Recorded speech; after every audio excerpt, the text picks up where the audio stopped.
So welcome back guys, today we are going to see, what if Bella had Jacob's baby instead?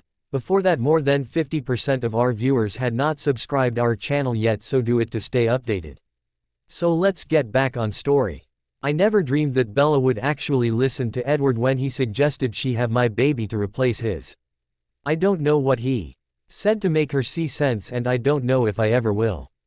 When I came to the Cullens' house, if that's what you wanted to call it, or coven, whichever term you prefer, I didn't expect for Edward to be waiting for me, either. He had said the tiny one, Alice, couldn't see anything with the future as long as it concerned me or La Push. So I was a little confused, to say the least. She agreed, Edward Said. Looking off toward the setting sun. Just in the nick of time, too. Carlyle said that it would have only been another few days before the fetus would have become strong enough to cause serious damage.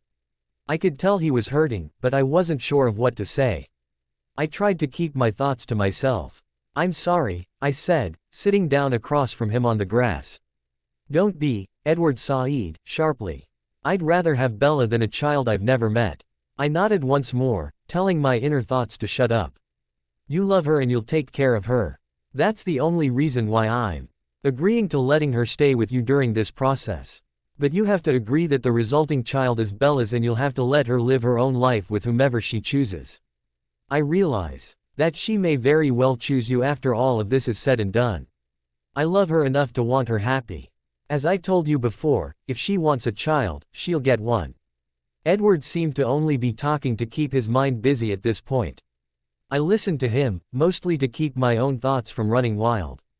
Did Carlyle already perform the procedure, then? I asked delicately. This morning, Edward Said. She's distraught. She agreed to what I proposed, but she's still very upset. She realizes that her life was in danger and that there's no way I could have changed her while she was pregnant without terminating the pregnancy. But I don't know what could possibly fill that loss other than another child. I talked to Carlyle about when she could start trying again, and he said her cycles will need to regulate themselves. He can give her a drug for that to speed it up. I nodded. Do you think she'd want to see me? I asked. I think she'd be upset if she knew you were here and we sent you away without seeing her. Edward Said, half smiling. We moved her upstairs to my room. It has the best view of the mountains. All right, I said. I headed in through the front door and spotted Blondie and the big one, Earl or whatever, curled up on the couch, sucking face. Get a room, I muttered. Rosalie scowled at me but didn't say anything for once. I headed up the stairs, following Bella's scent, and took a right at the top of the staircase. At the end of the hall, I saw a bed in a room with the door open. I walked into the room, and saw Bella asleep with the faint trace of tears trailed down her cheek. I knelt down next to her and tucked her hair behind her ear and then sat down next to the nightstand and leaned back onto it. I resolved to stay there until she woke up. Jacob. A voice called from the hallway. It was Esme. Are you hungry? No, I said, as my stomach growled impatiently. Esme smiled as she leaned against the doorframe. I think otherwise. I figured you'd be coming today, so when I made Bella's lunch, I made some extra. I put it back in the oven so it's warm. Lasagna. I'll bring you up a plate. I smiled in embarrassment. Really, Esme, I said. You don't need to go to so much effort. It's just me. It gives me the chance to actually use my kitchen. Don't feel like you're intruding. I sighed. Okay, I said, feeling it best not to argue. Esme grinned. Eden headed back down the hallway and down the stairs. I leaned back and tilted my head up toward the ceiling and let my mind wander. I wondered what our baby would look like. Bella's eyes, skin a shade lighter than mine, my dark hair. Her clumsiness, but tall like me. I tried not to laugh as I imagined our gangly kid tripping over his own 2 feet, just like his mom. The vision faded to me, lying in a bed, back at Billy's banged up leg and arm, while Bella worried and fussed over me. I wanted it more than I wanted air to breathe. And in some sense, I would get part of it. Bella and I would have a child together. But we would never be together. The knowledge of that stung like 1,000 needles piercing my heart. I wiped the tears threatening to fall down my cheeks away with one hand and looked back over at Bella. Her eyes were open and she was staring at me. I jumped. How long have you been awake? I asked her. Since Esme mentioned my name when she was asking you if you wanted lasagna, she answered. Why are you crying? I'm not crying, I said instantly. Yeah, sure, she said, rolling her eyes. I forgot. Jacob's the big bad wolf who never cries or shows any emotion whatsoever. Whatever, I said, crossing my arms. How are you feeling? I asked her, changing the subject. Sore, Bella said. Esme's been a great help so far. I guess she understands more than anyone else can though. She lost a child and she knows what the feeling's like. My stomach tightened. I'm so sorry, Bella, I said sincerely. I knew she was hurting and as happy as I was that the leeching monster was out of her. I still didn't like to see her unhappy or in pain. I know, Bella said. But I still feel like I'm getting more than my fair share, she continued. You know how I told you and I saw our whole lives mapped out in front of us. If I had chosen you. I nodded warily. Well, if I have our child, then it's going to be like I'm getting part of LaPush and that life in my life. With Edward and being a vampire and it just seems like too much for one person. It doesn't seem fair, I smirked. Well, that's if you choose him in the end, I reasoned. Jake, Bella said, exasperatedly. I'm married to him. Yep, I said, nodding. I forgot. You're Isabella Cullen now. My lips could barely form around her new name. Bella sighed. Have you and Edward figured out when we're going to? She trailed off. Her cheeks pink in an adorable blush.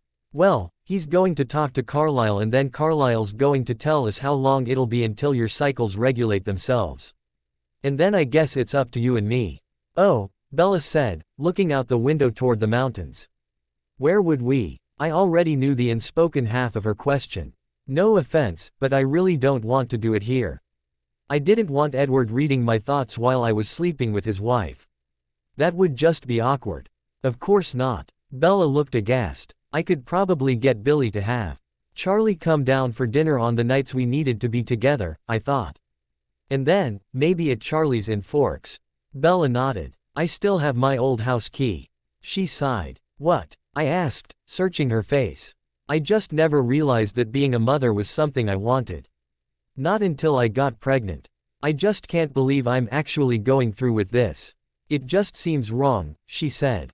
Yeah, well, who decides what's right and wrong? I asked. Certainly not me or you. Bella nodded. I heard Esme coming up the stairs. She walked into the room with a heaping plate of lasagna. I hope this is enough, she said. I wasn't sure how hungry you were or how much would fill you up. Thanks, Esme, I said, smiling at her appreciatively. You know, Bella said, I never did get to see you eat that whole cow. I blinked at her. I don't think you'd want to see that, I laughed. I can have Emmett go snag one from one of the farms in Oregon, Esme joked. I don't think that's necessary. I exclaimed. What's going on with you and the pack? Bella asked abruptly. Esme graciously let herself back out the door and I found myself telling Bella all about the current issues with Sam and how Leah and Seth had separated themselves from Sam's pack and formed the little gang they called Jacob's pack. Bella's eyes grew wide. Now, I can really call you Chief Jacob, she giggled. More like Alpha Jacob, I said. Yes, Most High Alpha. What can I do for you today, oh great one? I smirked. There are several things you could do for me, but none of them I can say right here, I said, grinning. Bella's jaw dropped and she smacked me over the head. Jacob, she gasped. Hey, I'm kidding, I laughed. You better be, she said, crossing her arms. She sighed. So what are you going to do? About what? Seth and Leah's obnoxious plan to make me alpha of a second pack. Exactly, Bella said, looking at me with concern written on her face. I don't know yet, I admitted. Leah Orea. Di says it's hard enough to be around Sam without him being able to look into her head and see exactly what she's thinking. And in a way, I know what she means. It's just I don't know what to do right now. I'm sorry, Bella said. Looking guilty. For what? I asked, confused. You said you kind of know what she means to be around someone when you love them but you know you can't be with them. I guess that's my fault. I looked at her, aghast. Bella, don't think like that. You can't choose who you fall in love with. I've known that for a while. She looked back out the window. You know, I could kind of see you and Leah being together, she said, grinning. Yeah, I huffed. Right. No, really. You seem to have a lot in common. Like what? I challenged. Losing a parent, being a werewolf. Having your heart broken, she trailed off. Bella, quit trying to tell me who I should be with. That's really none of your business, I said, a little sharper than I intended. I know. I'm sorry, she apologized again. Stop apologizing, I said, looking down at the floor. I just want you to be happy, she said. That's all I've ever wanted for you. I know, I sighed, looking up at the ceiling. Trying not to look her in the face. You have no idea how much I wish I could love you like you want me to love you, she murmured. But in the end, I can't choose you over him. He's just too much of who I am. I can't explain it right. You're my personal son, but I need him like I need air to breathe. He's like a drug, Bella, I said. I've always said that. I respect your opinion, but in the end, I chose to marry him. I do love him. He's not just around for convenience, Jacob. Okay, I said, finally looking at her. As long as you're happy. I am, she said, smiling. I am happy. Good, I said, trying to think of something else to talk about. You know, our kid is going to be pretty freaking gorgeous, she said, laughing. Really? I asked, feigning surprise. I had no idea. Just think, Bella said, looking up toward the ceiling. Dark hair, dark skin, brown eyes, tall, she trailed off. Well, its skin won't be as dark as mine and you have to factor in that you're going to be its mother. Hopefully it won't be so clumsy, I teased. Bella nudged me. Whatever, she said. Tease me all you want now. Eventually, I'll be as big as a whale and you won't be able to tease me. I grinned. She had no idea how much I was looking forward to seeing her body round with my child. It sent a thrill through me. A soft knock at the door made her look up. I had been so enthralled in the conversation that I hadn't even noticed Edward's approaching footsteps. How are you feeling, love? Edward asked, coming over to sit on the bed next to her. I'm fine, Bella said, crossing her arms. I swallowed back the vomit threatening to spew across the French duvet Bella was wrapped in. Are you cold, hot, hungry? He asked, searching her eyes. I'm fine, she said a little louder. I found it funny that I could tell what she was thinking and how she was feeling quicker than he could, with his whole mind-reading thing. Edward glared at me as that crossed my mind. Bella shifted to draw her feet closer to her. Your feet are cold, Edward sighed, frowning. Obviously. Now can you not touch them? She snapped. I glared at Edward and reached my hand under the duvet and touched her feet. They were ice cold. She jumped at the warmth of my hand and pressed her toes eagerly against my hand. Geez, Bells. Your feet are freezing, I gasped. Let me get a space heater in here, Edward sighed, turning to head into the hallway. You know that's not really necessary, I said. I'm right here, running a toasty 108.9. Edward just glared at me menacingly. You two knock it off, Bella sighed. Like every red-blooded American boy, I'd had the sex talk with my dad. Billy was very detailed and awkward about the whole thing too. He told me that if I ever decided to have sex with anyone, I'd need to use protection and all of that stuff. Seems like he was preaching to the choir on that one though, considering he doesn't even know if Embry is his kid or not. But whatever. I doubted Billy was going to be thrilled that I was having unprotected sex on purpose to conceive a baby out of wedlock. But he had also told me that you had to do whatever you could to win over the person had you wanted to spend the rest of your life with. That would have meant Bella. And even though she was married, I was going to do my damnedest to make sure she chose me over the bloodsucker. Even if it meant knocking her up with my kid when she was married to him. It was a last-ditch effort on my part. I ended up going to the Cullens' lair to hang out with Bella. I had nothing else to do that day. I was surprised to find her sitting on the front porch swing, looking out toward the dirt path that led toward the woods. She saw me coming and grinned broadly. I headed up the steps, looking at her in confusion. What are you so happy about?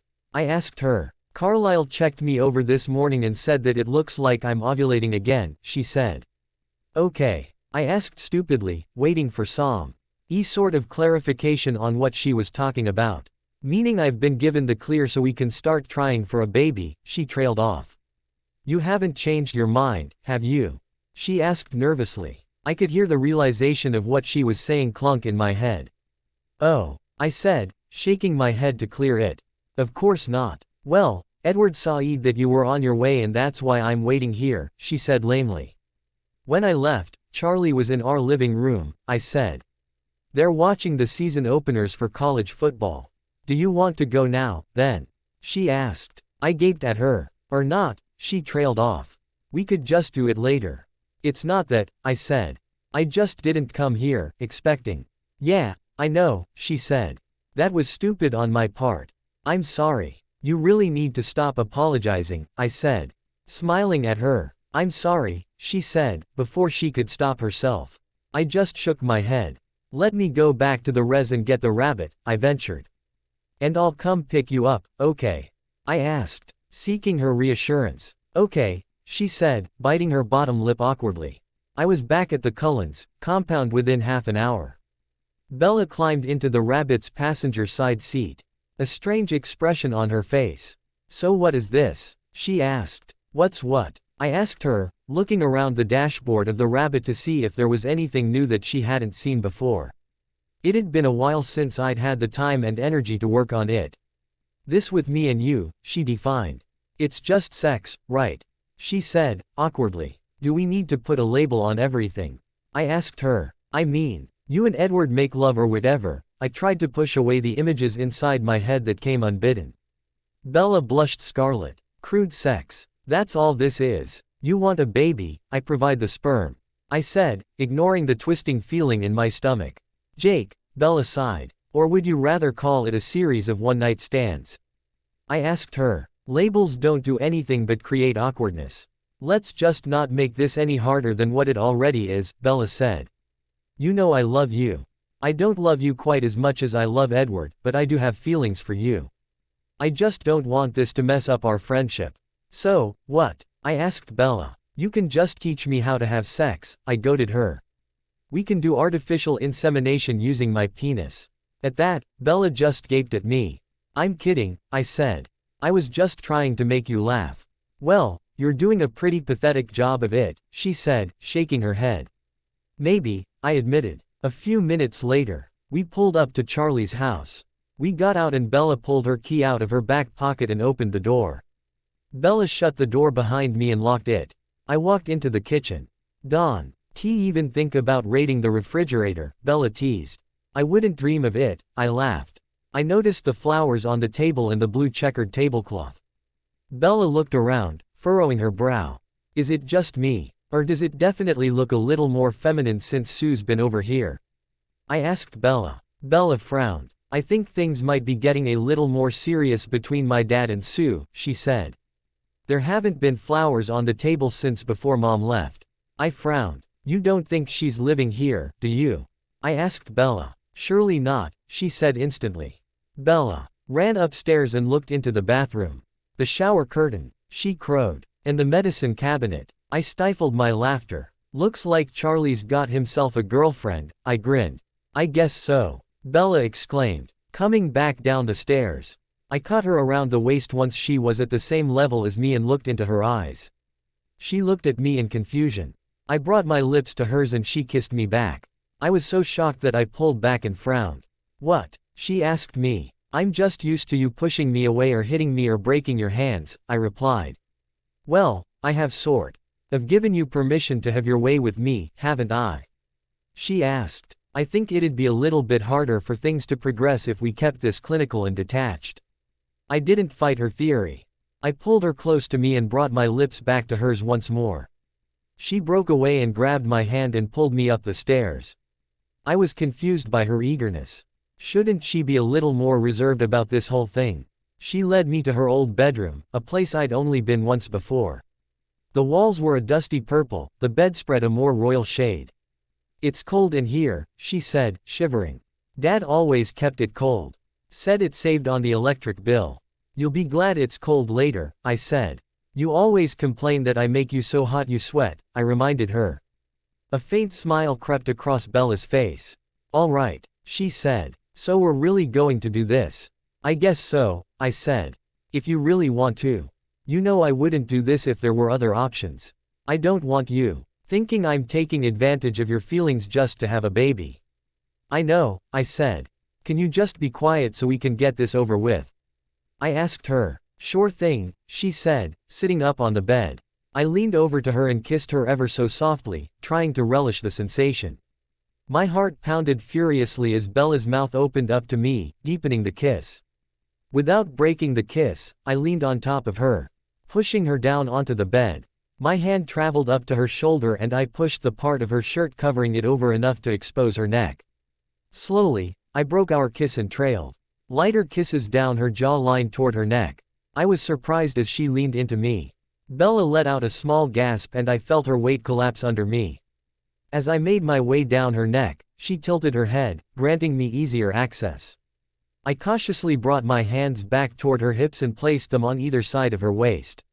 I brought my hands upward, taking her shirt with them. She raised her arms up as I took it off of her and leaned over to drape it across her desk chair. I continued my downward path of kisses until I reached the top of her cleavage.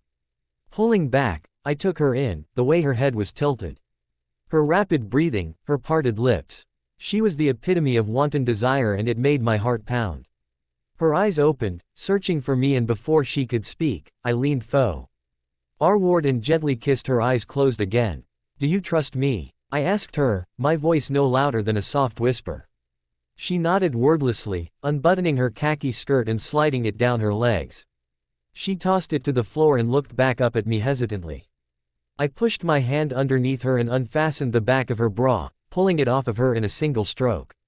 Her eyes opened and met mine. She bit her bottom lip in apprehension. I could tell she was nervous. "God, you're beautiful," I told her. Once again, she blushed vividly. I slowly slid one hand up and cupped her breast, letting my fingertips softly stroke the side. She arched into my hand, and I slowly drew my thumb over her nipple, eliciting a small gasp from her.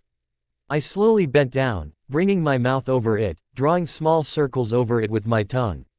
Gently flicking over the tip. I felt her fingers tangle into my hair and she held me to her breast.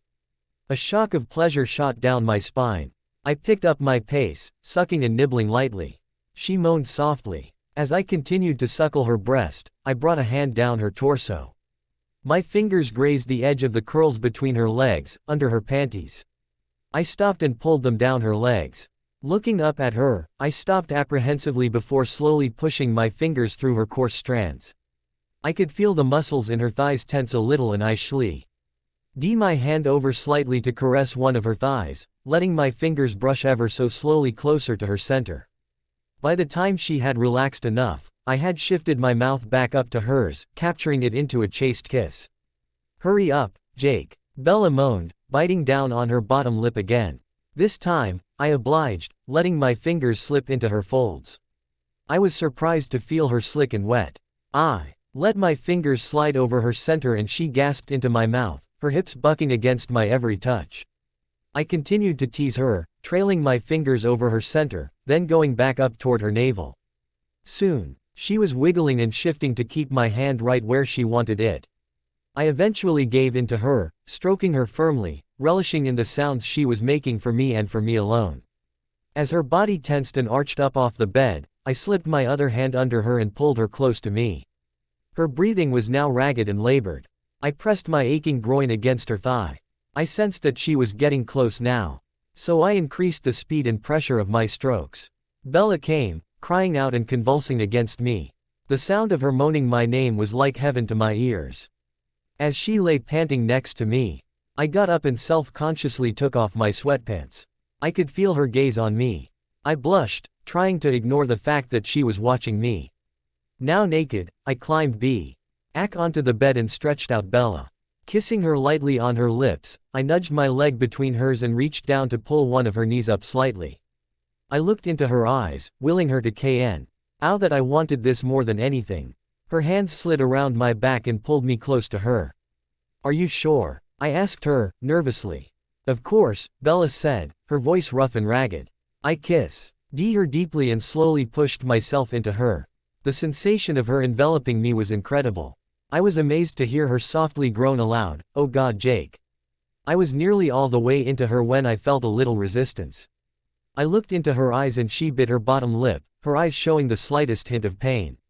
"Keep going," she murmured. I tried to push all doubt and confusion out of my mind. I slowly began moving, keeping my strokes steady, hoping she'd grow accustomed to me. She slowly began to thrust against me, trying to match my rhythm. I reached down again and hooked her leg around my waist. She automatically moved her other leg around me and moaned deep in her throat as I slid even further into her. I was totally lost in all that was Bella. My fingers slid through her hair and my mouth devoured hers. My body tingled in pleasure as her hands slipped up along the sides of my chest, her fingers wrapping gently around to my back. I groaned as her fingertips bit into my flesh. I was spurred on by her touch. I increased my pace and began pounding into her, doing everything I could to keep from coming on the spot. She kept gasping, moaning my name, begging for more. I was in awe. With just a few more thrusts, she cried out and convulsed around me. Her inner walls shivered against me and I tensed up, grunting as my own release came. I collapsed, trying to shift the bulk of my weight to one side. We lay there, our heartbeats gradually slowing, our breathing returning to normal. I had never experienced anything so amazing, so magical in my life. I had no idea how she felt about the entire thing. But I knew right then that there was nowhere else in the world that I'd rather be. I didn't care about anything right now except for the woman lying next to me. "Where did you learn that?" she asked a few minutes later, turning on her side to face me. "What?" I asked intelligently. "You're a virgin, right?" she asked. I corrected her. I peg it all down to a lot of alone time and Cosmopolitan. I laughed. "Cosmopolitan?" Bella asked, her eyes wide. "I have 2 older sisters. What do you expect?" I asked her. "I went through their stuff when I was a hormonal teenage boy." Bella snorted. "How many times do you think we'll have to do this before you get pregnant?" I asked her. "Well," Bella said, slowly. "Edward succeeded on the first try. Well, I guess. That gives me an awful lot to live up to," I laughed. "Well, in my opinion, you've already beat out Edward in one way," Bella said, a slight smirk on her face. "Well, how's that?" I asked her. "Well, let's just say that you're bigger than Edward in more ways than one," Bella said, stifling her own laughter. I felt like I had won $1 million. "So that's why you were in a little bit of discomfort," I said, awkwardly. Bella just nodded. She leaned into me. "You're so warm," she murmured. "Or so I've been told," I grinned. She leaned into me and kissed me. "You're not going to go run back to Edward and just have sex with him now, are you?" I asked her apprehensively. Bella looked at me aghast. "Of course not," she exclaimed. "And even if I was, how is that any of your business?" She asked me. "It's not," I said. "But I don't think I could bear it if I knew you were being bounced back and forth like a chess piece," I said, looking into her eyes fiercely. "That's not going to happen," Bella sighed. "If you must know, Edward and I decided that we weren't going to make love again until after I was already pregnant. He doesn't want a repeat of last time to happen. It's his biggest fear that he'll get me pregnant again. He doesn't want me to have to go through losing another child." I nodded, thankful that Edward appeared to be taking care of her. "Are you ready to take me back home?" she asked me, placing one small hand on my chest. "I suppose," I lied. "Do I need to pick you up again anytime soon?" I asked her. "I don't really want to hang around there if I don't need to." "It's just awkward," I said. "Well, Carlisle said that it was best to have intercourse every other day while I'm ovulating. So if you want to pick me up Thursday, you can." I nodded. I leaned over Bella and picked up my sweatpants. Once they were in my hand, I moved to put them on. Bella stopped me and kissed me lightly on the lips. "Thank you for being so understanding," she murmured. "I don't know what I did to deserve a friend like you." I smiled back at her, faking sincerity as I put my sweatpants back on and tossed her clothes onto the bed.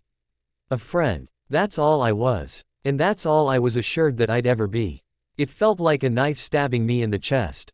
As I'd too often told Jacob, Edward's jealousy was something that he definitely did not want to deal with. As much as I loved my husband, I knew he had jealousy issues. And when his jealousy concerned me, he was like a hormonal Rosalie engaged in battle. The loss of my child was not something I'd taken lightly, and Edward knew I was upset. But he being upset because I was upset was not something I really needed. I'd spent most of Wednesday morning away from him, which was hard to do because he always wanted to be around me. I think that had a lot to do with the fact that I'd had sex with Jacob on Tuesday. And although Jacob was nowhere to be seen since our encounter, Edward wasn't happy. Eventually, I got so sick and tired of Edward being in my face. Boring holes into my head, I went upstairs to seek out Alice. I knew she'd say something to Edward to make him leave me alone, especially if I was in her company. She was in one of the spare rooms upstairs. "What are you doing?" I asked her, frowning. "I'm trying to figure out which room is going to be yours," she said. "There are 2 spare rooms. One obviously has to be the nursery and the other has to be your room." "Nursery," I said, smiling broadly. "So I'm actually going to have a baby, then?" "You are," Alice said. "Or at least, for now, you are. But that's all I can tell. I don't think I'll actually be able to see the baby." She pouted, folding her arms. "So right now, I'm trying to decide what room would look better yellow and what room would look better purple." "Purple?" I asked, blankly. "It was the color of your old bedroom at Charlie's, according to Edward. I figured you'd want something to remind you of home, so the color of the walls in your room would be rather reminiscent of that, I think," she said. "But that's all I'm going to tell you." I sighed. Alice was always the one for surprises. I often thought it was because nothing surprised her. So she had to make up for it by surprising everyone else. I sat down in the window seat in the room Alice was currently surveying. "Something's up between you and Edward," she stated, her eyes flashing to me. "I'm just a little annoyed with him right now, that's all," I said. "He won't give me 5 minutes of breathing space. You know he's just jealous of Jacob," Alice said, placing her hands on her hips. "I mean, Jacob is about to give you the one thing Edward tried and failed to give you. A child. A mark like that stays put and Edward's just afraid that you're going to see your child in the end and then choose Jacob over him. It's a fair concern, I suppose. But you're not worried," I said, looking at her. "No," Alice said, "because I know you loved Edward enough to marry him.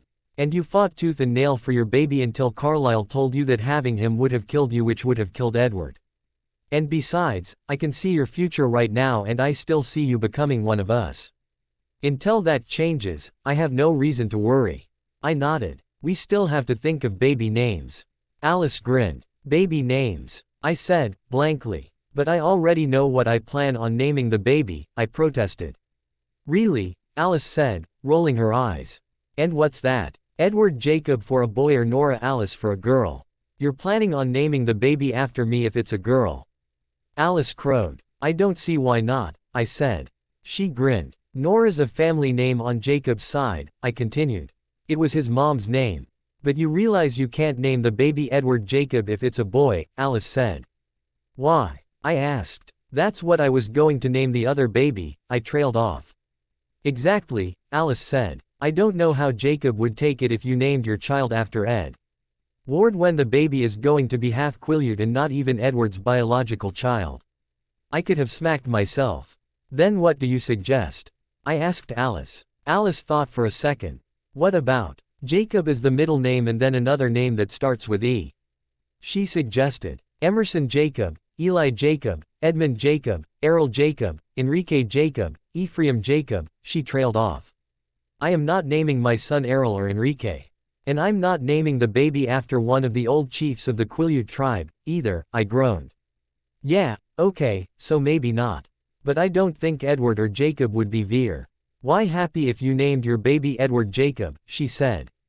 "Well, maybe the baby will be a girl and we won't have to worry about that," I sighed. "I'd like it to be a girl."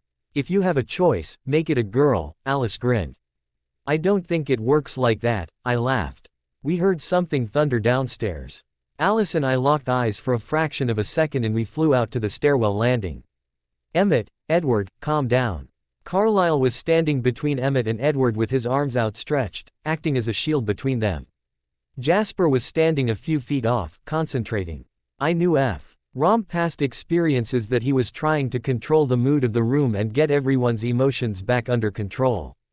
That was completely out of line, Emmett.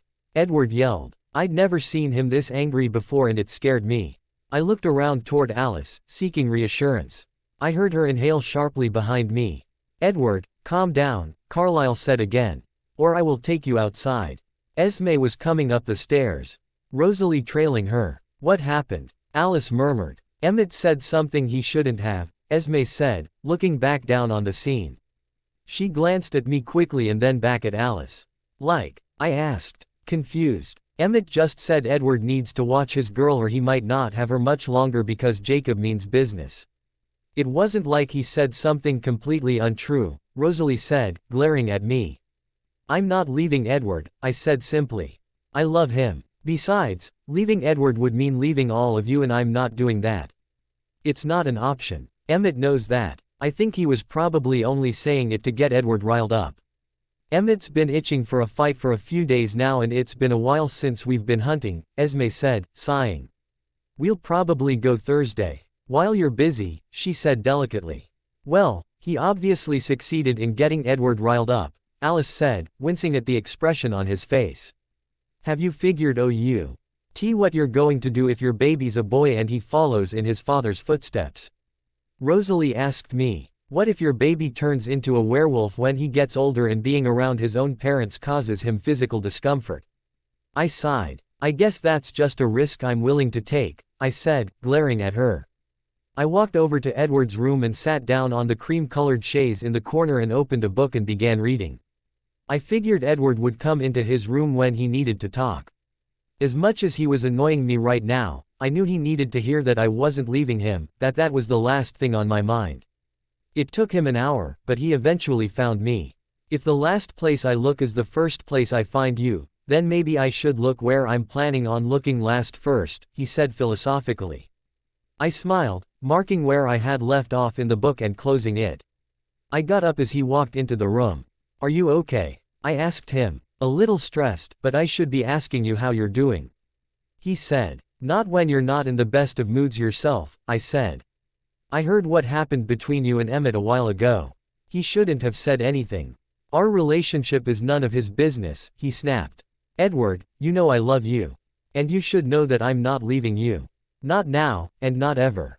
Just because I'll be having Jacob's baby does nothing for the way I feel toward him. Just because he loves me doesn't mean I love him more than I love you. But Bella, Edward insisted, I'm not rescinding my offer to Jacob. I'm just saying. You don't know how you're going to feel once his child is in your arms. Who knows what you'll be thinking then? So yes, I'm going to worry because I don't want to lose you. You're not going to, I replied, placing my hands on his triceps. I love you, Edward Cullen. And I'll love you now, and tomorrow, and for the rest of eternity. I wish I knew you were going to believe that in 9 months, Edward sighed. I groaned. You know when Jacob kissed me and said that I still had a choice and he was still fighting and would be until my heart stops beating. How could I forget? Edward grimaced. Just because Jacob's fighting doesn't mean he's going to win. I know who I want, I promised him. So please stop being so angry. I don't like you like this. It scares me. I'm sorry, Edward apologized. He sat down on the chaise and sat me down in his lap, stroking my hair. Everything is going to be okay. You just have to have faith in me, I said, kissing him lightly on his lips. Okay, Edward murmured, kissing me back. Jacob showed back upright at noon on Thursday. I was so sick of the drama that had been flying around the house that I was almost desperate to leave. I hopped into the passenger side seat of the Rabbit and buckled up. You seem excited, Jacob noted. I'm just sick and tired of vampire drama, I said. I'm ready for some werewolf drama now. Well, I've got some interesting werewolf drama for you. Jacob grinned. What's that? I asked him. Sam and Emily are having a baby, he said. And Leah Clearwater is really starting to get on my nerves. Well, I reasoned. That's probably pretty hard on her. I mean, she was in love with Sam for a very long time. And it probably came out of nowhere. I mean, Sam and Emily's wedding isn't until next summer. I guess, Jacob said, sighing. She actually asked me if I thought that if it was her in that situation, Sam would have been at least taken by surprise or if it would have affected him at all. I told her Sam cares about her as a friend and it wouldn't be anything more than that. She ran off into the woods, upset. Girls, he said, shaking his head. I tried to hide my smile. So where are we going? I asked him. I figured we could go hiking today, Jacob said. Hiking? I asked, frowning. You realize that I am Isabella Marie Cullen and I am still just as clumsy as I was when my name was Isabella Marie Swan. Nothing has changed. Well, I thought hiking through a muddy creek could be fun, Jacob said. Then we can go back to my place and wash our clothes if we need to, before I take you back to the vampire's lair. He held his hands out like claws and I couldn't help but giggle. Why would I want to hike through a muddy creek? I asked him, my brows furrowed in confusion. Because it's with your bestest buddy, Jake. He pleaded, giving me puppy dog eyes. Oh, fine, I said. But if I get hurt, you're taking the blame. Eddie won't like that, Jacob scowled. I'll have to make sure I follow you every step of the way and hold your hand, huh? I bristled at his sarcasm. Okay, he said. I'm sorry. Can we go now? He asked, pulling the rabbit over into a ditch on near the LaPush border. He grabbed a backpack lying in the floorboard of the backseat. Fine, I sighed. Jacob jumped out of the car and opened my door, half pulling me out of the car. He grabbed my hand and yanked me to an opening in the trees. I barely had enough time to slam the door of the rabbit shut. Jacob double-checked my feet. I'm glad you're not wearing flip-flops, he said. You don't wear shoes at all, so what's the point? I asked him. Yeah, but my feet are worn in already. Yours aren't, he said, folding his arms. The more you walk around barefoot, the easier it is on your feet. I rolled my eyes at his logic. Well, a normal person doesn't need to walk around barefoot. Excuse me for being the normal one. He hid his laughter. So a normal person runs around with vampires and werewolves, he grimaced. I'm glad that's your definition of normal. I sighed. So where are we going? I asked him. My favorite place on the reservation. I don't think I've showed you this place. It's where I go when I need to think. My mom used to take me up here when I was little and tell me stories of shapeshifters and spirits. I never actually thought any of those stories were true, he trailed off, low. Oaking into the dried-up riverbed that cut through the reservation. The trail continued on the other side of the riverbed, cutting through the tree line. We continued to follow the trail. I was surprised, that things weren't awkward between me and Jake, especially concerning the events that had taken place less than 48 hours beforehand. He hadn't brought it up at all and I had no way to know whether or not he was thinking about it. You know, Edward's been staying away from me the last few days, Jacob said. The last time I saw him was when we decided we were going to go through with all of this. I've tried to stay away from him since yesterday, I said, moving a branch away from my face. He won't stop staring at me. It'd seem that after being with me for 2 years, he'd know that no matter how hard he stares at me, he's never going to be able to read my mind. Jacob smirked, looking ahead down the path.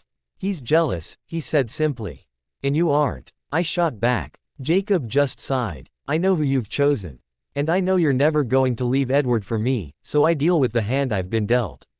I love you and I'm going to do whatever I can to make you happy.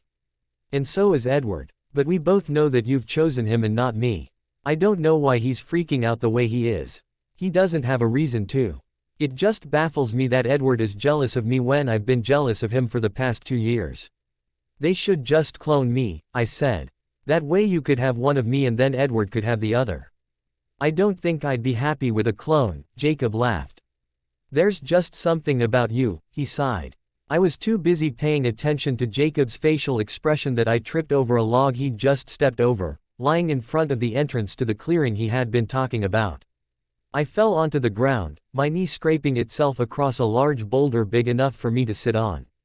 Jacob whirled around and was down in front of me like a flash. Lucky for you. I brought a first aid kit, he muttered. He took off the backpack and opened a front compartment, pulling out a clear plastic container with a makeshift Red Cross logo across the front and red duct tape. I couldn't help but laugh as I got up to sit on the boulder. He pulled out an antibacterial disinfectant and cleaned the wound before sticking a Harry Potter band-aid across it. This one was decorated with Remus Lupin in werewolf form. I thought the werewolf was appropriate, he grinned, looking up at me. His face was mere inches from mine. Before I knew what I was doing, I had leaned down and kissed him softly on the lips. When I pulled back a few seconds later, his eyes were closed. He opened them, looking at me with an unspoken question in his eyes. I sighed. Why does this have to be so hard? I murmured. Let me guess, he said, resting his chin on unhurt knee. You can't have both of us, and you can't choose one over the other. Something like that, I sighed. He hasn't changed you yet. You still have time. And you won't have to make a decision until after the baby's born, he reasoned. But Jacob, we don't know if there is a baby yet, I said. Nothing's changed. True, he said. But we can get to work on that, he said so softly that I wasn't really sure that's what he had said. All I knew was that all of a sudden, Jacob was kissing me, really kissing me. And I was kissing him back and I couldn't feel or see anything that wasn't Jacob. I could feel myself pressing against him, wanting more, needing more. Do you think we should really do this here? Jacob breathed, his eyes wide with something maybe apprehension. I mean, we're in the middle of the woods. What's the chance of someone walking in on us? I asked him, my heart racing. Very remote, but, all right then, I said, cutting him off with another kiss. I let my hands make their way up his chest, marveling at how warm and soft he was. I wasn't used to my hands pressing into someone. Wasn't used to how my pressure actually meant something. Wasn't used to how different this felt compared to how it was with Edward. I slid down the boulder slowly, letting him have control. His hands trailed up my ribcage and over my breasts, taking my shirt off. I helped him with it and threw it back over the log I'd tripped over. You know, I said, blushing. This is sort of fitting. He looked at me in confusion. What do you mean? He asked. Just that you smell rather woodsy. Musky, kind of. I gestured to the woods around us and the dirt path underneath us. The woods are rather reminiscent of you. Jacob grinned and leaned in to kiss my shoulder. You know what you smell like? He asked. You always talk about what I smell like and what he smells like, but I don't think anyone's told you what you smell like. And what's that? I asked him. My favorite smell in the world, strawberries and vanilla, he groaned, trailing one hand back down to my jeans. He unbuttoned hem nearly effortlessly while trailing his kisses further down to my cleavage. I lifted my hips up so he could pull my jeans down. I leaned back and unfastened my bra, giving him greater access to my chest. He leaned back and pulled it off and then kissed me ever so softly on the lips. I couldn't help but moan when he pulled away. He leaned back down and began suckling my left breast, his right hand trailing down my side. His left hand supporting my head on the dirt path. I held him there, my head tilted back in ecstasy, feeling all of the strange feelings wash over me. He pulled my jeans as far down as they would go, not bothering to take off my shoes.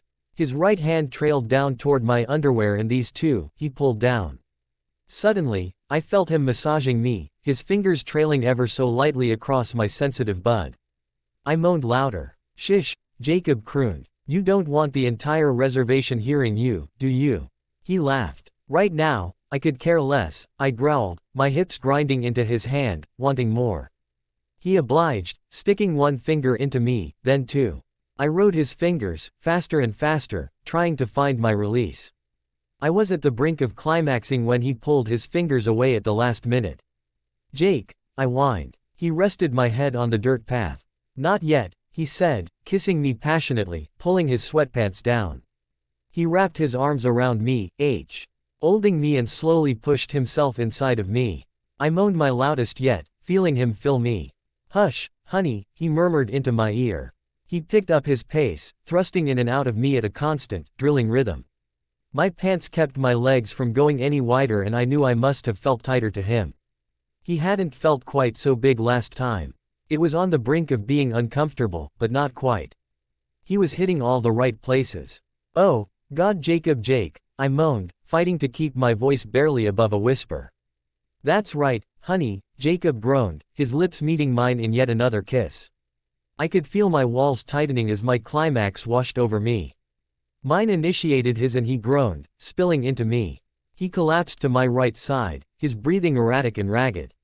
He pulled me into his arms, kissing my shoulder. Jacob sighed and I knew he felt contented. However, my mind was running 1,000 miles a minute. I was so confused. How could I feel like this with Jacob when I was irrevocably in love with my husband? What did I feel with Jacob?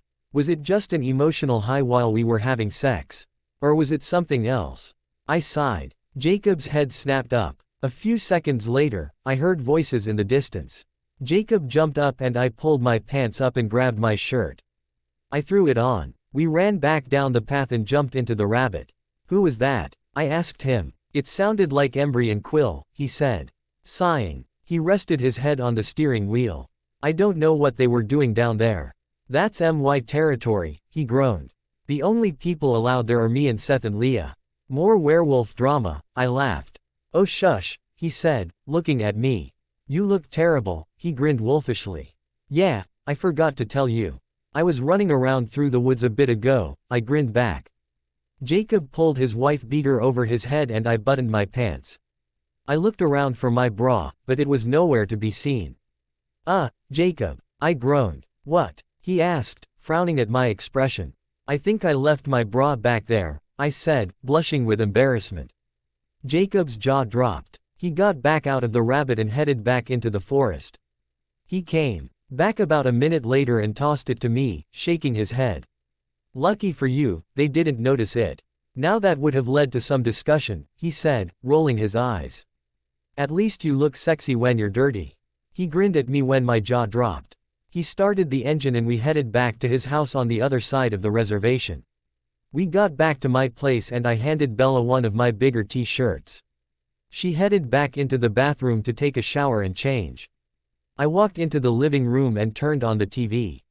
Some senseless weatherman droned on and on about the sun we'd be getting lately and how it didn't even feel like Forks.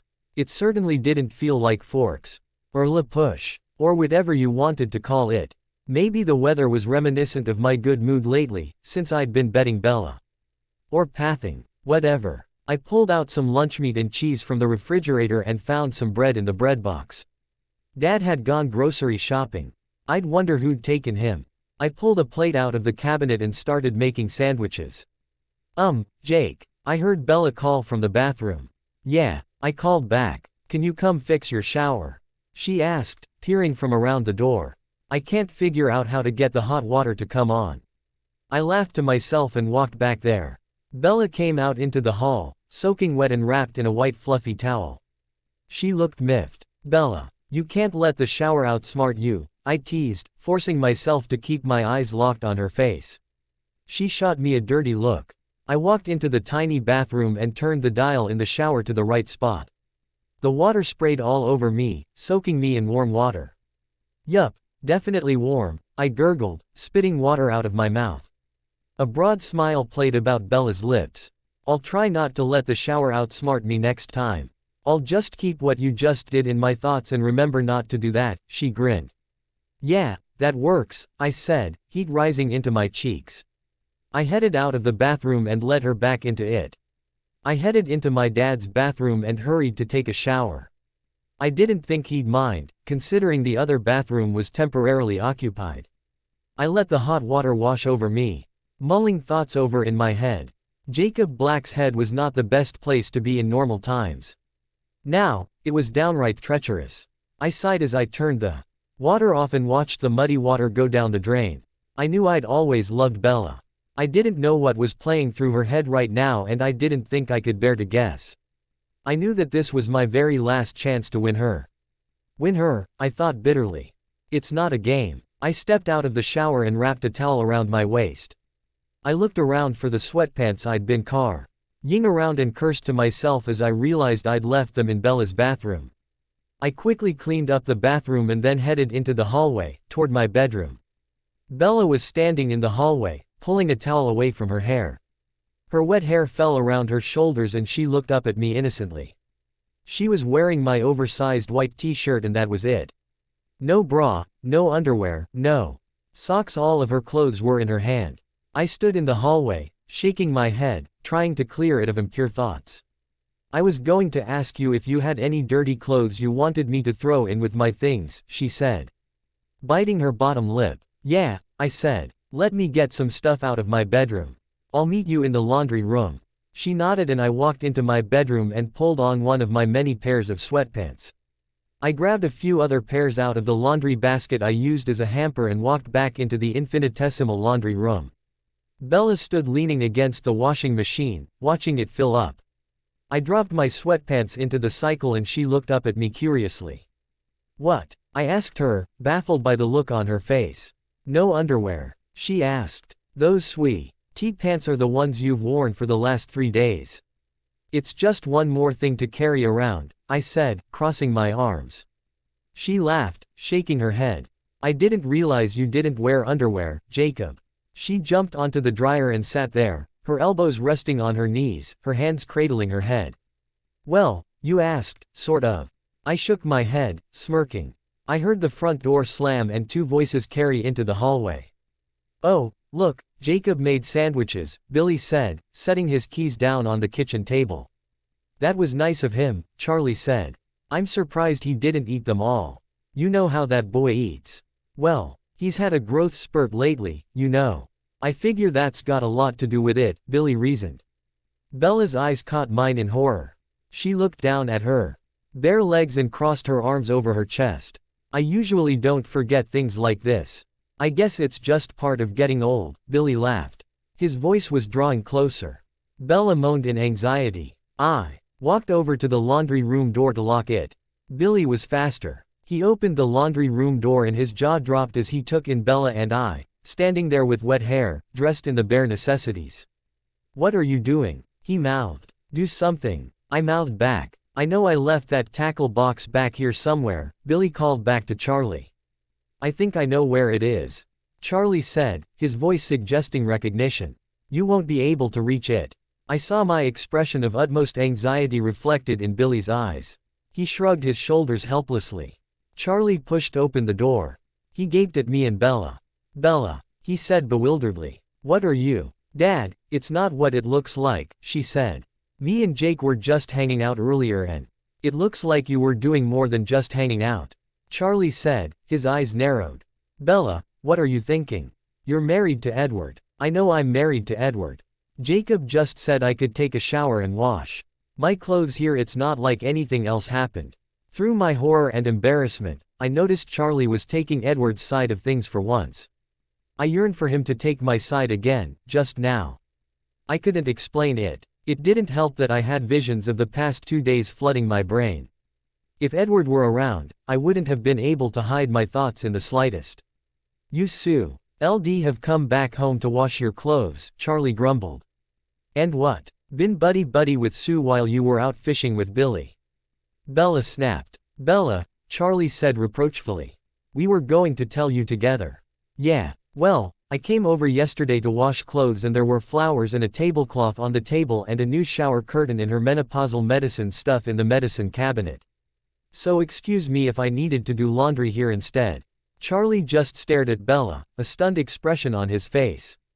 Oh, and by the way, if I did want to sleep with Jacob, that's my business. I don't need your permission to do anything. She huffed. Jacob, can you hand me the tackle box? Charlie said weakly. We'll just be going out to the lake, then. I grabbed the tackle box from above the washer and handed it to Charlie. You guys have fun at the lake, I said. I'm going to run Bella home after we have lunch. You guys have fun, Billy said, looking over at Charlie. And giving him an expression that from experience, I knew meant, we'll talk about this when we get out to the car. After we heard the front door slam, Bella came over to me and hugged me, pressing her tear-stained cheek against my chest. Hey, it's going to be all right, okay? I said reassuringly. Your dad will forgive you. And you were right. It is none of his business what you do. We're all adults now. Bella hiccuped. Adults. Jake, you're not even 17 yet, she laughed. Well, physically, I'm 25, remember? I reminded her of our conversation nearly 2 years beforehand. I wiped away her tears with a brush of my hand. She just shook her head and looked out the window above the dryer. I'd always wondered how even when she was upset, she managed to look absolutely beautiful. Did you really make sandwiches? She asked, tearing her eyes away from Billy's azaleas. Yeah, I said. Just ham and turkey sandwiches. There's not much else. I really need to go grocery shopping for Billy, I said. Yeah, she said. Then the whole reservation would know that I took a shower at your place and my clothes were so dirty they needed to be washed in the washer. And that would only lead to questionable thoughts. I laughed, raising my eyebrows. It'd be the scandal of the century. Bella snorted. Oh baby, she grinned. You know it, I teased. The buzzer on the washer buzzed loudly, making us both jump. Bella pulled the clothes out and stuck them in the dryer and we both headed into the kitchen. I pulled out 2 more plates and stuck them on the kitchen table. And then poured myself some water out of the pitcher in the refrigerator. What would you like to drink, my lady? I asked Bella, looking into the fridge. There's Coke, Pepsi, canned lemonade, canned iced tea. Billy likes his tea unsweetened, I said, sticking my tongue out at her. You guys have canned lemonade and iced tea? She asked, frowning. The lemonade is for when Rachel comes back home with Paul, I said. She likes lemonade, but never has time to make it. I don't like making it, and Billy has issues with making it. Probably has something to do with having to go to the sink to pour water and then finding an empty pitcher and then reaching the mix, so we just started buying canned lemonade and then they came out with canned iced tea and Billy has been in heaven ever since. Bella just shook her head. I guess I'll have to see if that canned lemonade is better than the real thing, she said. Oh, it is, I said saucily, shaking my head and placing one hand on my hip. Bella just laughed, shaking her head. Jacob Ephraim Black, if I ever catch you doing that again, I will never speak to you again. Sure you won't, I said, setting her lemonade in front of her. I sat down at the table and took 6 of the sandwiches for myself, leaving Bella 2. She gaped at me. What, you're not used to seeing me eat, are you? I asked, remembering Bella had only seen me eat once before. What if I had wanted 3 or 4? She asked me, reaching toward my plate.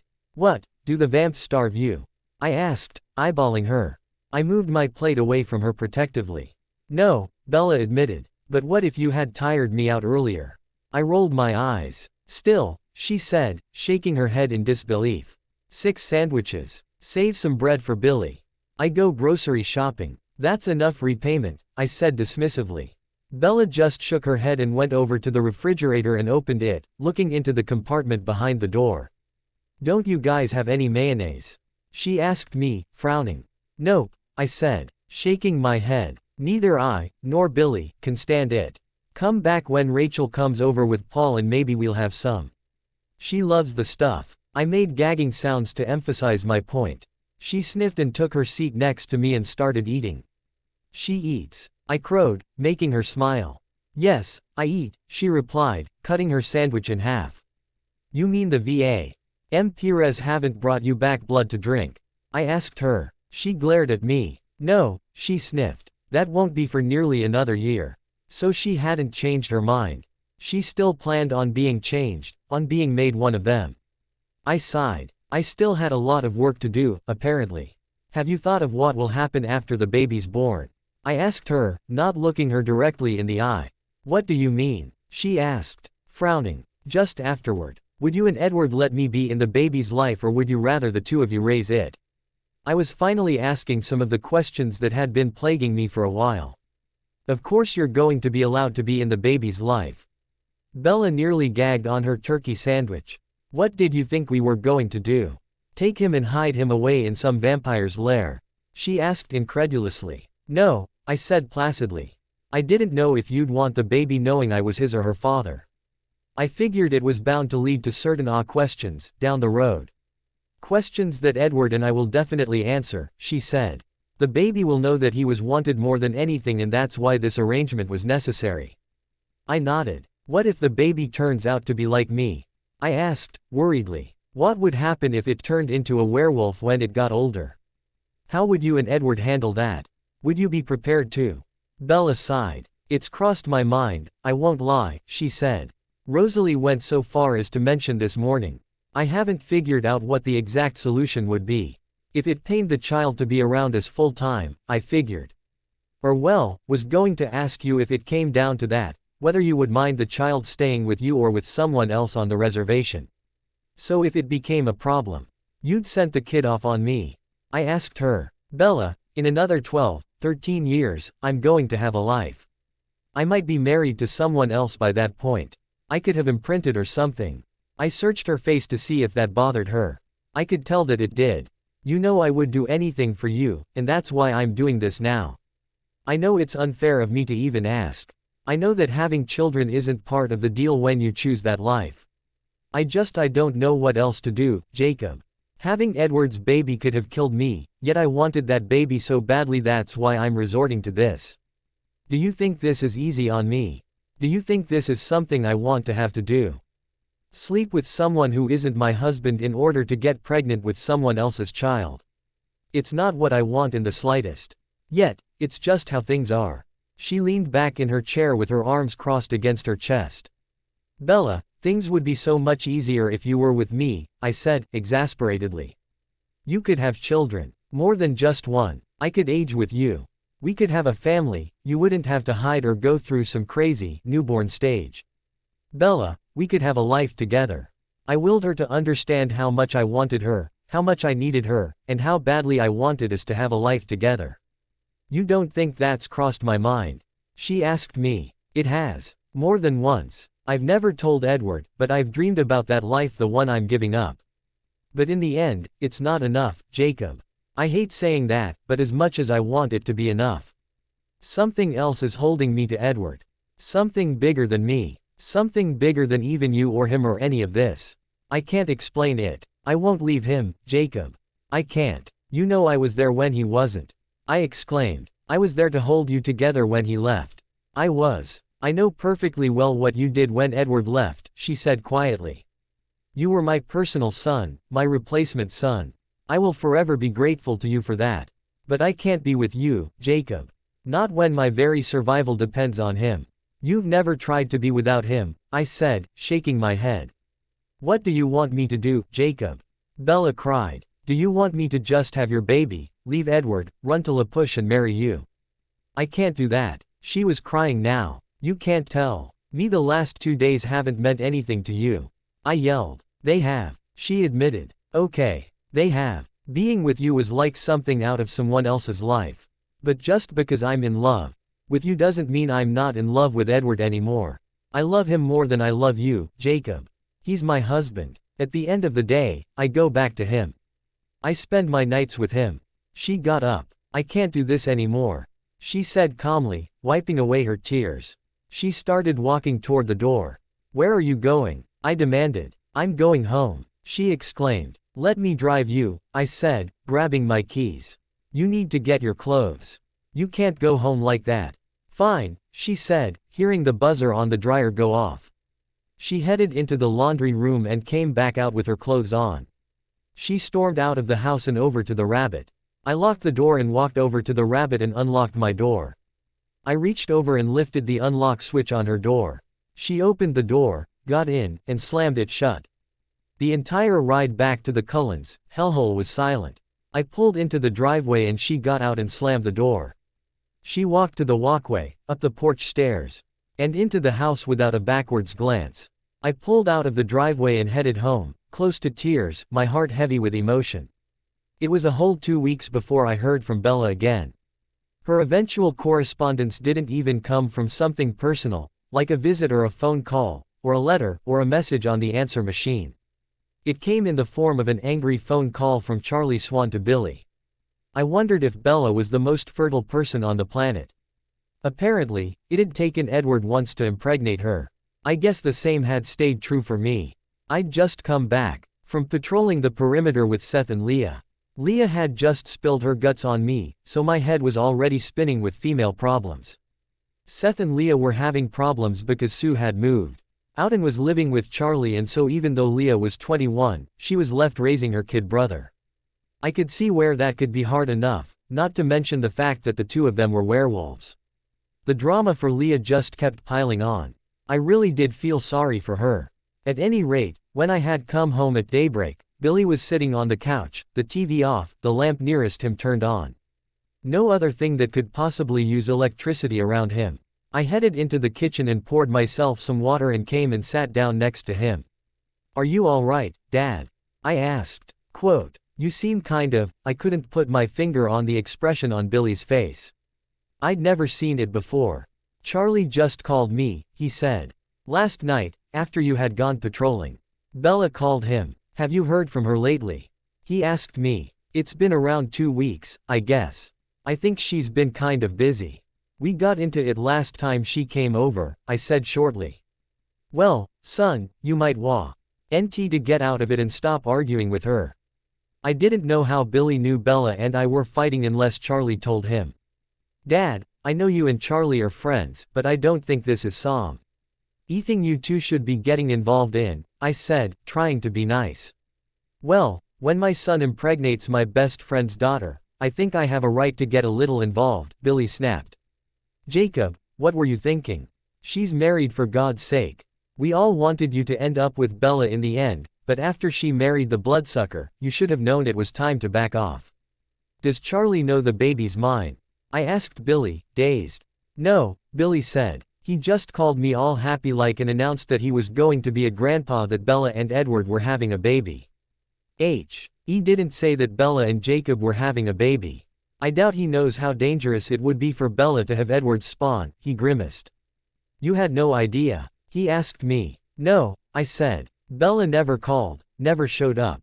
I guess we're still not talking. There weren't any missed calls on the phone, were there? Billy shook his head. I've been home since yesterday, he said. If she would have called, I would have gotten the call. But, Jacob, you realize what the chances are of that child becoming a werewolf. Especially living with bloodsuckers. Jacob, this isn't like you going to Aneth tribe and knocking up some girl and then going and seeing your kid whenever you want. This is serious. If that child turns into a werewolf, he's going to have to live here. You're going to end up being a full-time dad. Whether you're ready to or not. You need to fix things with Bella, and you need to fix them now. Your kid's future depends on it. You're going to start having to be a dad right now. Not waiting 12 or 13 years to show up and say, hey kid. Daddy's home. I knew Billy was right, but I didn't know how to fix things with Bella. Any ideas? I asked him. He just shrugged his shoulders. That's on you, he said. I can ask Charlie to have Bella call you, but that's all I can do. In the end, this is one pickle I can't help you with. This is something you need to do on your own. I sighed. I figured a call to the Cullens Cove was more than necessary at this point. I walked into my room and phased and came back out, my shorts in my mouth. Billy looked at me strangely as I headed out the door. Once I got outside, I ran into the woods. I howled for Seth. It took a bit of patient waiting, but eventually, he joined me. What's all this about? He asked, yawning. I was just about to get some good sleep. I need you to come to the Cullens with me, I replied. Aw, man, Jake. Why right this second? He asked. If you come with me, I'll tell you, I said, heading toward their lair. Fine. It better be important. Though, Seth complained. Important? Yeah, that's one thing you can call it, I replied. It didn't take us long to reach the Cullens. I had explained to Seth what Billy had told me, leaving out some of the more private details. We reached their manor and I found Bella standing outside on the porch. Let me guess, she said, stiffly. When I called my dad and told him that Edward and I were expecting a baby, the first person he called was Billy. Billy, of course, saw right through the sham and called you. And you decided that you couldn't keep your mouth shut and had to tell all of your little doggy friends. No, I replied. I told Seth because I didn't feel comfortable coming here with no one watching my back. Obviously, you have no plans of telling anyone the truth, let alone this child. However, as the child's biological father, I feel it is important to remind you of the ramifications of your decision. What's going to happen when this kid becomes a werewolf, Bella? What's going to happen when there's no one around to explain what's going on, when he can't figure out how to phase back? What's going to happen when your own child hates you for hiding the truth? I taunted her. That's not going to happen, Bella said, one hand flying to her stomach protectively. The baby could just as easily be a girl. Have you not met my sister? Seth piped up. She's a werewolf, too. I could have kissed Seth for bringing that up at the right time. Bella's eyes popped open in fear. She turned as Edward came out the door. Mongrel, I'm telling you to leave, now, he growled. I'm not leaving my kid, I said fiercely. You wouldn't do it either if you have a paternal fossil in you, I growled. Well, right now, it's about another 20 someth weeks until your kid can actually survive on his or her own, Bella sniffed. So until your kid gets here, you can let me and Edward do what we feel is necessary for him or her during the prenatal stage. The prenatal stage, I spat. What crock of bull is Dr. Fang feeding you? That's my kid and I'm not abandoning it. I didn't say you were, Bella said. But right now, I don't think it's healthy for me to be around you. Jacob, you're stressing me out. I just found out that I'm pregnant and the last thing I need to do is argue with you. In frustration, I heard myself shouting before I could control myself. You wouldn't have that child if it weren't for me. So when you're holding it in your arms, just remember that that's one thing I've given you that he can't." Bella whirled around. "How dare you?" she yelled. Edward placed his hands on her shoulders and she turned around and looked at him. He wrapped his arms around her belly protectively and held her close to him. The entire scene made me sick to my stomach. "You might want to tell your dad the truth," I said. "Before someone else does. I mean, once the kid gets here and isn't Snow White and perfect, he might suspect that something's happened and someone's lied to him." With that, I turned around and bolted for the tree line, phasing on the spot and destroying yet another pair of sweatpants. It's a good thing they weren't that expensive. I'd realized cheap sweatpants went a long way for their value with me. "Jacob." Seth seemed a little anxious, a little apprehensive. "Are you okay?" "Not really," I said truthfully. "Well, congratulations. You're going to be a dad, right?" Seth seemed kind of cheerful. "Maybe," I said darkly. "If Bella comes to her senses. Blank. When I got back home, I said goodbye to Seth and headed toward the house. I could see the game playing through the window and sincerely hoped that Billy had enough sense to keep Charlie away today. Charlie Swan and his euphoria over the news that he would become a grandfather for the first time was the last thing I needed. I opened the door and saw Billy and Charlie cheer as someone ran across the 30-yard line. "First down." "Hey, Jake," Charlie called. "Did you hear the news?" "Yeah," I said. "Dad here told me." I can't wait. I remembered what Edward had said about fighting fair a long time ago. I just got back from over there actually. We're trying to figure out what last name to give the baby. Charlie's brows came together in a look of total bewilderment. Billy glared at me in disapproval. "Come again?" Charlie asked. "Well, the baby has to be mine. I mean, Edward's sterile. They wanted a baby, so Edward came to me and asked me if I could donate the missing ingredient." Charlie's jaw popped open in shock. "So technically," I continued, "Bella and Edward are having a baby, since Bella's decided against letting me have anything to do with the kid." "I thought you said you and Bella hadn't," he trailed off. "We didn't here in the house," I admitted. "But earlier that day, we did. And the day before, Edward knew about it, so it's not like she was cheating on him or anything." I looked at Charlie a bit warily. Not sure if he was going to fly off the handle at me for having inappropriate conduct with his married daughter. "And you just went along with the whole plan?"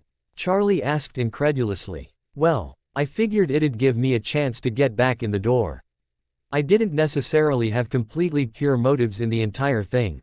But Edward's a bit controlling, don't you think?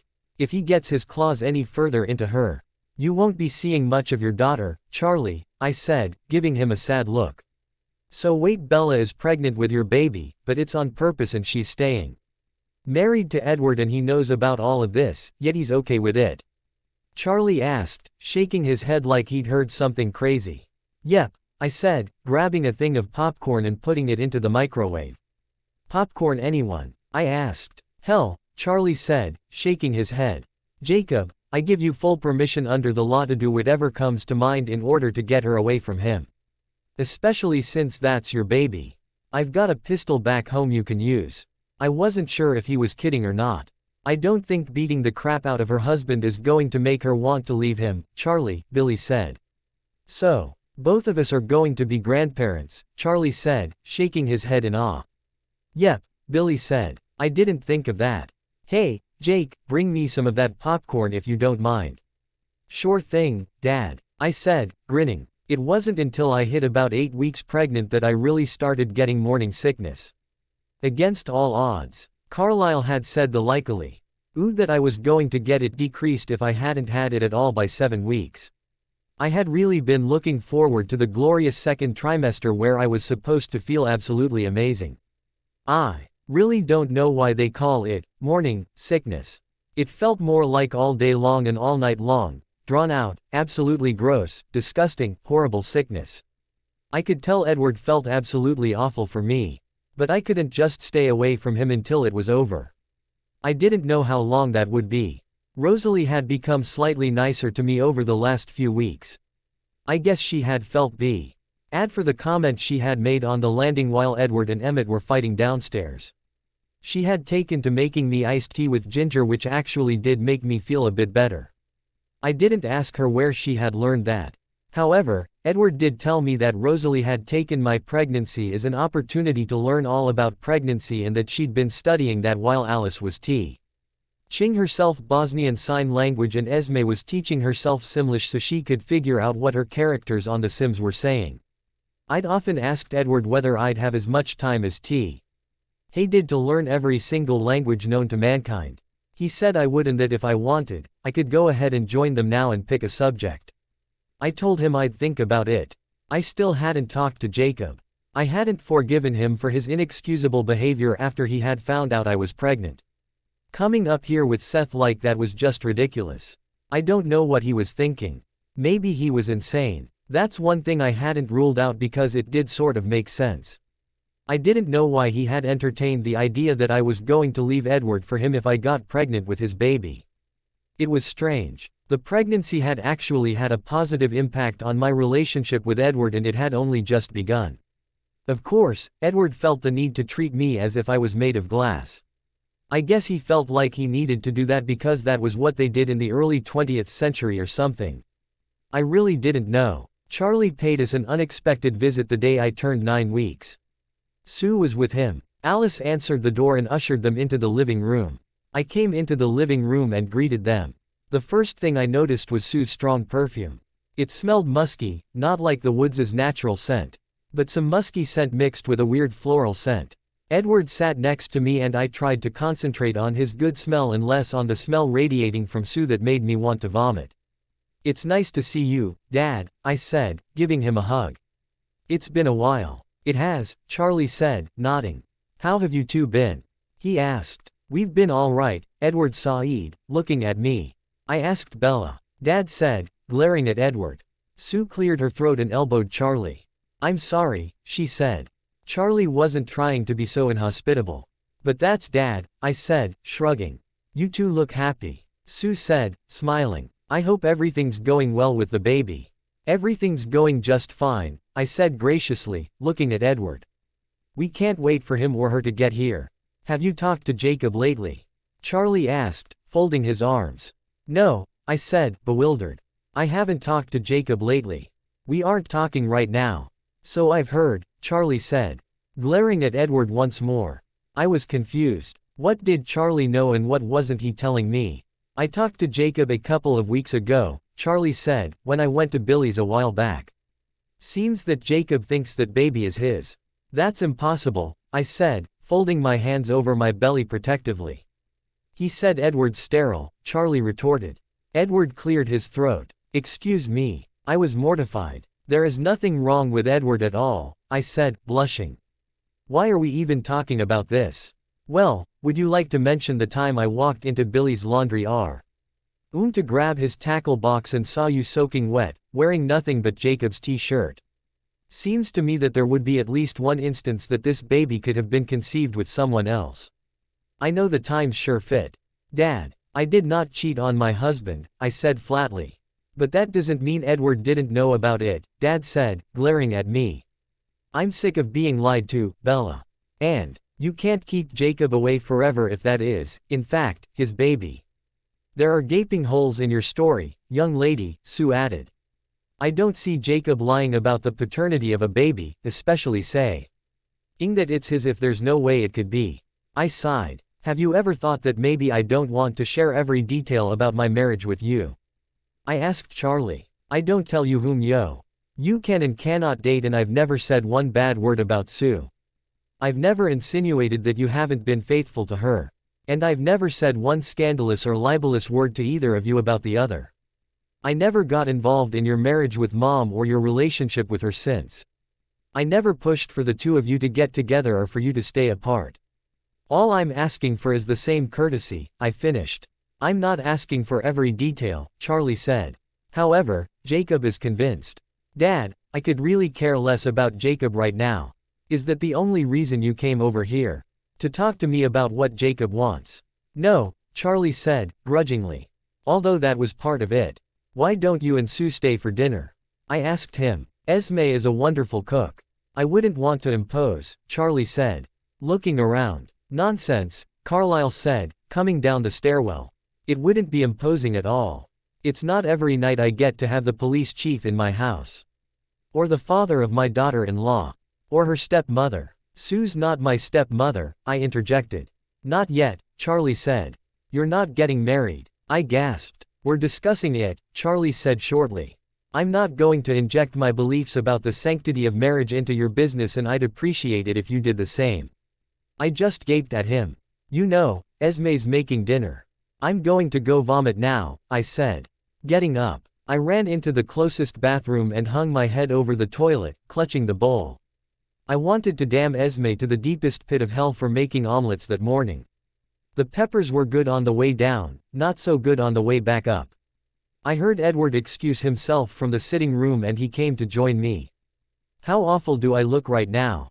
I asked him. You still look beautiful. Even with vomit chunks flying out of your mouth, he promised, pulling my hair out of my face and pinning it behind me, out of the way. Thank you, I moaned, before I regurgitated again. Esme went all out for dinner. I was impressed. She made chicken cordon bleu and a fresh salad she had made with fresh vegetables. She even made chicken noodle soup, hoping to soothe my stomach. Rosalie had made me a new pitcher of iced tea with ginger. So how are things in Forks? Alice asked Charlie, smiling appreciatively at him. Things are good. Mike Newton, he said, nodding at me, is getting married next summer. He asked Jessica to marry him. I asked, aghast. Well, at least now you're not the only person to get married straight out of high school, Edward teased me. I don't know Jessica that well. But she seems like a nice enough girl, Charlie said. I'm just glad he's finally given up the notion that I'm going to go out with him, I muttered. You and me both, Edward sighed. I noticed this time, he wasn't teasing. So have you guys done any baby shopping? Sue asked. I'm actually letting Alice here decorate the nursery, I said. I'm no good at decorating, but Alice is amazing. Alice grinned. I try. It's a hobby of mine, she said. Have you picked out a theme yet? Sue asked her. I'm still deciding, Alice said. I've gone with a sort of custardy yellow for the walls. I think teddy bears are darling for a unisex nursery, Sue said. That was my favorite part before Leah and Seth were born. Their nurseries were simply beautiful. I remember having the hardest time choosing between watermelons and daisies for Leah. I ended up compromising with a nice watermelon-colored pink for the fabric and light green walls with lots of daisies. That sounds very pretty, Alice said. Sincerely. I was getting really sick of all of the nursery talk. Alice, you go on much more and you'll have already told me all of your plans for the nursery. It's supposed to be a surprise. I chided her. Alice smiled serenely. Have you thought of names? Charlie asked. I was intrigued that Charlie would bring up something having to do with the baby. Lee thought he was against everything to do with the entire situation. For a girl, I really like Nora, I said. That was Jacob's grandmother's name, Charlie said, frowning. Yes, I said, figuring there was no point of lying. But I still really like it. I told Alice I'd give the baby her name as a middle name if it was a girl. So, I really like Nora Alice. And for a boy, Charlie pressed. I'm not really sure, I said. Edward and I have played around with a few things. Charlie nodded. Jackson Edward was at the top of our list, but it keeps changing, Edward sighed. What about last names? Charlie asked. The baby's last name is going to be Cullen, of course, Rosalie said from across the table. Edward and Bella are married. Why wouldn't the baby have their last name? I could have kissed Rosalie right then. I see, Charlie said, stiffly. I knew what Charlie was doing and in a way, I could agree with him if I let myself. I knew Charlie was taking up for Jacob because Jacob was the one he'd wanted me with all along. Probably even before I'd set foot in Forks. Maybe while I was still in Forks, back when him and my mom were still together if Jacob was even born then. I was 2 when Renee left and took me with her. But the fact remained that Jacob had really hurt me. And I knew that if I let myself overthink things, I'd really be in trouble. I knew Edward loved me and I knew I loved him. I knew that we were married and I knew that we were going to raise this child together. However, I knew that part of me loved Jacob, but I didn't know how strong that part was.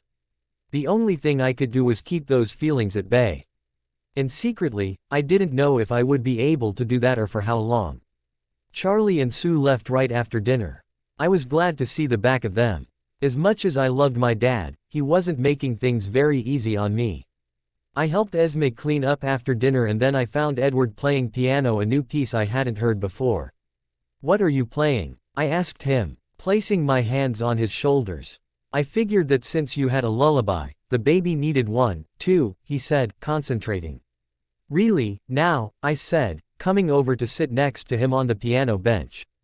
"Rosalie told me that she learned that the baby can hear in the womb," he said. "Yes, that's true, but the baby doesn't even have ears yet," I said. "It will be a while before he can hear what we're all saying or what his lullaby sounds like." Edward grinned. "I'm starting it now, so I can perfect it before he can hear it." "You think it's a boy?" I asked him, leaning into his solid arm. "I'm only saying that because you've been referring to him as a boy since we found out you were pregnant," he said. "You're not upset that I'm pregnant with Jacob's baby, are you?" I asked him. "No," he said immediately. "You wanted a child and I couldn't give you one. I'm glad Jacob was there to fill the need. And I can't wait to hold our child in my arms. I just think there are a few things that need to be straightened out first." "Such as?" I asked him. "I think you need to talk to Jacob," Edward sighed, ceasing his playing to look at me. "Like it or not, Yako, B is going to need to be part of this child's life. Especially if the baby is a boy. The chances of him becoming like Jacob are too great. I think you and Jacob need to decide what Jacob's role is going to be in this child's life. And I think you need to figure out who is going to be this child's father, if it's going to be me or if it's going to be Jacob." I looked at Edward strangely. "What do you mean?" "I don't think Jacob is going to be too happy if this child grows up calling me Daddy, when he's the biological father. I don't think he's going to be happy watching his child grow up from a distance, either. That's just not how things are done in the Quileute culture. I know Billy isn't sure if he has another son, and I know Jacob doesn't want his child to grow up thinking someone else is his father and then getting older and realizing that part of his life is a lie," Edward sighed seriously. "I'm just saying that this is something that you need to think about, something that can't just be taken lightly." I nodded. "You're right," I agreed. "I need to talk to Jacob. We'll get this straightened out," I said. Edward just nodded and continued his piano playing. "I love you," I told him, resting one hand on his arm. "I know," Edward sighed. "I love you, too," he said, wrapping one arm around me. A few weeks passed. I hadn't heard much from Bella in nearly 3 months and I was getting rather nervous. I figured the best thing I could do was stay away until she was out of the danger zone, and the likelihood of her miscarrying had dramatically decreased. Charlie continued to give me updates on the baby under Bella's nose, and for that, I was extremely grateful. It was getting hard for me to keep my mind completely closed off while I was phased. As much as I tried focusing on the Quileute anthem while we were patrolling, I couldn't keep my thoughts away from Bella and the baby for long. "Are you nervous?" Leah asked me suddenly. "About what?" I asked, tearing my thoughts away from a scene where Bella and I were quite alone, my hands cradling her round belly. "You know what I'm talking about. You've been trying to hide it, but you're not succeeding well," she said, looking at me. I decided that there was no point in lying or pretending Bella wasn't really pregnant and that the scene was really just something out of my imagination. "Yeah, I'm nervous," I admitted. She won't then talk to me and I don't know what I'm going to do about the baby. "What if it's one of us?" Leah asked. "Surely that's crossed your mind." "Of course it has. I can't just abandon it." Bella's convinced herself that it's a girl and that it won't become a werewolf because of that. Leah snorted. "She must be fooling herself then. Has she not me? I guess she's blocking that out." Seth reminded her of that fact, I said. My thoughts lingering on the last conversation I'd had with Bella. Leah's thoughts were full of surprise and a little pride for her younger brother. "Wow," she replied, stunned. "That's what you have to put up with. No offense, but I think Bella's being a bitch. She needs to calm down a bit and stop being so selfish." "Right now, I agree with you," I sighed as the sun rose up over the mountains, showing us in the dawn's early light. We headed back toward the reservation. "Things will work out," Leah said. "I know they will." "I hope you're right," I replied. "I wish there was more I could do for you," Leah sighed. "You've done so much for me lately." "Right," I smirked. "Let's not get all mushy now. Race you back to the res." With that, we took off running back to the reservation.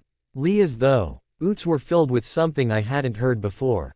I couldn't figure out exactly what it was. Blank, underscore, blank. When I got back home, Bella was sitting on my front steps. I stepped back in surprise, not expecting to see her. "What are you doing here?" I asked her, frowning. She jumped and turned around to face me. "I think we need to talk," she said in a small voice.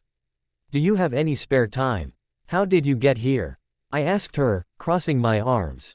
I didn't see her Mercedes anywhere. I figured her darling Eddie would have been watching her like a hawk. Seth spent the night at Sue and Charlie's and I went over there last night to have dinner. Seth offered to bring me to the reservation, so I called Edward and told him I was spending the night at Charlie's. He actually agreed. I asked in surprise. "Yes," Bella said, looking down at her feet. "He's actually the one who said that I needed to talk to you." I frowned in confusion. Why was the bloodsucker taking my side for once? "I don't think I've been very fair to you, Jacob," she said, sighing. "I know you want to be with me, but you and I know that's not possible. I'm married to Edward and I'm going to stay married to Edward. But I want you to be a part of this baby's life. This baby is going to need you. I don't know if I feel comfortable with the baby calling you Daddy, or not, because Edward is going to be married to me. Living with us, filling the roles a daddy would fill. But I don't think Uncle Jake would fly with you either. Quite frankly, Charlie would be pissed if the baby called you Uncle Jake." I sighed, fighting the urge to punch something.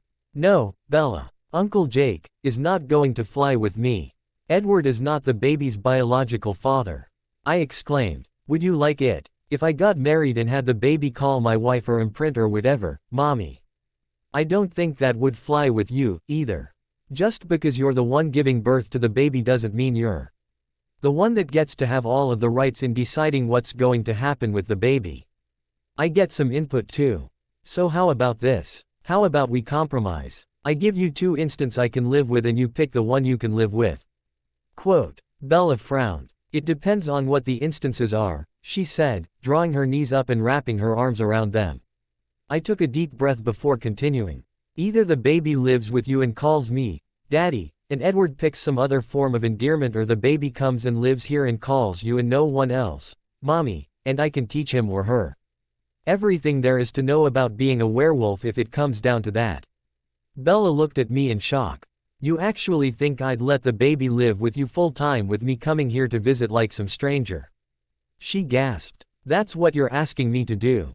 I exclaimed. Bella was silent. "You're right," she said, sighing.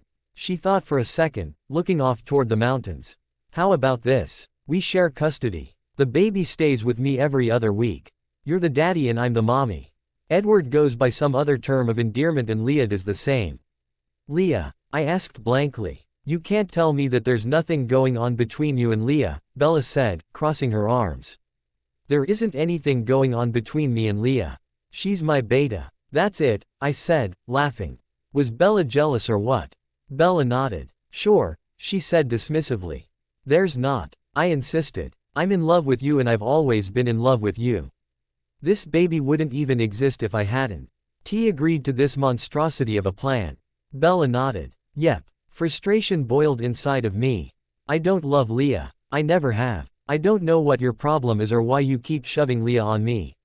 Maybe it's because you think that if I'm sidetracked with Leah I won't love you anymore."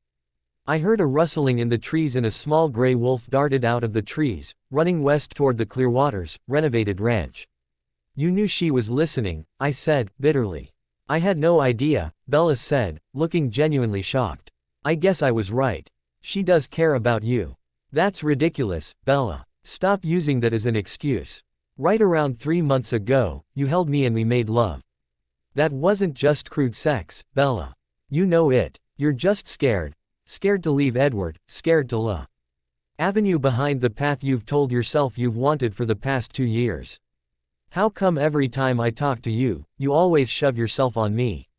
Bella asked calmly. "Because you don't understand," I exclaimed. "You're choosing wrong." "I'm not," Bella said. "There's no right or wrong when you're in love with someone. You just do what feels right. I'm in love with Edward, Jacob. You need to start accepting that now." I think you need to accept the fact that you're in love with me and that you love me just as much as you do Edward, maybe even more, I replied. You need to accept the fact that you're carrying my child and that binds us in a way that is stronger than any other commitment out there. I'm in love with you, Bella. I love you. And that's not going to change. I'm going home, Bella said abruptly. Seth, she called. Seth trotted over in wolf form. Slowly, I put two and two together. Seth had phased into wolf form when I had phased into human form. Seth had known Leah had feelings for me. Seth had told Leah to wait by my house patiently before I had gotten there, telling her I'd be sidetracked by Bella and too distracted to pay attention. Seth hadn't wanted Leah to have feelings for me, knowing that things were complicated enough because Bella was pregnant with my child. Seth was only trying to protect his sister's heart in the long run, by breaking it for her now. Seth was only a kid. He didn't understand that an unrequited love could break someone. Seth, we need to talk, I told him. I gave him an alpha command. Take Bella home and then come back here. Seth nodded once. Bella climbed onto his back and the two were gone in a flash. I headed inside, my head full of thoughts I really didn't want floating around. Blank. Seth came back about an hour later. I didn't ask what had taken him so long. I wasn't sure I wanted to know, in case it had anything to do with vampires. He knocked at the door and I let him in, sighing in disapproval. I walked over to the kitchen table and sat down. What? He asked, taking a seat across from me. I think you know, I said. You and Leah were both phased at the same time. You were in close enough proximity to sidetrack her, once Bella and I's conversation turned to discuss her. I had no idea Leah had feelings for me, Seth. Nor did I realize she was sitting right behind the house. You know, Seth. You knew and you deliberately let her get hurt. You sound like you care a little more than you're letting on, Seth said, crossing his arms and frowning. I groaned. Leah is my beta. Our pack is so small. Seth, you know we can't afford to let emotions run wild. Not only that, but she's your sister. You're supposed to watch out for her, not deliberately hurt her. You know Leah won't let someone else watch out for her, Seth quipped. Leah's always taken care of herself. She shouldn't have been eavesdropping in the first place. I sighed, looking down at the table, trying to reason things out in my head. All right, Seth, I don't care if she was eavesdropping or you sidetracked her so she would overhear our conversation or what. I don't know what Leah's feelings are, how strong they are or anything else. But I think you have an idea. You know how hurt Leah was when Sam ended things with her. You were there when Leah was making things hard on the whole pack because we could all see her thoughts and emotions. I really don't want that getting shoved on a pack as small as ours. Leah is a very good friend of mine. You know what? We've gotten close during those nighttime patrols of the perimeter. I'll say, Seth interjected. It's not like that, I insisted. Leah and I are friends. Good friends. I didn't know she had feelings for me. And even if I had known, it wouldn't have changed anything. I'm in love with Bella, Seth. I'm having a baby with Bella. Not Leah. Have you ever considered the possibility that Leah might be jealous of Bella?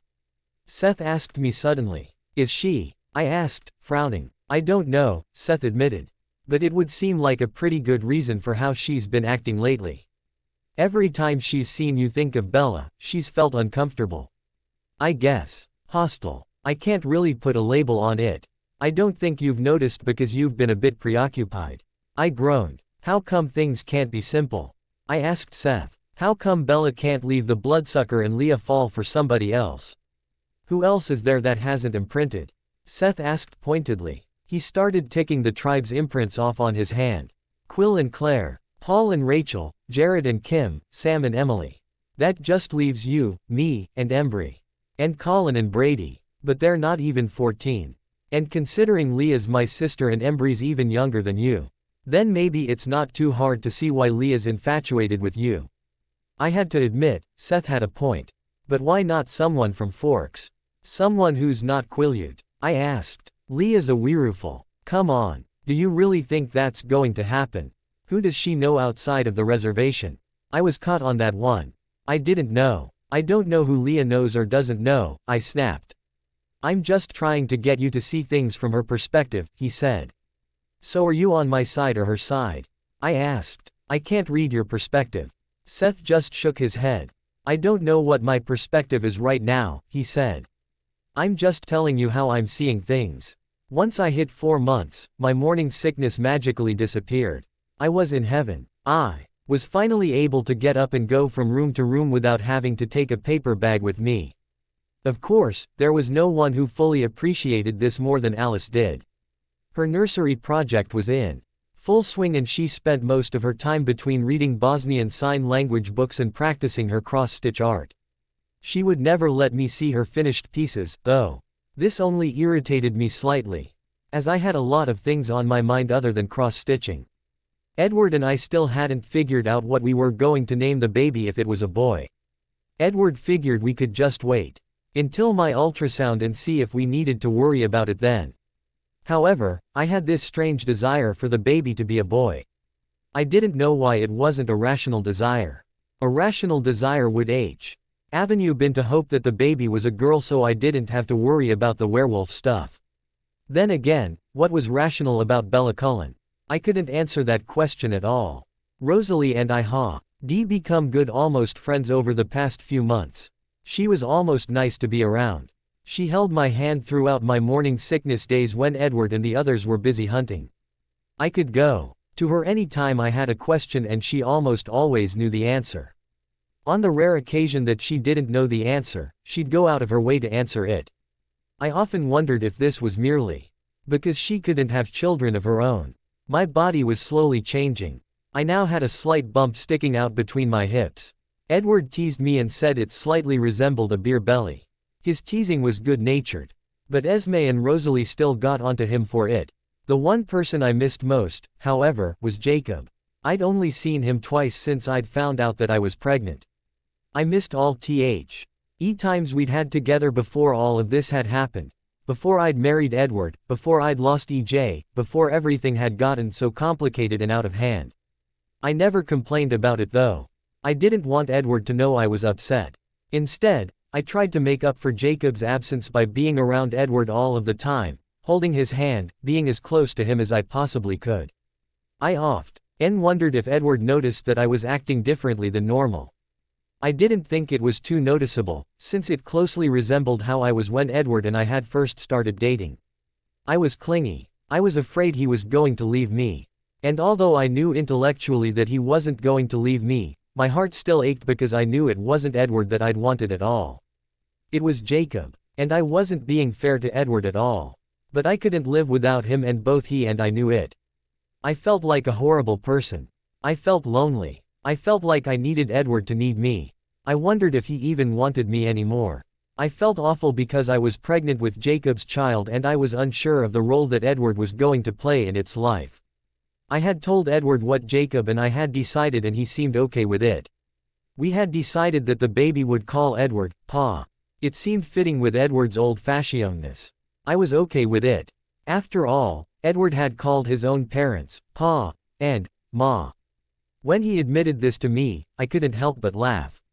I couldn't imagine Edward as a little boy with bright green eyes in his ma's arms while he Pa came in the door from work. It just couldn't fit into my head. Blank. Edward and I were in Carlisle's office. He checked the baby's heartbeat. I smiled as Edward's face brightened upon hearing the sound of the baby's healthy heartbeat filling the room. Well, this little one is certainly healthy, Carlisle announced, smiling. Edward held my hand as Carlisle continued to prod and poke at my belly. Your fundus is right where it should be for 16 weeks, too. I see absolutely nothing to worry about, Carlisle said, grinning at the two of us. That's great news. Edward sighed, smiling at me. It is, Carlisle agreed. However, let's not make too much of a big deal about it. I think Alice is planning a party after your next checkup. She wants to throw a party to celebrate finding out the sex of the baby. Edward rolled his eyes. Does she need to throw a party for everything? He asked. It's Alice, I reminded him. She gets a little overexcited about everything. And she's excited about becoming an aunt on top of it all. Quote, we should go find her niece in Biloxi, Edward sighed, looking over at Carlisle. She's technically an aunt, even if she's never met her biological niece. Yeah, I'm sure that would go over well, I said, rolling my eyes. A pint-sized, not even 5-foot-tall girl, appearing to be around 20 years old, runs up to an old woman in her 80s and announces that she's the old woman's aunt. She might just give her a heart attack. And then she would rush her to Carlisle, who's had a medical degree for nearly 400 years. I'm sure that would go just swimmingly. Carlisle laughed. I think that letting her throw a party is a much better idea, saves us from all of that drama, at least.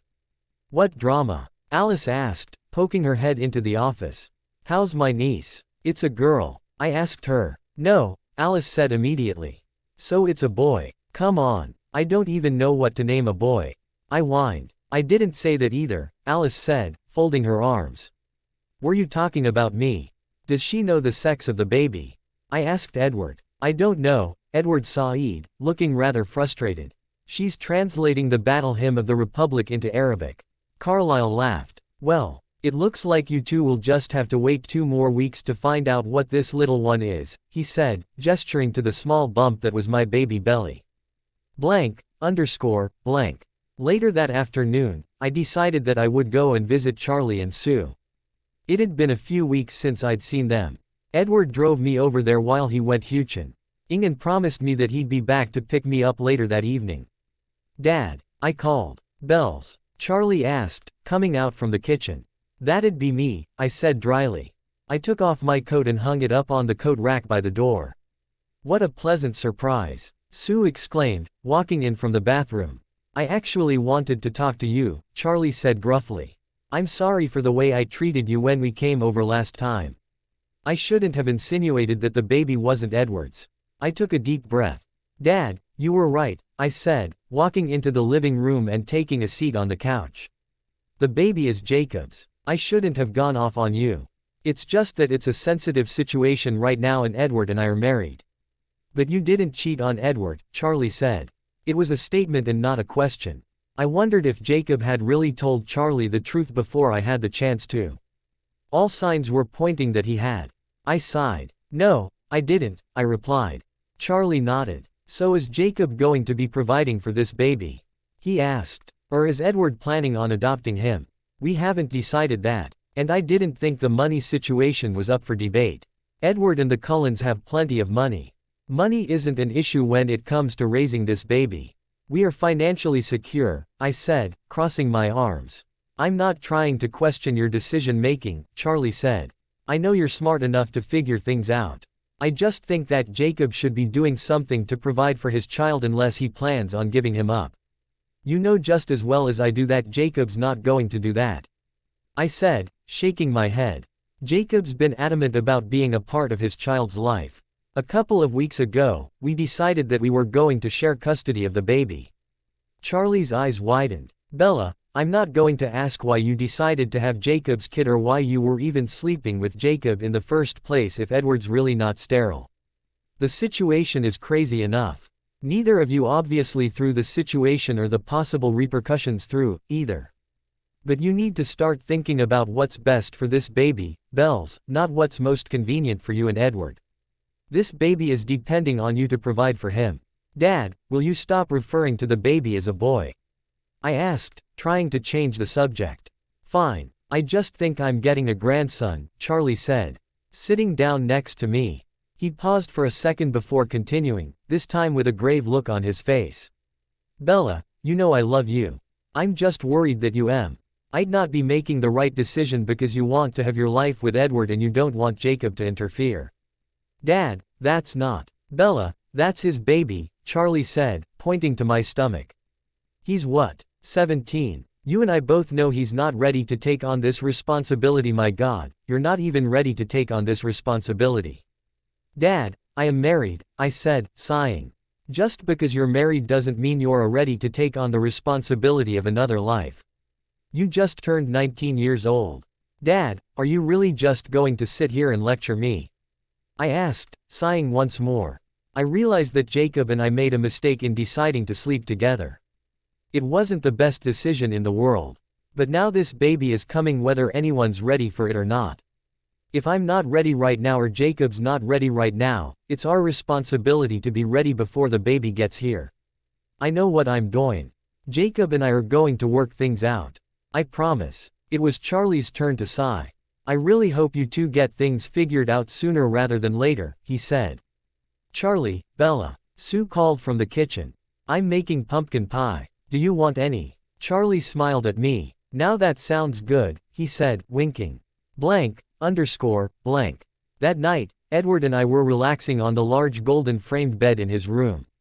It was just past midnight. I knew Alice was still at work on one of her surprises for me and Jasper was in his room, studying constellations. Esme was sitting by the fireplace in the sitting room with Carlisle. Rosalie and Emmett were outside, roasting marshmallows. It was a rather relaxing night. I cuddled closer to Edward. Are you cold? He asked, drawing the blankets around me. No, I said, letting one hand drape closer to my belly hopefully. Just thinking. About? He asked, frowning. When I'll be able to feel the baby kick, I said honestly. Among other things. Rose said it should be any time now, Edward reminded me. I know, I replied. I heard a door close off in the distance. Emmett and Rosalie must be finished with their marshmallow roasting, Edward sighed, kissing the top of my head. I nodded, yawning. You're tired, Edward sighed. You need to get your rest. No I'm not, I said, sitting up. I crawled across him, straddling him. I leaned in and kissed his lips softly. What are you doing? He asked, frowning. I heard a soft moan from downstairs. Sounds like someone else has the right idea, I said, grinning and looking from his eyes to his lips and leaning in once more. He pushed me away lightly. Emmett and Rosalie always have that idea, Edward sighed. We really shouldn't. I could hurt you or the baby, he said, shaking his head. Please, I begged. It's been months. I want to. Edward sighed, but I cut him off with a kiss. Don't you want me? I pleaded. You know I do. Edward exclaimed in a pained voice. I'll let you know if you get carried away, I said. Deliberately letting my hand trail near his groin. I just need this tonight. I need to know that you really love me. How can you question that? Edward asked, shaking his head. In all reality, I needed to know that I loved Edward more than I loved Jacob. I needed to feel something more for Edward to take my mind off of the baby and Jacob, and this was the only way I knew how to do it. I kissed him passionately and he responded, picking me up and rolling us over. He pulled back suddenly. What about the baby? He asked, his eyes full of apprehension. What about it? I asked, wrapping my arms around his neck. Are you sure it's safe? He asked, frowning. Positive, I said quickly, reaching for the buttons to my nightshirt. I asked Rosalie. You planned this, he said. It wasn't a question. Maybe, I said, grinning. Can you blame me? He didn't answer. He kissed me deeply, reaching for the buttons to his own shirt, impatiently tearing it off at the last minute. I slid down underneath Edward, frantically reaching for the buttons to my nightshirt. Edward reached for it, making to rip it open. I like this shirt, I warned him. He simply nodded, unbuttoning the buttons at the speed of light and throwing it across the room. I shifted underneath him, trying to alleviate the growing tension between my thighs. Edward pulled my sweatpants down, sticking his hand between my legs, softly massaging me. Kissing his way down my neck. I moaned, lifting my hips up toward his hand. I frantically reached for his belt buckle. Wait, he murmured in my ear. What? I breathed. Edward slid the bed between my thighs, taking my underwear off in one fell swoop. I leaned back, spreading my thighs, eager for him. He traced circles on the inside of my thigh with his tongue, drawing ever closer to my center. But never quite reaching it. I bucked my hips impatiently. Always the impatient one, aren't you? He grinned at me. I didn't answer him. I needed to feel him pleasure me, show me that he loved me. Something. I needed to feel something to feel alive. He flicked his tongue over my center and I jumped uncomfortably. Are you okay? He asked, frowning at me. I'm fine, I muttered. Keep going. He continued his ministrations, actions that would normally have me climaxing in a matter of minutes. I couldn't concentrate. I kept thinking of how Jacob had made love to me. I wanted Edward to do the same things Jacob had. But he couldn't. He didn't know how. Edward eventually gave up and made his way back up to my lips, kissing me passionately, being slightly rougher than he normally was. I knew he could tell something was on my mind, that something was different. I couldn't bring myself to pretend with Edward. I was confused. I reached for his belt buckle once more. thinking that maybe once he was inside me, things would progress and that he would be able to make me forget about Jacob. He didn't fight me this time. I knew he was frustrated. I was wet enough. Not as wet as I had been when Jacob and I had made love, but wet enough for things to progress. Edward pulled his pants all the way off and threw them across the room to join the rest of our clothes. He entered me carefully, apprehensively, treating me like porcelain. It angered me. I didn't want to be treated like glass, like some breakable object. I didn't feel completely filled. I felt like something is missing. I wrapped my arms around Edward, grinding myself against him. He gasped, looking down at me, his eyes wide with lust. "Oh, Bella," he crooned, setting a steady rhythm. I gave into my imagination. Imagining Jacob touching me, imagining Jacob holding me, suckling me, filling me. Edward watched me curiously, thrusting harder and harder with each thrust. I wondered if he had noticed how quiet I was being compared to usual. I suddenly remembered Jacob setting a constant, drilling rhythm in the middle of a dirt path on the outskirts of the reservation, Jacob on top of me, suckling my breast. Setting a conscious rhythm with his hand, his fingers inside of me, Jacob holding me in my old bedroom at Charlie's after we were together for the first time. It all hit me like a flash. "Oh, Jacob," I moaned aloud. Edward froze, bringing me back to reality. His jaw dropped and he looked at me in horror, like I had just slapped him. I paused, not sure what to say or what to do. Edward pulled out of me and grabbed his dress pants, shoving them on. He picked up the rest of the clothes on the floor and threw them at me. Then, he headed out the door, a look of disgust on his face, slamming the door behind him. I curled up on the bed, hugging my knees to my chest. I didn't know what else to do but cry. What was happening to me? What had I just done? Blank. I wasn't sure how long I'd been in our bedroom. It felt like an eternity. The sun was rising, setting the whole room in a bright orange glow. A soft knock came at the door. "Come in," I said, trying to hide the emotion in my voice. It was Alice. "What happened?" she asked, sitting down on my bed, tucking my hair behind my ear. "He didn't tell you," I sniffed, wiping away the tears trailing down my cheeks with the back of my hand. "I didn't ask," she said kindly. "They left a few minutes ago to go hunting. It's just me and Esme here now." "Oh," I said, hugging my knees to my chest again. "I feel like I stabbed him in the chest," I cried. I knew Edward hadn't needed to go hunting. He was probably off thinking, considering he had just gone hunting the day before. "I'm sure you didn't," Alice said. Her expression wasn't too convincing. "What happened?" "We were in the middle of, well, you know," I started awkwardly. "Making love," Alice suggested brusquely. "Yeah," I said, blushing. "And in the middle," I said the wrong name, Jacob's name. I hung my shoulders in shame. "I don't even know why. I'm not the expert on pregnancy around here," Alice said. "Carlisle or Rose, Allie would be able to tell you much better than I could. But maybe it was just pregnancy brain. Maybe you just forgot. I know it's not a very good reason, but I'm sure these things happen occasionally." "I don't think that's what it is," I murmured. "You can't tell Edward what I'm about to tell you." "Of course not. I'll just translate the battle hymn of the Republic into a foreign language like I did during graduation," she grinned. I knew she was trying to make me smile, to lighten up the situation, to make me feel better, but I didn't want her to. I didn't deserve that. "Alice, I don't know what's wrong with me," I cried. I was supposed to be making love to my husband, but I was envisioning it with someone else. I kept thinking about what Jacob was doing, how he was touching me, how he was making me feel. I broke off in embarrassment. Alice's eyes were wide with shock when I finally had the nerve to look back up at her.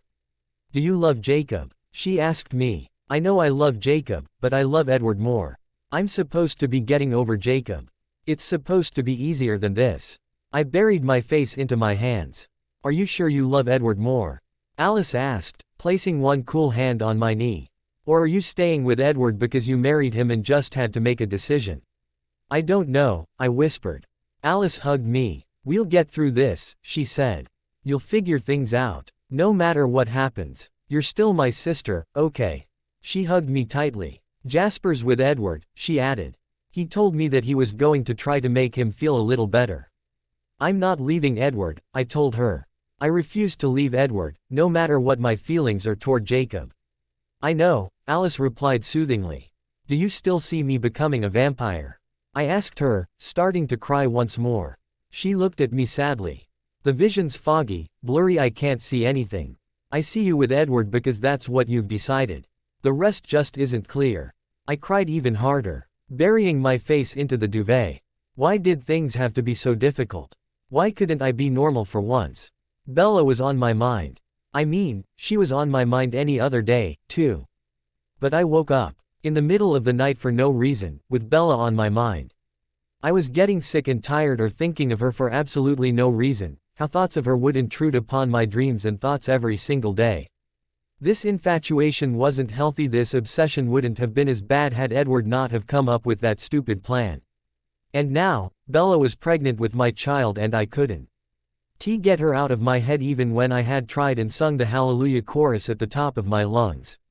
Not that I'd tried or anything. Well, okay, I did. It was rather embarrassing. Yeah, he's a looker. But I really think it's guts that matter most. I displayed them for you. Strewn out about from coast to coast. I am easily make-believe. Just dress me up in what you want me to be. I'll take back I've been saying for quite some time now. And honestly, I didn't even think Edward Cullen was really that good looking. Not to be conceited or anything, but every time I'd look in the mirror, I'd think to myself, man, I'm so much better looking than he is. Not that I was being vain or anything, but it was true. Edward and I were physically complete opposites. What did she see in the pasty snowflake anyway? I had no clue. I was better for her than Cullen. Okay, face it, I was better than Cullen, period. I had more heart than Cullen. I fought tooth and nail for Bella and I was still doing it. I was paying for it dearly, too. She was pregnant with my child and I had no idea what kind of relationship I was going to have with my kid when all of this was said and done. I had been foolish, giving into my emotions and feelings, rather than thinking things through rationally.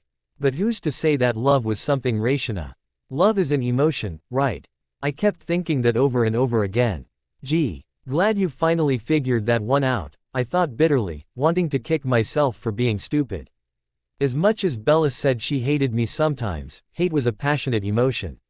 Sometimes I'd tear her feel hate toward me rather than nothing at all. Pretty stupid, huh? In all reality, I needed Bella. Cullen was a drug for Bella, Bella was a drug to me. Her smile, how her cheeks lit up with embarrassment. How cute she was when she blushed, how her small hands seemed to be so fragile. Bella just looked fragile and I was scared to death that he was going to hurt her by being stupid. I gotta feel you in my bones again. I'm all over you. I'm not over you. I wanna taste you one more time again. I'm all over you. I'm not over you. Bella. There was nothing I wanted more than to pull her into my arms right at that very moment. To apologize. To tell her that I had been so incredibly dense and a typical teenage idiot. But she wasn't even talking to me. I had no idea if she even missed me. Hell, she was probably in bed right then. With that, I immediately diverted my mind from that particularly dangerous thought right away. I really didn't need that at all. That was toxic poison to me.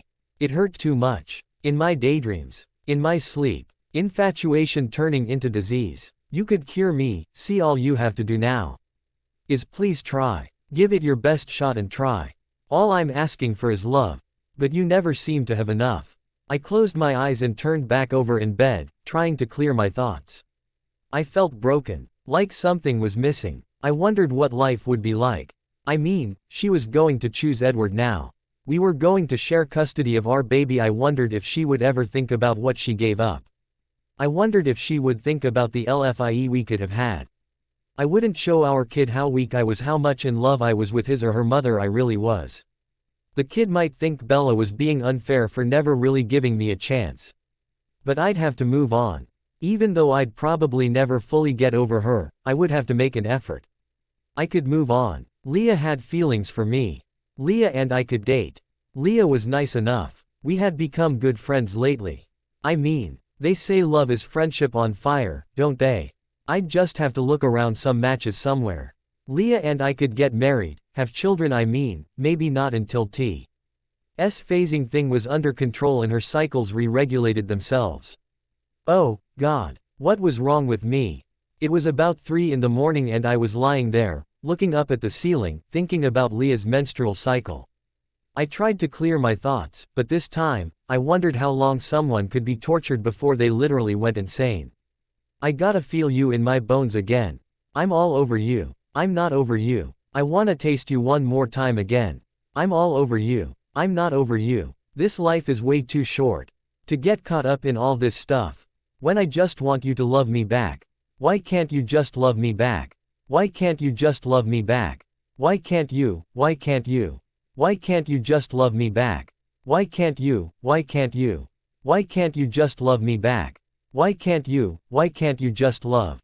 I was so weak. I was crying. Jacob Black, the big alpha wolf, was crying over a fucking girl. Why? Why didn't she love me enough? What did I do? What didn't I do? I refused to believe that she didn't have feelings for me anymore. I had been there for her when she had hit rock bottom. Surely that had to have left a mark somewhere, maybe small, maybe not. Bella had told me she had loved me, not just liked me and not just loved me, a friend or a brother. Bella had admitted that she had had romantic feelings for me, but she just went off and married the blood sucker, and then Indira seemed to care about me at all afterwards. Why did Bella have to be so stupid? Stupid wasn't the right word. But confusing, hard to read, strange. Wait. I forgot. Isabella Swan. I refused to think of her new last name, was a girl. And all girls are confusing, right? Leah could be just as confusing as Bella at times. Except for I had the luxury of being able to read Leah's thoughts. At least while we were in wolf form. Even then, though, I still hadn't had a clue that Leah had feelings for me. And as much as I appreciated Leah's friendship, I knew that I couldn't have a relationship with her. I did care about Leah. I mean, I had jumped in front of a bloodsucker and had gotten seriously hurt to save her. That was what? Nearly a year beforehand. I knew Leah hadn't forgotten about that. I knew SSHE was grateful, and I knew her feelings toward me had changed afterwards. She had stopped thinking of me as such an annoying twit, at least. Or that's what I had thought. Maybe that's when she started having romantic feelings for me. I could barely get my thoughts around the concept. If Leah really and truly loved me, maybe she would accept me as damaged goods. Maybe she would accept me even if she knew I loved Bella more. But Leah didn't deserve to be second best to Bella, just like I didn't deserve to be second best to Edward. The whole situation was fucking insane. I closed my eyes again and could only imagine the scene I wanted more than anything. Bella's lips on mine, my arms around her protectively. Our baby in between us, my hands wrapped around her belly. I groaned. The scene was just too painful. I didn't know what to do to get rid of it. I got up and stumbled toward the bathroom and ran water in the bathroom sink. I splashed water on my face, trying to sober up my thoughts. They had me high as a kite and I couldn't find my normal plateau. The depression was getting to me. No matter how bad I wanted to live in that world, live in a world where Bella loved me and we were together. Raising our child, it wouldn't happen, and I needed to realize that. In reality, we were just two stupid kids who got into a situation way above our heads. In reality, Edward was supposed to be the smart one, having been here for over 100 years. He should have been smart enough to see this coming, see the pain and torture this would cause for everyone involved. I loathed him for his idiocy. I loathed him, period. I gotta feel you in my bones again. I'm all over you. I'm not over you. I wanna taste you one more time again. I'm all over you. I'm not over you. This life is way too short to get caught up and all mixed up. When I just want you to love me back. Why can't you just love me back? But in the end, I needed Bella. She was the only one I needed. Not Leah. I knew that deep down in my heart. I would never find anyone unless it was Bella. I wanted her with a raw, pure emotion that I knew the bloodsucker would never be able to understand. In reality, I loved Bella more than he ever would, more than he would ever be capable of. Because love was a human emotion and the asshole wasn't even human. Why won't you just love me back? I headed back into my room and curled up into the fetal position on my bed.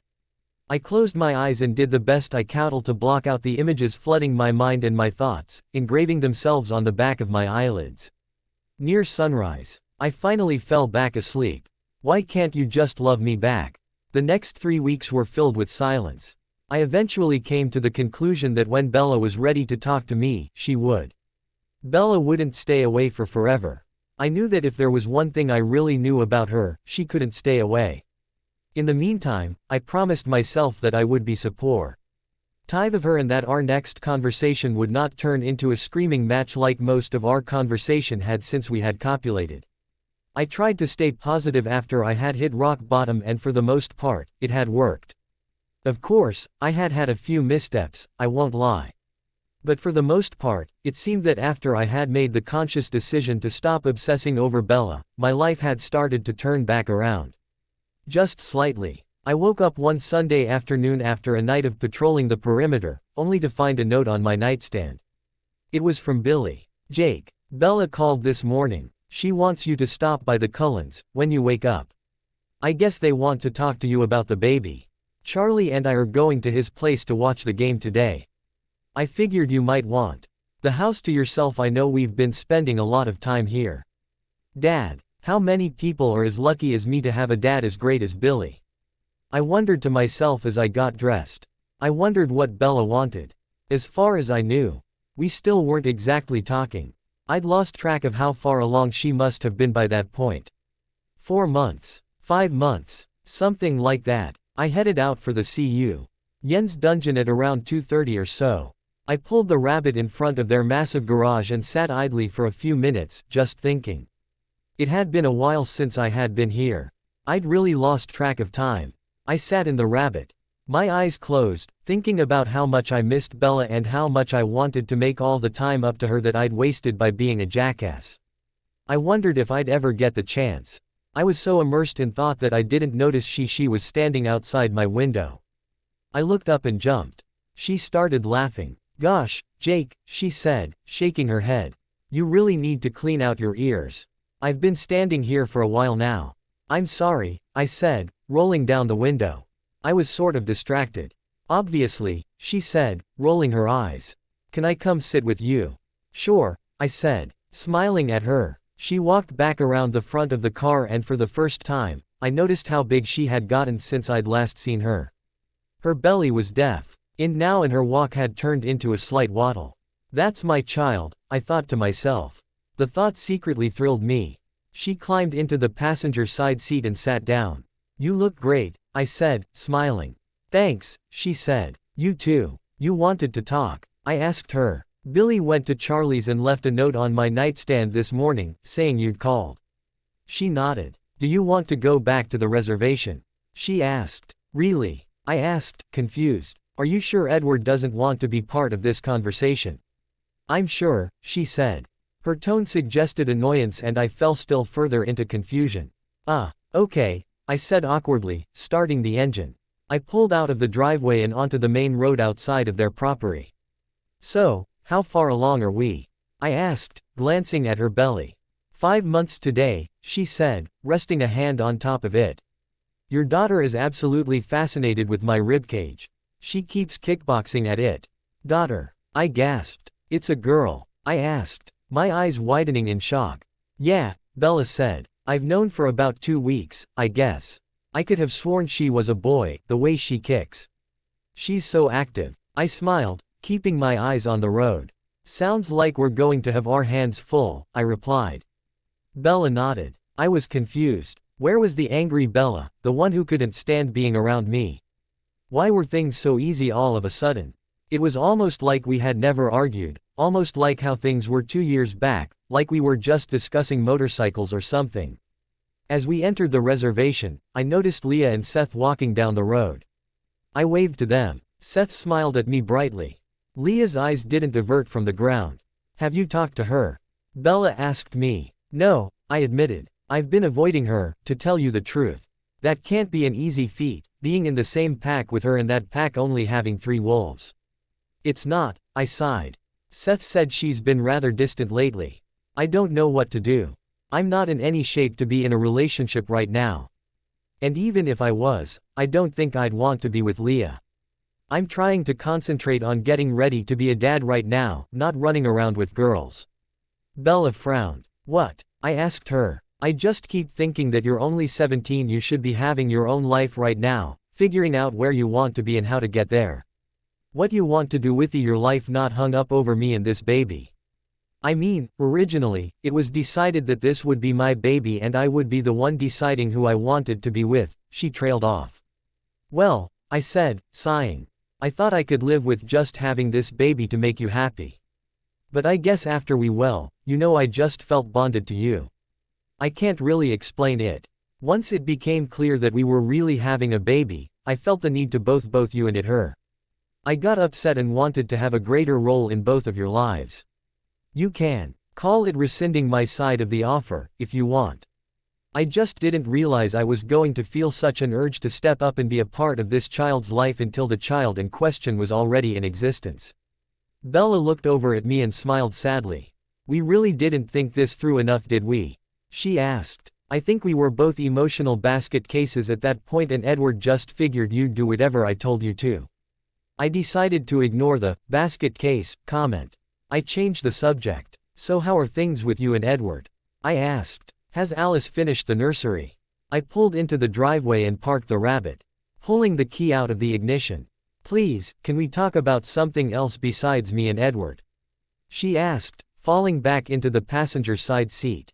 "Why? Is something wrong?" I asked, genuinely concerned. "Edward and I have been not arguing exactly, but he's been upset with me for about a month. Let's just say I made a really big mistake and he's trying to get over it. But it's been hard on us both," she said, looking down at her belly and sighing. "Is it the baby?" I asked her. "Surely he can't be mad at the baby or something like that." "No," Bella sighed. "It's not the baby. It's something else. What could you have done to make him upset?"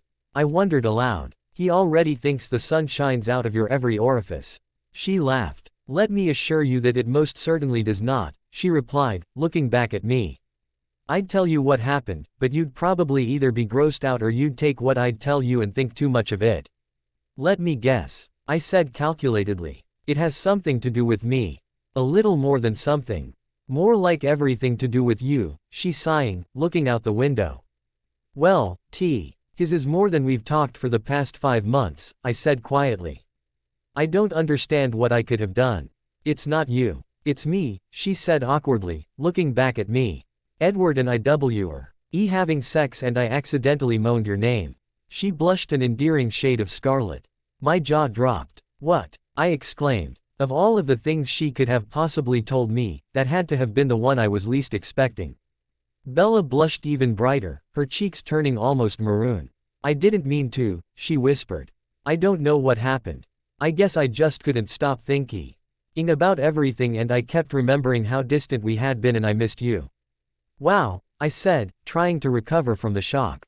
"That can't have gone over well." "Obviously," Bella said. "I just needed to get out of the house. I couldn't stand being around him at all today. We've agreed that we were going to try to work things out, but things have just been difficult."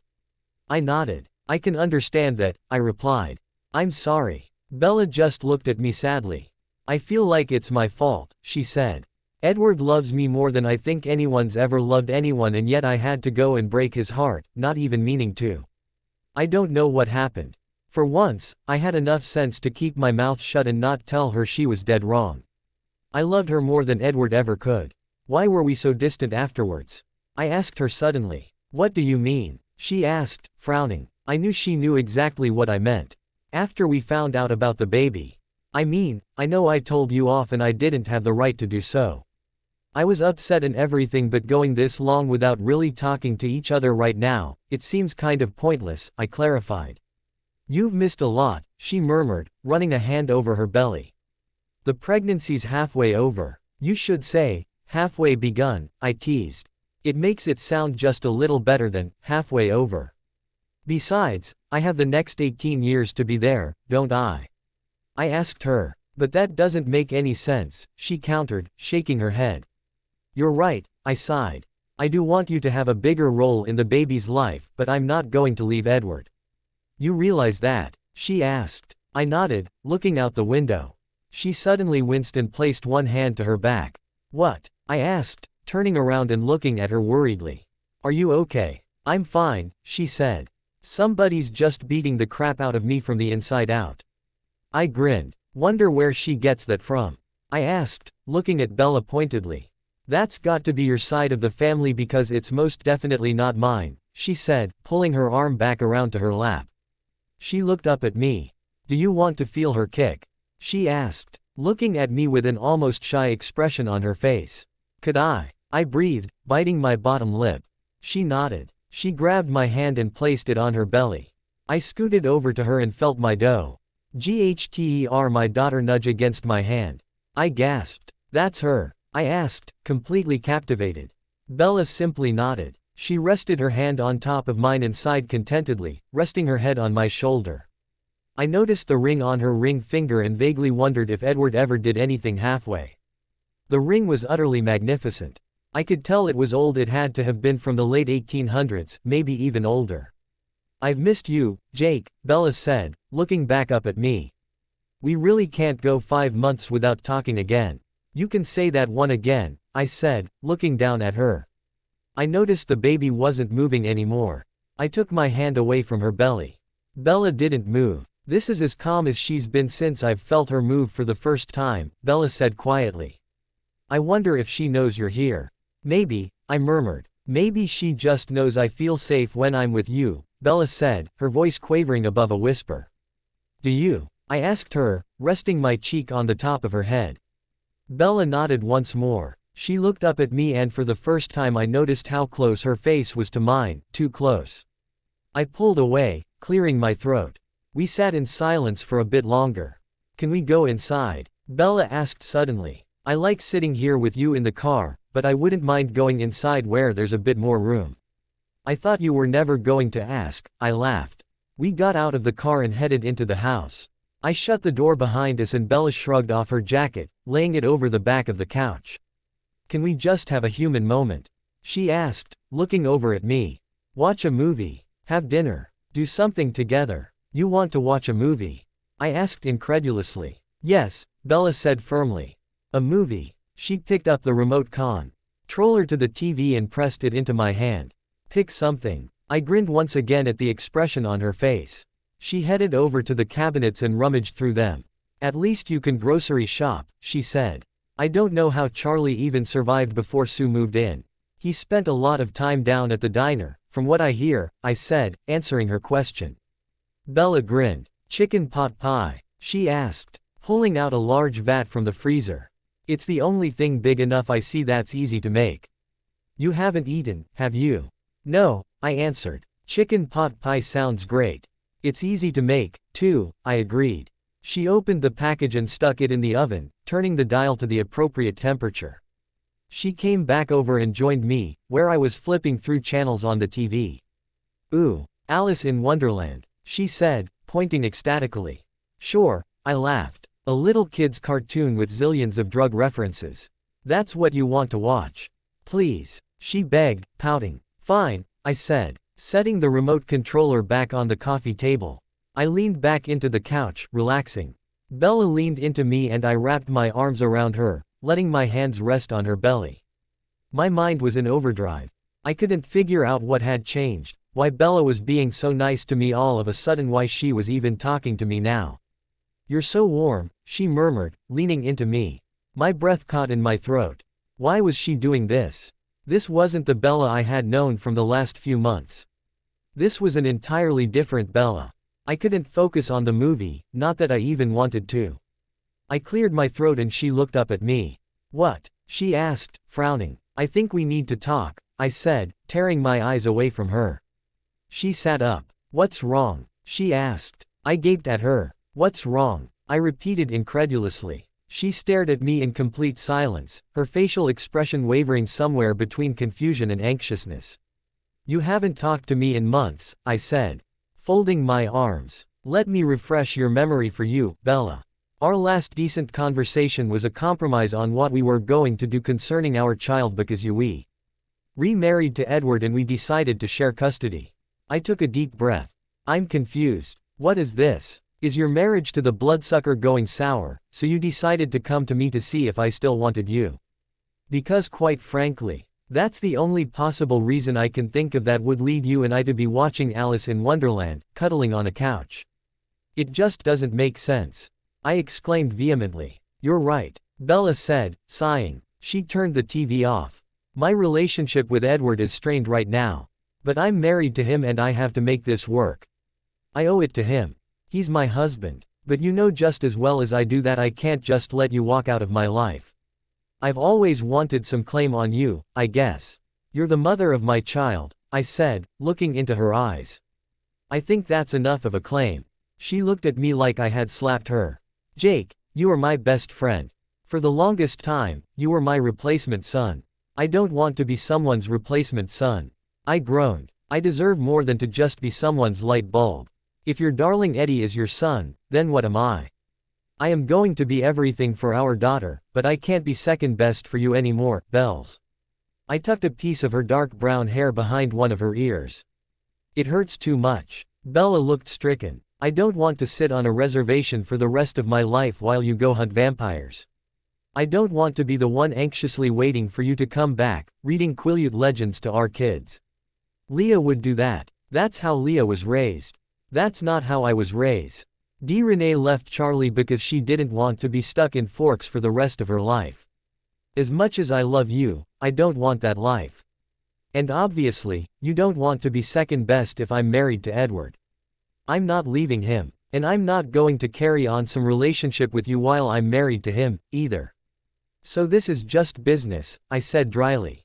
For our daughter. Jake, Bella said helplessly. Don't be like that. Be like what? Don't guard myself from you because I know I'm in love with you and I can't do anything about it. Sorry Bella, I said, shrugging. I'm not going to be your fool. Can't we just sit here and watch a movie and not argue for once? I'm so sick of fighting with you. I nodded. I am, too, I breathed in relief. Finally, she was saying something I was thinking. If you want to finish watching the movie, then fine. I turned the TV back on and watched Alice swell up, one huge foot pushing the white rabbit back down the stairs. I flopped back into the soft leather couch and Bella curled up against my legs. If Bella was the white rabbit, then maybe I was Alice. Or the male version of Alice, anyway. Maybe Alice's Wonderland S Forks or La Push or whatever you wanted to call it. Maybe I was fruitlessly chasing Bella, just like Alice was chasing the white rabbit, only to wake up to find that it was all a dream and the Tay rabbit didn't even exist in the first place. But Bella did exist. She was sitting on the couch, mere inches from me, and the bulge that made up her belly was our baby. I didn't know if I'd ever Bella if I'd ever get her before it was too late. Because if Edward Cullen won, Bella would be gone forever and it would be as if she never existed in the first place. I would have to sit through her funeral. Like she was a victim in some freak accident, comfort Charlie and Renee as they mourned the death of their beloved daughter, deal with the wrath of the rest of the tribe once the Cullens broke the treaty. In 100 years, no one would know who Bella Swan was or that she had even existed. But she would still be here cold as ice, an undead ice box.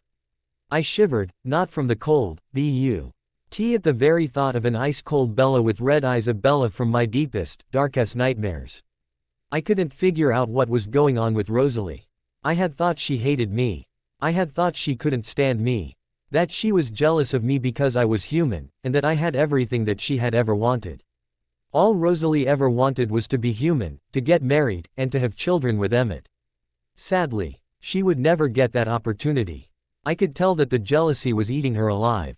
When she looked at me, I could see the pain behind her amber-colored eyes. She tried to disguise it.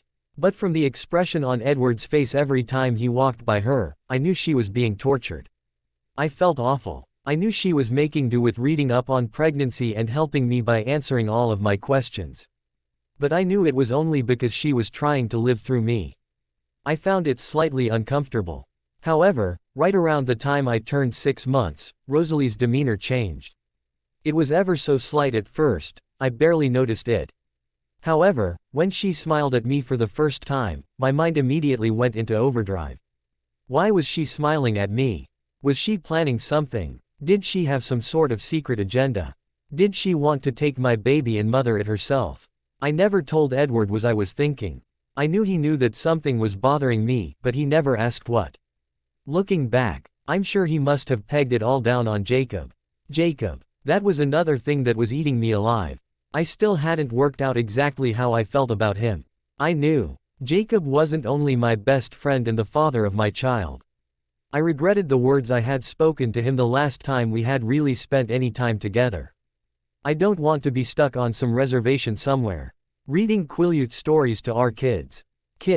The problem was, I could easily imagine myself with Jacob, with Nora sitting at our feet, my belly swollen and round with another child, Jacob's arm draped around me protectively. Another picture contrasted sharply with that. The statuesque Edward, hard as granite, standing guard, trying to protect me, and Nora protecting the child of a werewolf, his natural enemy. The latter image didn't set well with me. I couldn't figure out why. The first one seemed warm, seemed right, but I couldn't see how it would ever work, not when I was married to Edward. Not when I owed Edward my whole heart. The problem was that an increasing amount of the love I had for Edward was crumbling away. I could feel it. It was almost tangible. I knew that the love I had for Edward was fading, only to be replaced with this new feeling I had for Jacob. I had been pushing the realization of this away. I had to make things work with Edward. I didn't have a choice. Edward didn't deserve to have his heart broken. I wasn't going to be the one to do it. I would die before I hurt him. The weeks seemed to be flying by now. 1 week flew past and then another, then another. I didn't know how to keep the time from flying by. Alice tried to keep me as occupied as possible. Alice, I asked her one gray Tuesday morning in February, can I ask you a question? We were sitting in her room, the loft up on the 3rd floor of the house. I loved Alice's room. The walls were a very bright, cheery yellow and the ceiling was sort of vaulted, shaped in the form of the rooftop. A hammock hung near a window. A bookcase adjacent to it. I knew that that was where Alice did most of her reading and studying. A trapdoor was in the corner, underneath was a winding staircase that reached down to the end of the hallway on the 2nd floor. You already have, she replied, looking up at the ceiling dully. For some reason, she wasn't her usual bright, chipper self. Are you just hanging around me to make sure I'm not going to break Edward's heart? I asked her abruptly. She gaped at me. Of course not, she said. You're my friend first, Bella. This thing between you and Edward doesn't concern me. I nodded. You're going to ask me another question, she said, this time smiling. How did you know? I asked stupidly. I'd been planning on asking her about the nursery project. I've known what day you were going to ask me about the nursery for a while now, she admitted. It is Tuesday, the 16th. I couldn't help but laugh. Since I'm not blessed with extraordinary divination skills, why don't you enlighten me? I asked her. It's finished. Finished it last night, actually, she said brightly. But for some reason, I don't see you using it very often, she added, pouting. What do you mean? I asked quickly. Well, the baby is going to be with Jacob some of the time, she said. And for some reason, I can't see as much of your future as I'm used to, she added, frowning. I can only assume that you'll be spending a lot of time with Jacob in the future. Let's go see the nursery, I said, determined to stop talking about Jacob Black. I walked to the stairwell. Is the nursery the upstairs room or the downstairs one? I asked her. The upstairs one, she replied. I slid open the trapdoor and walked down the tiny staircase, Alice behind me. He jumped ahead of me and skipped down the hall to the room next to mine and Edward's. Close your eyes, she said, grinning. I dutifully closed my eyes and she grabbed my hand and led me into the room. Now open them, she exclaimed, her voice full of excitement. I was standing in the middle of the room. The walls were a light jade color. Looking straight ahead, I saw Nora's name emblazoned in a dark violet on the wall, Nora Alice Black. I frowned and looked at Alice. Black, I asked her. You won't be naming the baby after Edward, she said, shaking her head. I see bits and pieces of AC. Conversation between you and Edward deciding that. If that changes, I can just paint over the name and redo it.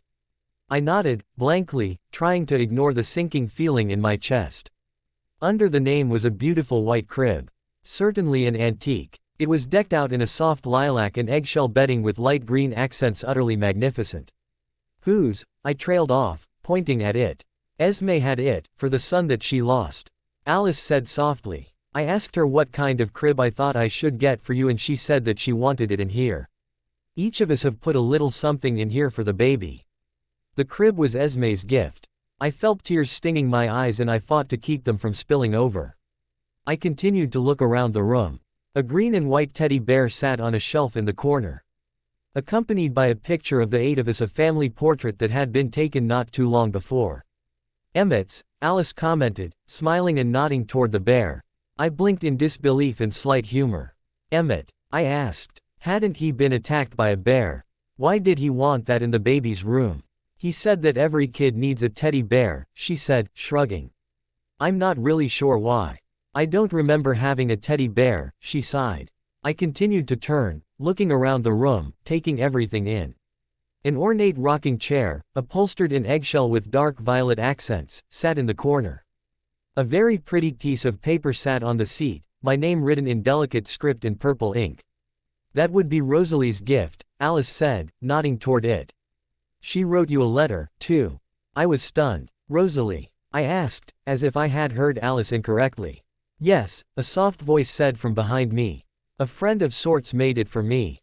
I briefly wondered if this friend was the sort of acquaintance Jenks was with Jasper. Edward had mentioned that his father had made Alice a death certificate when they were trying to patch up the mystery around her death. A few humans had gotten a bit too curious about her disappearance. Thank you, I told Rosalie graciously. I hope you like the nursery, she said. I think it's beautiful. She smiled at me before turning on her heel and walking out of the room without another word. Alice shrugged at me. I looked toward the floor and saw a white toy chest next to the rocking chair. Tiny little green frogs were painted along the edges of it, the initials NAB. In violet script on the lid. I walked over and opened it, marveling at the detail someone had quite obviously put into it. Inside were several hand-knitted blankets, beautifully made, one in jade, one in lilac, and one in cream. That would be mine and Jasper's gift to you and Edward, Alice said, smiling. I found it a long time ago in Philadelphia, actually, the same day I found Jasper. Jasper painted it and I made the blankets. Thank you, I said, hugging her tightly. Carlisle, she said, nodding toward the wall. I let go of her and turned around. ABO. The closet was a map of western Washington state, with Forks and La Push painted larger on the map. It took me a second to realize that the entire thing was hand-painted. I gasped. Charlie's house was painted in one corner, labeled Forks. On the opposite side was La Push, several tiny houses painted in great detail, surrounded by wolves. When I looked closer, I realized that the one in front of all of the others, closest to the treaty line, was Jacob, his reddish-brown russet fur seeming almost realistic on the wall. A bit higher up was our house with me and Edward, Carlisle and Esme, Alice and Jasper and Emmett and Rosalie. In the middle was a large image of me and Edward, an excerpt of the picture resting on the shelf on the adjacent wall. A blank spot was left on the wall between the two of us. I frowned and looked toward Alice. Is it not finished? I asked her. She shook her head. Carlisle is going to paint the baby there.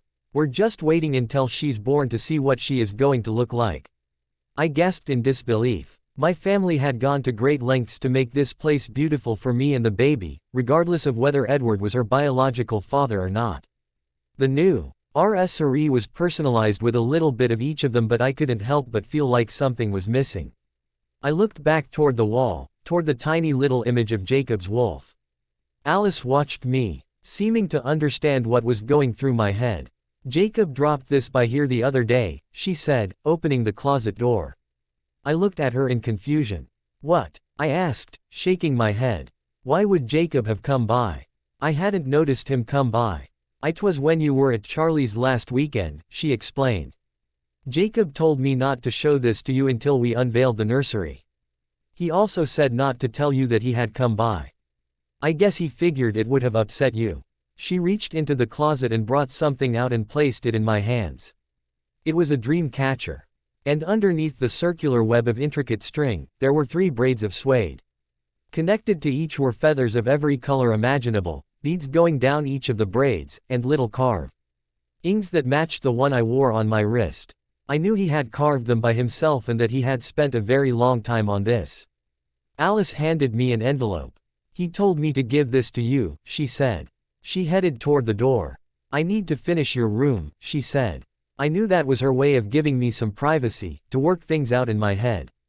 I headed toward the rocking chair, removed Rosalie's note, and sat down. I opened Jacob's letter first. "Bella, I know it will be a while before you open this and I don't know whether or not I'll see you until after you do.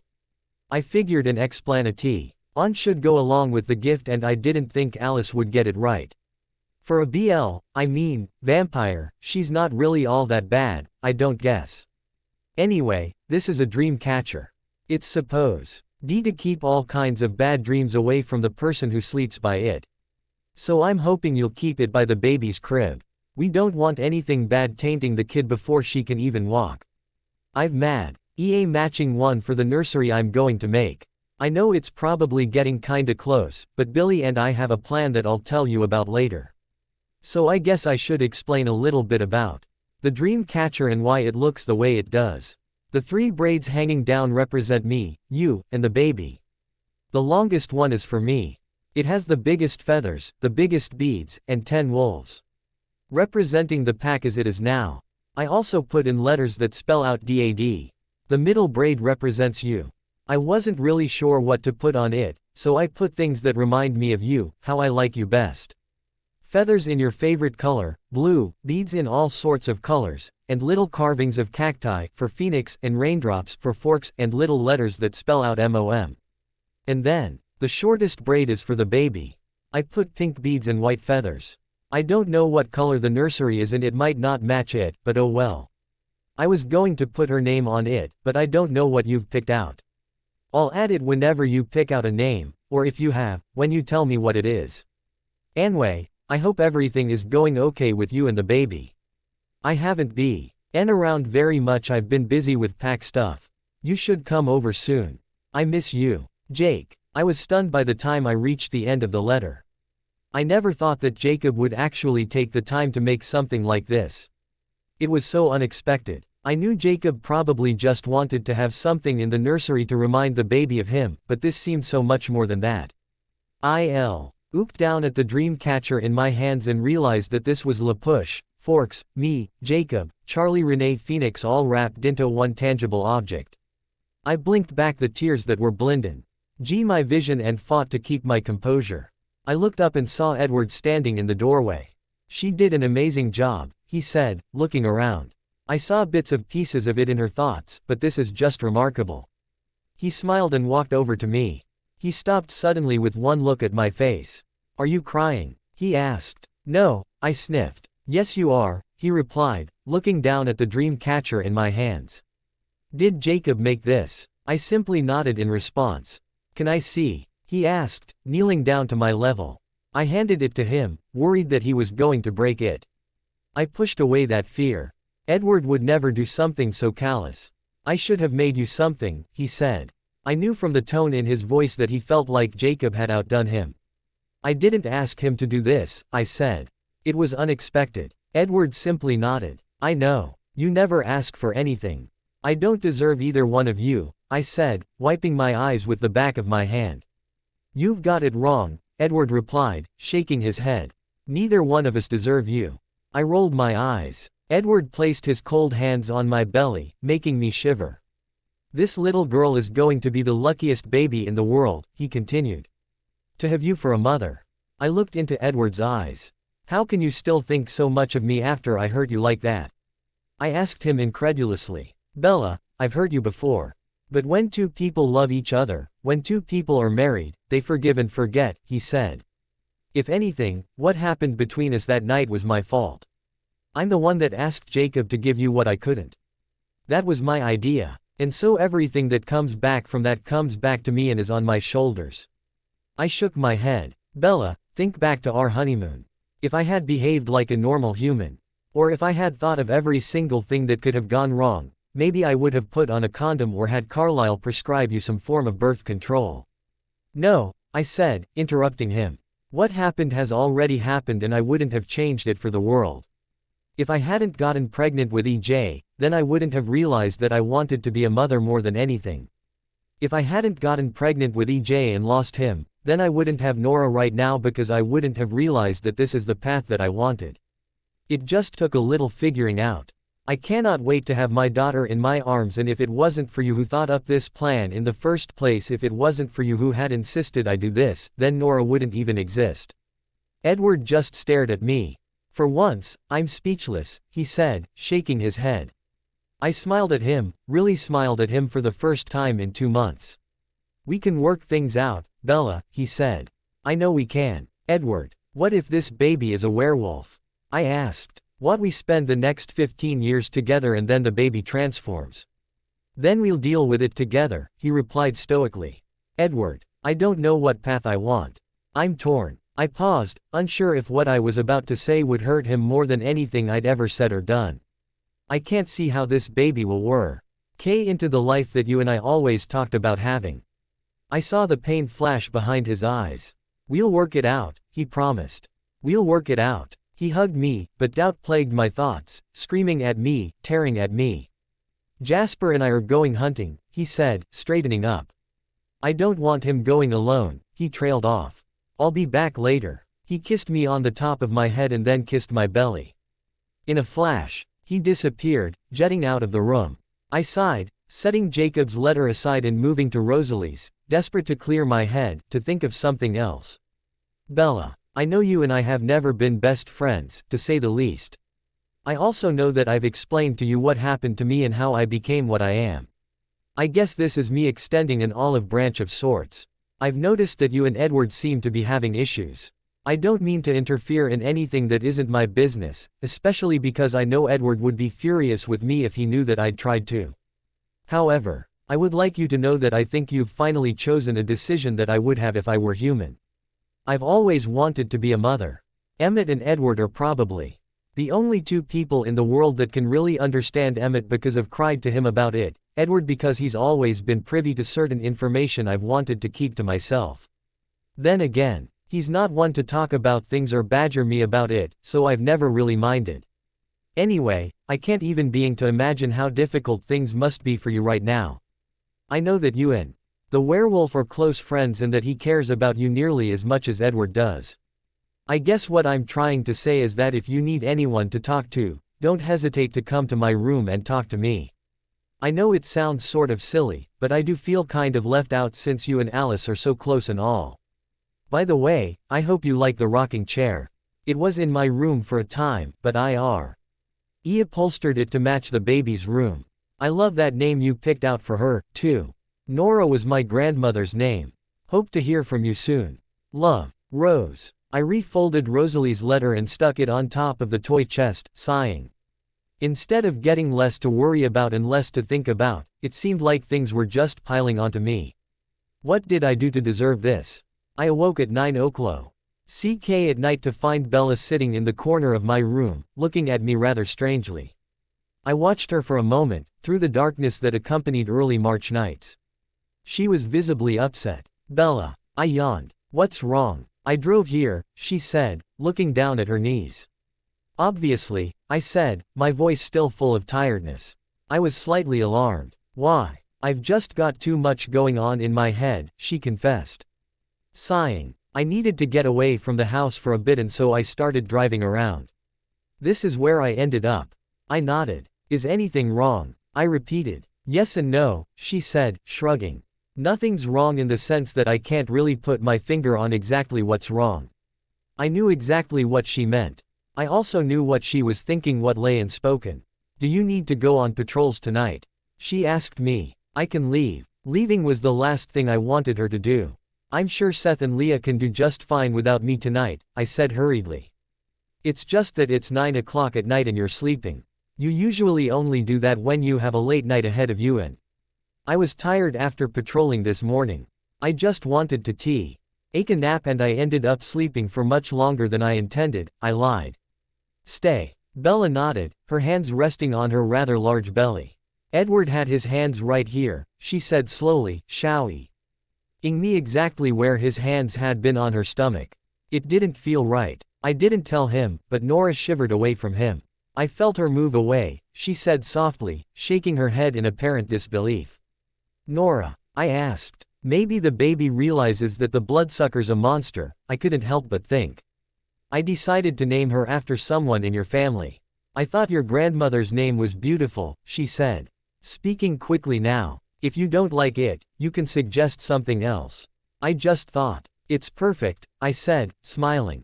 I just didn't think you'd name her after my grandmother, I trailed off. Nora Alice Black, she sighed. Black, I said, frowning in confusion.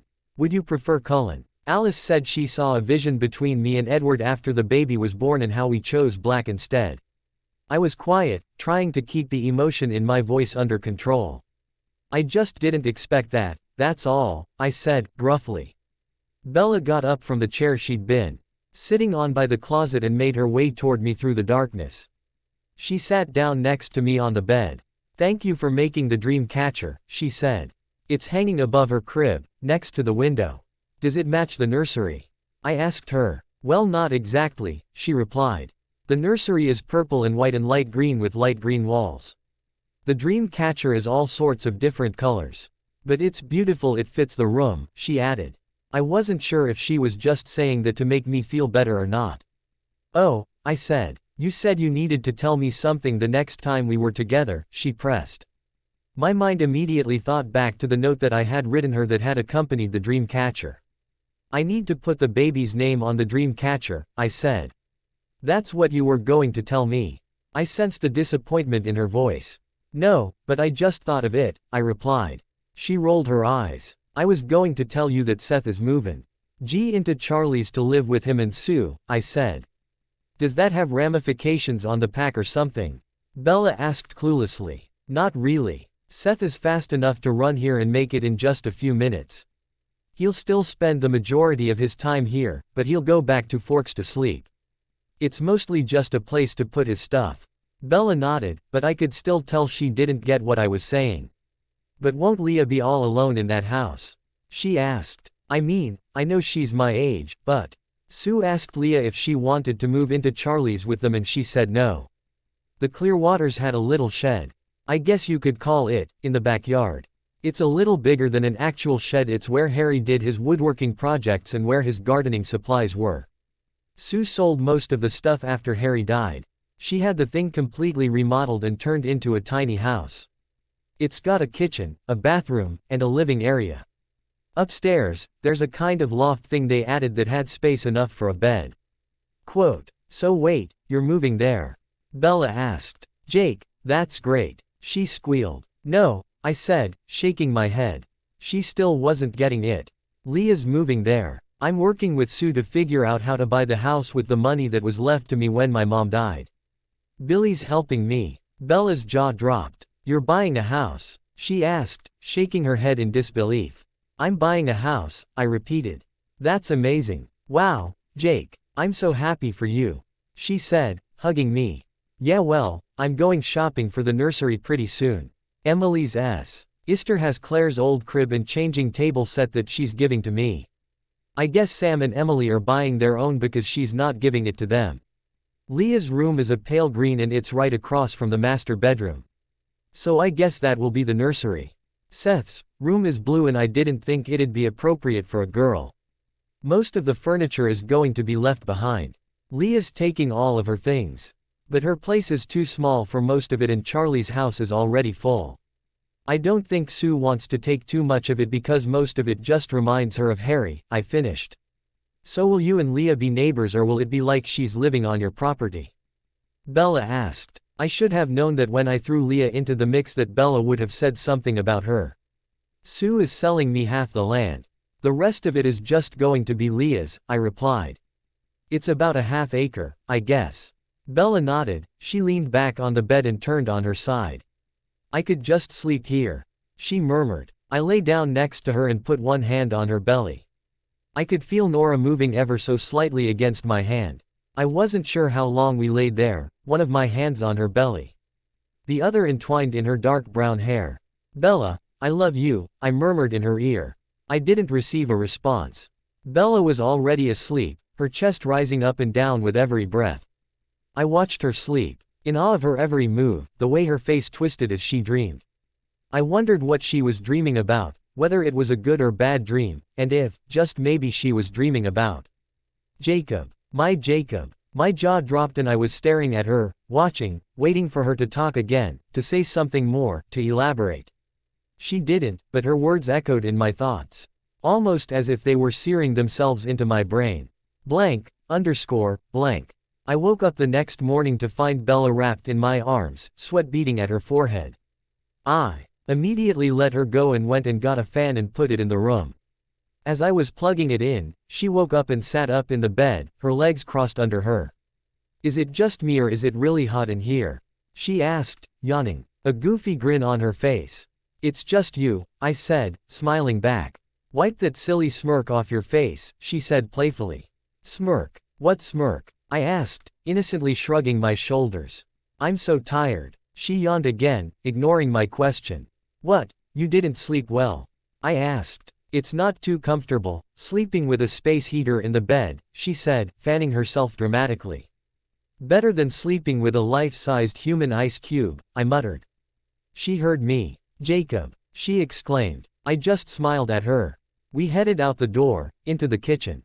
I pulled out a pan and started making breakfast. "Good," a voice said at the door. "The two lovebirds are awake." "Lovebirds!" Bella exclaimed, aghast. "Huh," Billy said, wheeling himself into the kitchen and stopping at his usual place at the table. "You two sure looked cozy this morning." Bella turned scarlet. "We were just well," she stammered in embarrassment. "I'm not asking," Billy said pointedly. "Yeah," Bella said quickly. Looking out the window. "Bacon and eggs," I interrupted. "Biscuits?" I asked, pulling some out of a drawer in the refrigerator. "Sure," Billy said, nodding. "Did Jacob tell you the good news?" he asked Bella. "Yeah," Bella said, smiling brightly. "Last night. That's just fantastic." I thought so. It's got a big backyard. Quill's father is putting up a fence this afternoon. Figured it'd be nice to have one for the kid, you know, he said, nodding toward Bella's stomach. "That's nice of him," she said, smiling. "That's just what we do around here." I was going to tell Jacob that I had Charlie ask Sue whether or not he could take you and go look at it. He hasn't seen it since I had him take Sue some eggs a few months ago. "You're buying a house that you've never even really seen?" Bella asked me abruptly. "It's one of the nicest houses on the reservation, Bella." "I didn't think I needed to go inside and pry," I replied, shrugging. "Why would I need to go with him to go look at a house?" she asked Billy. "Well, I figured that since you and Jake decided that you were going to share custody of the baby, then you'd like to see where she's going to be spending a lot of her time." "Oh," Bella said lamely. I wondered if she couldn't find a reason to counteract Billy's reason or if she really did want to go see the house. "She's naming the baby after Granny," I said, cracking an egg in the skillet and tossing the shell into the trash can next to me. "Who decided that?" Billy asked suddenly. "I did," Bella said. "I thought it was a beautiful name and I thought that it would be nice to name the baby after someone in Jacob's family. Her name will be Nora Alice Black. Not Cullen." Billy scowled. "You're married to the BL, Edward." "No, not Cullen," Bella said simply. "What time is Quill starting the fence?" I asked Billy, turning the bacon over in the skillet. "I think around noon," Billy said. "Maybe a little earlier. Old Quill said it'd be an all-day project." "That really is nice of them," I said, appreciating the fact that someone on the reservation was actually acknowledging the fact that I was going to become a father in a few weeks' time. "You should go and pick up some things for the baby. I'm sure Bella will be able to tell you exactly what you'll need for the nursery," Billy suggested. I saw exactly what Billy was doing. He was trying to fill up our day so that we could be together. I didn't know if he was doing it for me or for Nora, but I was grateful. "Yeah," Bella said. "I'll call Edward and let him know that I'm out shopping for the baby." "He won't care." I opened the oven to check on the biscuits. "Nearly done. So when are you due again?" Billy asked. "Jacob hasn't really been able to tell me much about anything, no matter what I've asked him. Everyone on the reservation is so excited. Sam and Emily's baby shower was last weekend. Everyone kept asking me when Jacob's baby was due and all I could tell them was that it was a girl. Sam and Emily are having a boy. Levi Joshua Yulee after Sam's grandfather." Bella smiled. "Well, at least Nora here will have a playmate," she said, resting one hand on her belly. "I'm due on May 17th. Have you and Edward decided when you're going to throw a baby shower?" Billy asked. "It's getting kind of close, don't you think?" "We're not," Bella replied. "I hate parties. I'm kinda like my dad with that sort of thing. We just bought everything for the nursery. It's already done and waiting." "Well, if you're not having a baby shower, then you should come to the one we're having, Billy said. I'm guessing around the first of the month should be appropriate provided that little one stays in there for that long. I knew Billy was trying to get Bella involved in life on the reservation. But this was a bit much. Dad, we don't need a baby shower, do we? I asked painfully. I really don't feel comfortable with throwing one. That's sort of a woman's thing, isn't it? The entire reservation wants you to throw a baby shower, so you'll do what they want. It's not like this is something to hide, Billy said. If it makes it any better, we can make it a baby shower housewarming party. Doubly worse, I muttered. Dad, the house has everything it could possibly need.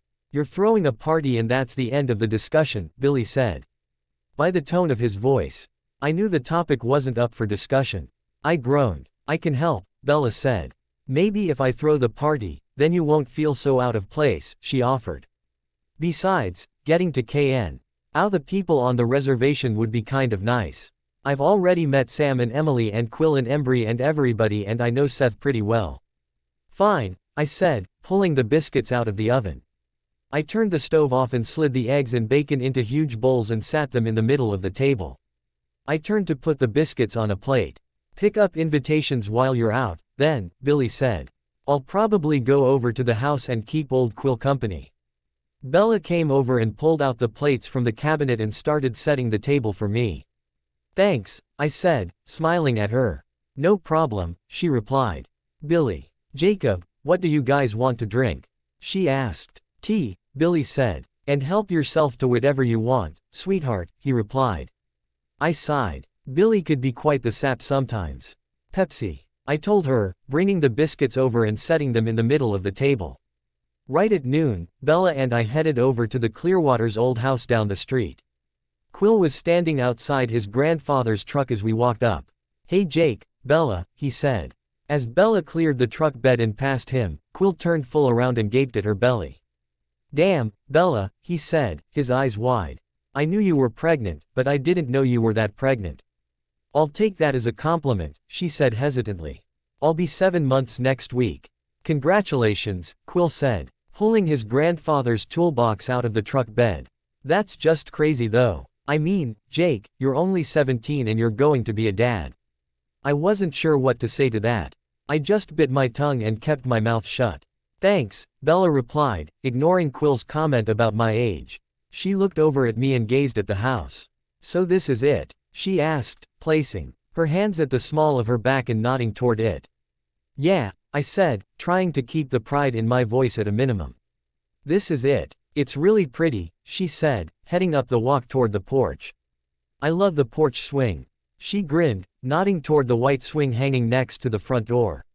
Yeah, I said. Harry and Sue used to sit there and yell at everyone as they walked past. In a loving way, of course. I opened up the front door and Bella gasped. The best thing about the house was that it was so light and airy open. It's beautiful, she said, looking around. Like I said, it's one of the best houses on the reservation. Right before Harry retired, he had the entire house remodeled. We walked into the kitchen. Oak cabinets, granite countertops, new appliances. I knew I'd have a lot of fun cooking there. I don't really want to go into their bedrooms, I told Bella. That's still their private stuff. Jake. A voice called from the hallway.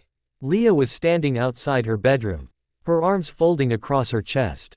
Yeah, I asked. I didn't know you were coming by, she said. You should have called and I would have had the place a little more straightened up. It's clean, I said dismissively. Bella walked over and waved to Leah.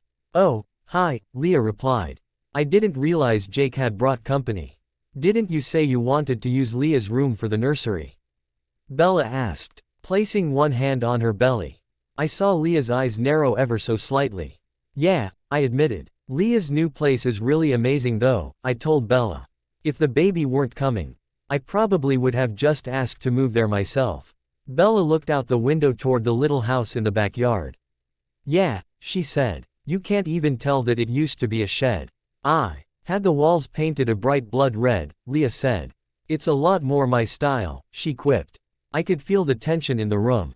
If you guys want to come see my room, you can. I know you need to get planning for the nursery. That baby looks like it'd be ready to come out any day now, Leah said. I'm not even 7 months, Bella growled. Yeah, I said loudly, trying to smooth things over. That'd be great. Thanks, Leah. No problem, Leah said. I'll just be in the backyard, she said quickly, backing up toward the French doors in the kitchen. Bella and I headed into Leah's room. Like Seth had said, the walls were a pale green. The perfect shade. Her bed was in one corner, her desk in another. I knew she'd be taking most of this stuff with her when she moved into the little house. We'd already agreed that she would take the loveseat in the living room, but the couch would stay. A big window was on the outside wall. Well, obviously, you would want to put the crib on this wall, Bella said, pointing to the wall where Leah's desk was. And the changing table on the wall closer to the closet, she added. Maybe you could get a rocking chair to put by the window and then the three of us could get our picture taken and put it on the wall above the changing table. I nodded. That sounds nice, I said. Alice had Nora's name painted on the wall above her crib, she said. Quote, maybe you can get wooden letters or something to put somewhere and have her name in the room. Or I could just have Billy do it. He's really artistic, I said. It'd have to be somewhere he could reach though, I added. Maybe on the wall across from the light switch. Yeah, Bella said. She paused for a second. Let's go see the backyard, she said suddenly, pulling me out of the room. We walked through the French doors, past Leah rummaging through the refrigerator, and out onto the back deck. Quill was standing in the backyard next to his father and grandfather. They were in a circle surrounding a huge pile of 2x4s. They had already started part of the fence closest to the house. Hey old Quill, Quill, Quill, I greeted them, nodding to each one. As always, I felt like I was saying the same name over and over again. 3 times. All 3 of them looked the same, just different ages. Jake, old Quill nodded. Bella, he remembers my name, Bella muttered. Yep, I said. Who'd forget you? Why, you're the infamous Bella. I turned to address the Quills. We just stopped by to see the house. And I was going to thank you guys for building the fence. I really appreciate it. No problem, the middle Quill said. Glad to do something for you guys. Just think of it as our gift for the baby. We're giving it to you a bit early before the shower. Yeah, I said. The shower, it's on April 3rd if you want to come. There'll be food, especially if Emily comes, I laughed. Emily couldn't show up to a family function without bringing food, everyone knew that. Well, I don't know about that, Quill said. Isn't she due pretty soon? Next week, old Quill said. She hasn't left the house in a while. Sam's afraid to let her out of his sight. First babies, he added with a sigh. Yeah, Bella said. It'll be a good thing that Nora will have someone to play with, she said, smiling at the 3 of them. We've got to be going, I said. We're supposed to pick up some stuff. For the nursery, and then I've got a ton of invitations to address. I guess I'll see you guys at the shower. I asked. You bet, old Quill said with a wolfish grin. I took Bella's hand and we headed back to Billy's. You know, I can always help you address those invitations, she said, smiling at me. After all, we are throwing this party together, aren't we? I just laughed. For us to be doing anything together was good. I was sort of looking forward to the shower, as long as Bella was going to be there. I woke up to Billy's ecstatic screaming at 7 in the morning the following Wednesday. I blearily walked into the living room to find Billy on the phone. How are they? He was asking. I turned the coffee pot on. It was much too early to be awake, especially when I'd only gotten 2 hours of sleep the night before. That's great, Billy exclaimed. I looked up at him in confusion. How was who? What was so great? Well, tell them we'll be down there this afternoon, Billy replied. Okay. I'll make sure Jacob brings her. Thanks, Sam, he said, putting the phone back down on the receiver. Emily had the baby last night, he said, smiling at me. She wants you to bring Bella and come and see the baby. Good morning to you too, Dad, I said, still trying to wake up.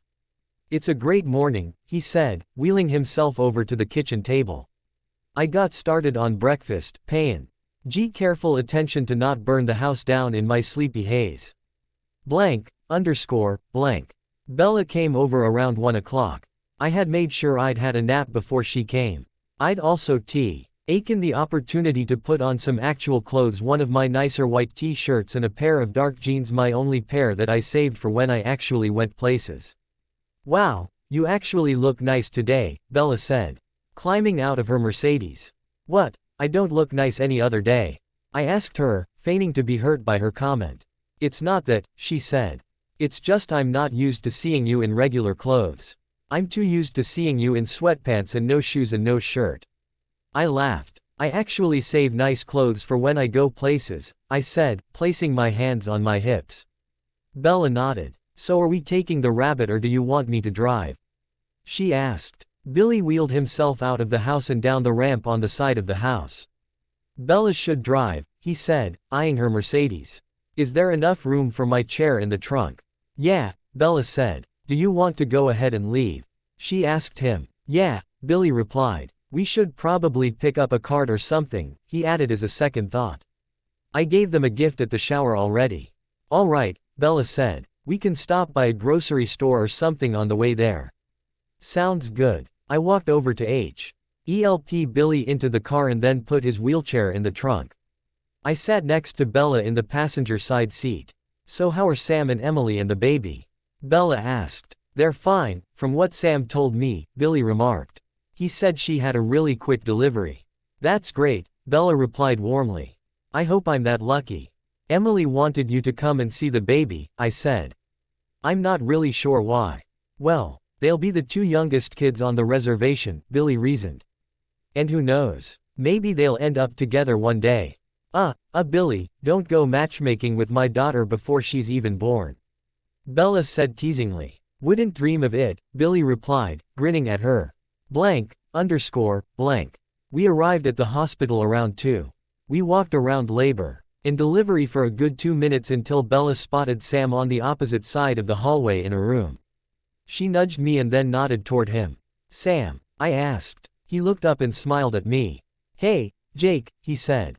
Billy, Bella. He nodded toward them. Come on in. Emily was lying in the hospital bed in one corner of the room, attached to all sorts of machines and monitors. A tiny baby lay in her arms. Hi you guys, Emily said. Smiling up at us. So this is the littlest Quileute, Billy said, grinning at her. He handed Sam the card that we had bought at the gas station down the road and signed. Sam thanked him before opening it. Not for long, Emily said, smiling at us. She nodded toward Bella. Do you want to hold him? She asked her. Should I? She asked weakly. You should get some practice, she said. Have you even held a baby before? No, Bella admitted. My parents were only children, both of them. They didn't have any brothers or sisters. I don't have any cousins or anything, she said quietly.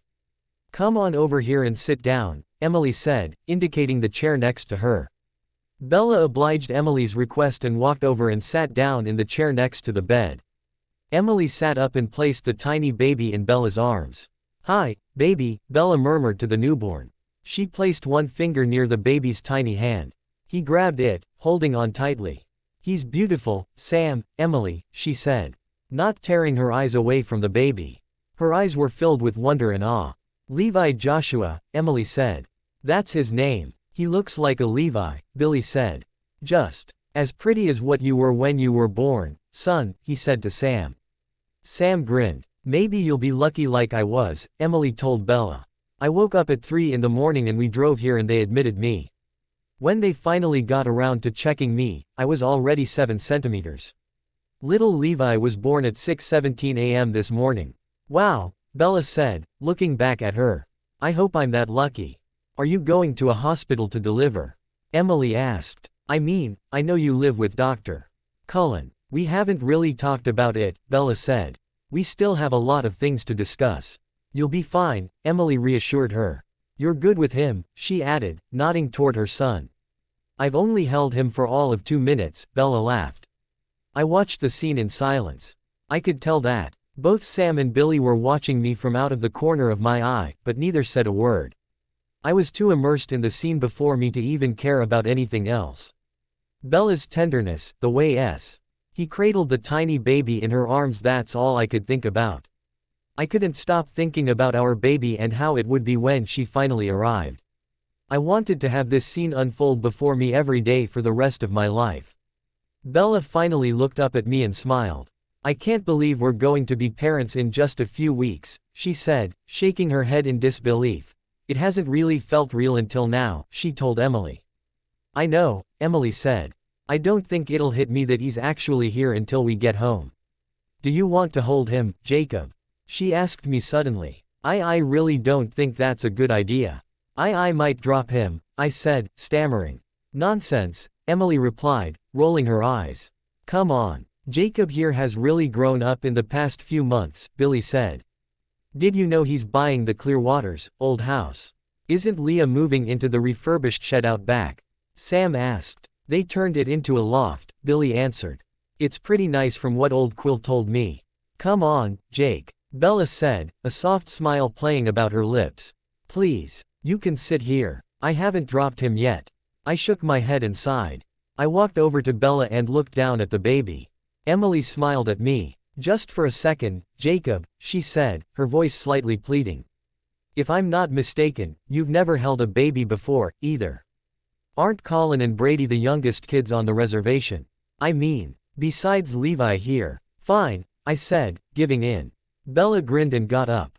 I took her place next to Emily. She leaned over and sat the baby in my arms. How much did he weigh? Billy asked Emily. 8 pounds, 12 ounces, she replied. He's not exactly a small thing, she laughed. He's still small, I said, looking down at the baby. Miraculously, he was sleeping through the entire conversation. Through being passed back and forth amongst complete strangers. I could already tell that he looked a lot like Sam, but something about Emily was present in his high cheekbones and deep-set eyes. I thought of Sam and Emily and how they were going to have a life together with their son. I knew I wanted Bella to choose me instead of Edward. But it didn't exactly feel so real, as she had said. Until this moment, until I had a glimpse of what was coming. Nora's kicking up a storm, Bella commented, placing one hand on her belly. Nora, Sam asked, frowning. You're naming her after Jacob's grandmother. Bella nodded. I decided to pick someone from the tribe, someone related to Jacob, a name to pass on, she explained for what felt like the millionth time. Levi and Nora, Emily said, smiling and looking at her son in my arms. I think they'll be good friends, she said. Please don't start the matchmaking just yet, Bella laughed. I've already told Sam the same thing. Emily joined her in laughter. How far along are you? She asked her. A little over 7 months, Bella replied. Feeling huge yet? She asked, laughing. Oh, yes, Bella said, shaking her head. I'm about ready to just have this baby and get it over with. She's beating me from the inside out already. All right, Billy said abruptly, heading off the pregnancy banter that was about to ensue. I think we should probably get going and let you three get to know each other a little better. I'm getting kinda tired. I got up and handed Levi back to Emily. Sam came over and wrapped me in a one-arm hug. Congrats, man, I told him. The same to you, he said, grinning. Let us know when Nora there decides to make her appearance. I will, Bella said. Thanks for inviting me along. Don't mention it, Emily said. She picked up her son's tiny hand and waved to Bella's belly. Levi says, bye, Nora. She laughed. Bella shook her head, laughing. Women, I thought, smiling. Billy and I followed her out the door, joining her in laughter. Blank. We dropped Billy off at the house. He headed into his bedroom to take a nap. Bella and I sat in the Mercedes in silence. The entire trip back from the hospital, Bella and I hadn't spoken a word to one another. Billy had been the only one initiating conversation. You're thinking about something, I said. Not looking at her. Yes, she replied, looking down at the steering wheel. You're right, I am. I've got a lot on my mind. Care to open up? I asked her. Nora's going to be here in 6 weeks, Bella said. Looking at me. 6 weeks? I asked in shock. It seemed so soon. Yes, 6 weeks. We've got a lot to do in a very short amount of time. I mean, I could even have her early. I nodded. I know, I replied. Things are ready for her at home, but here, they're just not. And I guess it was me thinking, holding Sam and Emily's baby in my arms, I need things to be ready. I need them to be ready now. She placed her hands on her belly and sighed. Maybe this is just some pregnancy instinct that's got you worrying, I reasoned, frowning. Things are going to be ready before the baby gets here. Leah's moving next weekend. The baby shower is this weekend. There's a lot of stuff that's about to happen here, I said, trying to relieve her fears. You'll see. You going to come to the shower this weekend? Bella nodded silently. Of course. I already promised Billy that I'd be there. It's just that I'm making so much effort to get to know the people on the reservation, and don't take this personally, but I don't feel like things are happening very quickly here. I mean, I know you got a house and everything, but it's not even ready for the baby yet. And Bella, I said slowly, I think you're overreacting. Next Sunday, I'm setting the nursery up. If you're really that worried about everything, then you can come over then and oversee the setting up of the nursery. You were with me last weekend when I bought everything for it. You basically know nearly everything that's going to be in it. No, I don't. Bella insisted. You didn't buy a crib or a changing table or a mattress or bedding or… Bella, I interrupted her. I already told you that Emily's sister is giving me most of that stuff Saturday at the baby shower. And Emily had a boy in. Emily's sister needs to get rid of most of her girl stuff. Things will be fine, I said reassuringly, or what I thought was reassuringly at any rate. Stop freaking out. Oh, so that's what I'm doing. Bella said exaggeratedly. I'm so sorry that you have things under control, Mr. 17-year-old daddy-to-be. If you have things figured out right now, then by all means, tell me how to make things work. Tell me how to alleviate my swollen ankles, my always too full bladder, my back pain and the constant kicking in my ribcage when I'm trying to sleep at night. Tell me, oh wise alpha. I didn't mean it like that. I said, realizing that once again, I'd said the wrong thing. You know what, Jacob? I'll see you at the shower on Saturday. Get out of my car. She exclaimed. Bella, I didn't. I said, get out of my car. She yelled. Bella, get out of my fucking car. Bella screamed at the top of her lungs. Her face was bright red now. Not with embarrassment, as usual, but fury. Fine, I said softly. I stopped, my hand on the door, looking back at her sorrowfully. What do I look like? The Wizard of Oz. You need a brain. You need a heart. Go ahead. Take mine. Take everything I have. And with that as my final word, I got out of the car. I thought I saw a flicker of remorse in Bella's eyes before she spun out of the driveway. Maybe I had imagined it. She was headed back to Forks. Back to Edward. What in the world would I have to do in order to make her happy? I had no clue. Blank, blank. The baby shower went off without a hitch the following Saturday. Sam and Emily weren't there, of course, but everyone else on the reservation had showed up. A table in the living room was overflowing with presents and packages, and the kitchen was full of food. Emily had baked a bunch of cookies and sent them over with Embry. I didn't see how she had managed to bake 4 dozen cookies the day after come home from the hospital with a baby, but that was Emily for you. The shower was scheduled to go off at 2 o'clock. It was nearly 2:30 and Bella still hadn't shown up. Sue and Charlie walked in the door, a large package under Charlie's arm. Bella wasn't with them. Quill kept telling me that she wouldn't just not show up. That's just not like Bella, he said. You've known her for a long time now. You should realize that. Q will. Wook. Claire yelled at him. Wook what I gots. She crowed. For da baby. Shush, Claire, Quill told her, kneeling down on her level. You can't show the baby's daddy what you've got for the baby you. Until everyone starts unwrapping presents, okay.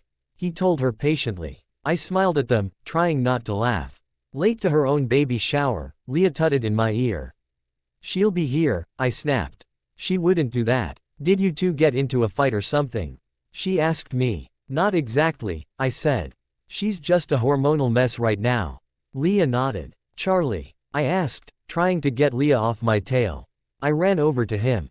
Have you seen Bella? I asked. Bella, she's not here. He asked, frowning. No, I said. I haven't seen her. That's weird, Charlie said. I talked to her this morning. She sounded a little upset. But she said she'd be here. I hope she shows up. I really don't want to open a bunch of pink presents with baby items in them, I groaned. Charlie smiled at me apathetically. It'll be all right, he said. I looked out the window fruitlessly. Where is she? I wondered aloud. What if she had gotten in a car accident? What if she was hurt? How was I supposed to know where she was at? Oh wait, that's because I wasn't her keeper. I was just Jake. Just the baby's father. Not anything else. Not what I wanted to be. I headed out to the backyard where Seth was helping Old Key. I'll grill hot dogs and hamburgers on the grill. Where's who? Seth asked. The pregnant one. Bella, I said, rolling my eyes. What? That's not you. He asked sarcastically. I leaned closer to him. Be a little nicer to me if you want to keep all four of your legs, pup, I growled. Or I might just throw a pine cone at you, I said, looking down at the basket next to the door that was filled with them. Lighten up, Jake, Old Quill said. Pregnant women are slow. She'll be here if she said she was going to be here. Who are you talking about? A voice at the door asked. I was standing in the doorway, looking out at Jacob and the mass of people that were obviously waiting around for my arrival. I really didn't want to discuss the real reason I was late. Of course, Edward and I had gotten into another argument. So you're going to let Jacob throw you a baby shower, when you refused to let us throw you one? Edward asked angrily. Billy wanted to throw one and Jacob didn't want to have to open up a bunch of pink gifts. Can you blame him? I had asked. Yeah, I bet that's exactly what it was.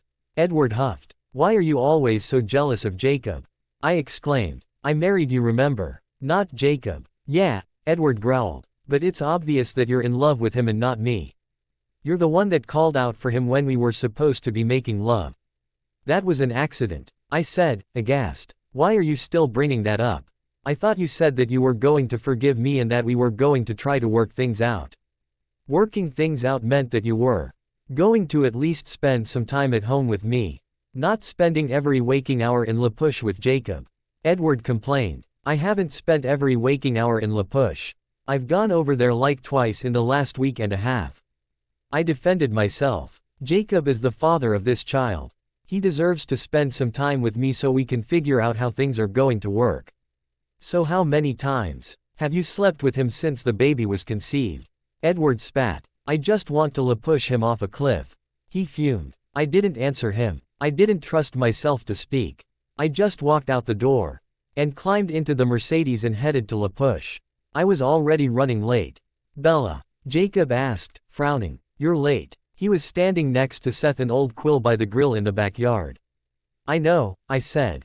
I'm sorry. I just got tied up in things at home, I trailed off.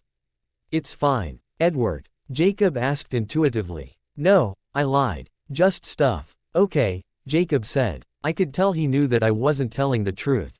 Are you hungry? There's food in the kitchen and stuff. I stepped in front of him, cutting him off. Can we talk? I heard myself ask suddenly. I felt like I was falling apart at the seams, like I was falling off of a cliff, falling through the air, and there was no one to catch me and pull me back up and put me back on my feet again, no one except Jacob Black. I needed him. Bella, are you okay? Jacob asked me again. You don't look like you feel so good. Can we just talk? I asked him again. Is there somewhere in the house that isn't being occupied? Wait here, Jacob instructed me. I watched him walk back into the house. I stepped into the kitchen and watched him walk into the living room. Sue, he called. I heard the distinct murmuring OFHISV. OICE and knew he must have been talking to Sue about something or another. A few seconds later, he came back into the kitchen and took my hand. He led me back to the back of the house, into Sue's bedroom. He sat me down on the bed and sat down next to me. What's wrong, Bella? He asked. Everything, I said quietly, trying to blink back tears. I found myself explaining the argument that Edward and I had had that morning. That stupid bloodsucker. Jacob swore, regurgitating a load of expletives. I could feel him shuddering next to me. Jacob, please calm down, I pleaded with him. Please. That's really the last thing I need right now. The sound of my voice must have helped him calm down, because the shuddering eventually came to an end and he cleared his throat before turning to look me in the eyes again. Sorry, he replied, shaking his head. He sighed. I've tried to work things out with Edward, I told him. I really have. I don't know what else to do. I cried. He should have known before he brought up this whole plan that it was just going to ensure that you'd have a greater role in my life. I know he's just trying to protect me, but this is getting ridiculous. It's going to be okay, Jacob told me, wrapping his left arm around my shoulders.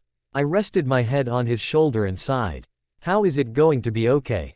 I asked him. Edward's going to end up making me choose between you and him. His jealousy is becoming too much for me to handle, I cried, blinking back tears. I owe it to him as my husband to be there for him and to work things out with him, but I owe we a lot to you because you're my baby's father, I said, desperately trying to figure things out. I was on the verge of breaking down. Edward is being stupid, Jacob said flatly. I'm not saying because I want you to choose me in the end, I'm saying it because it's true. He's asking you to be in two places at once and that's not possible. I knew Jacob was right. I just didn't know what to do about it. Bella, honey, I told you a long time ago that I wasn't going to keep ripping you in half. Whatever you choose is up to you. But I'm always going to be here for you and for Nora, whatever the two of you need from me. You're always going to have my heart, whether you want it or not. I felt like my heart was tearing in half. Suddenly, I found my lips on Jacob's, kissing him, really kissing him. The sensation of my lips on his mingling with the baby, his baby kicking in my belly. His hands rested on my belly and Nora kicked with a frequency she only did when Jacob was near. As I pulled away from him, he wiped away the tears trailing down my cheeks away with his fingertips. He smiled at me reassuringly. I love you, Jacob, I told him, hugging him, burying my tear-stained face into his shoulder. I knew I did. I knew it had been a long time coming, but I had been too stupid, too stubborn to realize it. I know, Jacob whispered, comforting me. But that's not enough, is it? I don't know, I replied. Being honest with him and myself for once. A soft knock at the door interrupted us. It was Sue. Honey, people are wondering where the expectant mother is, she said warmly.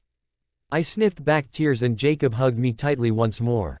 Sue came over and handed me a tissue. You look beautiful, she said. Smile. I couldn't help but laugh. She hugged me and Jacob whipped off. The last of my tears before leading me out into the living room that was now packed with lawn chairs with lots of people in them. The two couches were pushed up against the wall.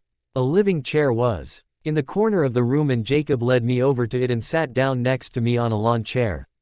Thanks for coming you guys, he said. We really appreciate it. A chorus of yeses and mutual agreement followed. It's a beautiful name you've picked for her, Embry's mother said, smiling at me. Coming from a woman who had named her son after a soap opera star, I wasn't sure if I should take that as a compliment or not. Jacob caught my eye and I knew he was thinking the exact same thing. Thank you, I said hesitantly. Is the middle name after someone as well? Emily's sister, Heather, asked. Yeah, I replied. My good friend Alice. We're really close. Sue handed me a present. The tag said, "To Bells. From your good old dad and Sue." I couldn't help but smile. Trust Charlie to make the best out of nearly any situation.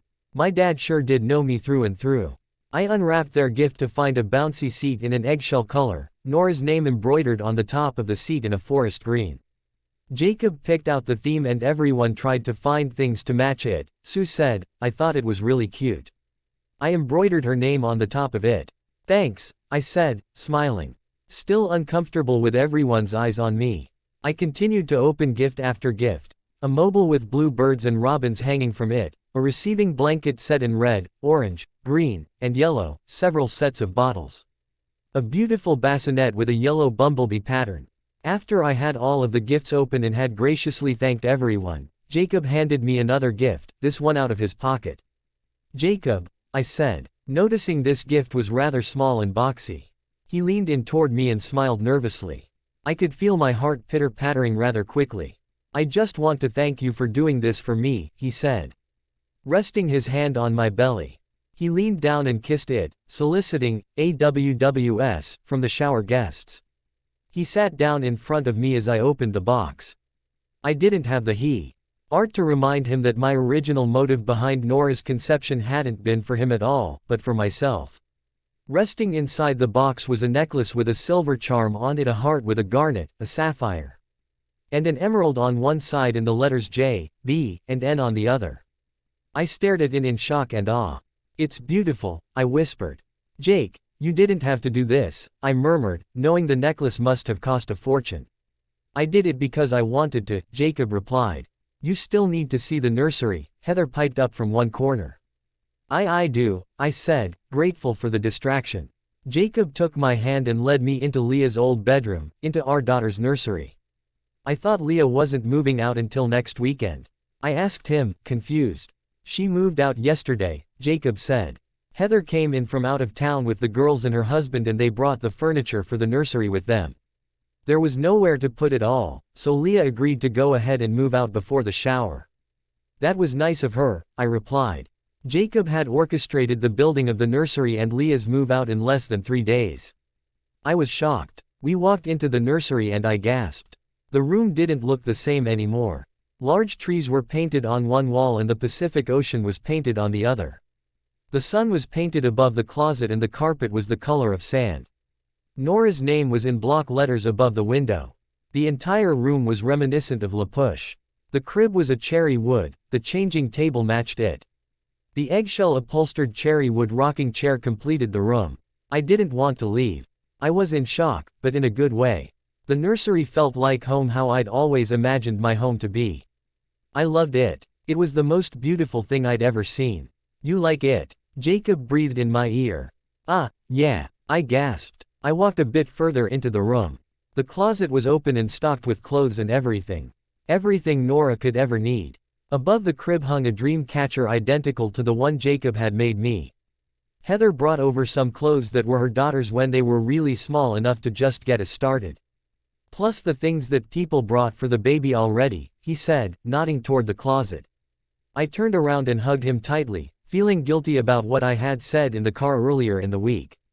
Jacob had been right. Things were ready. What had I been thinking? I told you things would be ready by this weekend, he said, reading my thoughts. I'm so sorry, I told him, blinking back tears.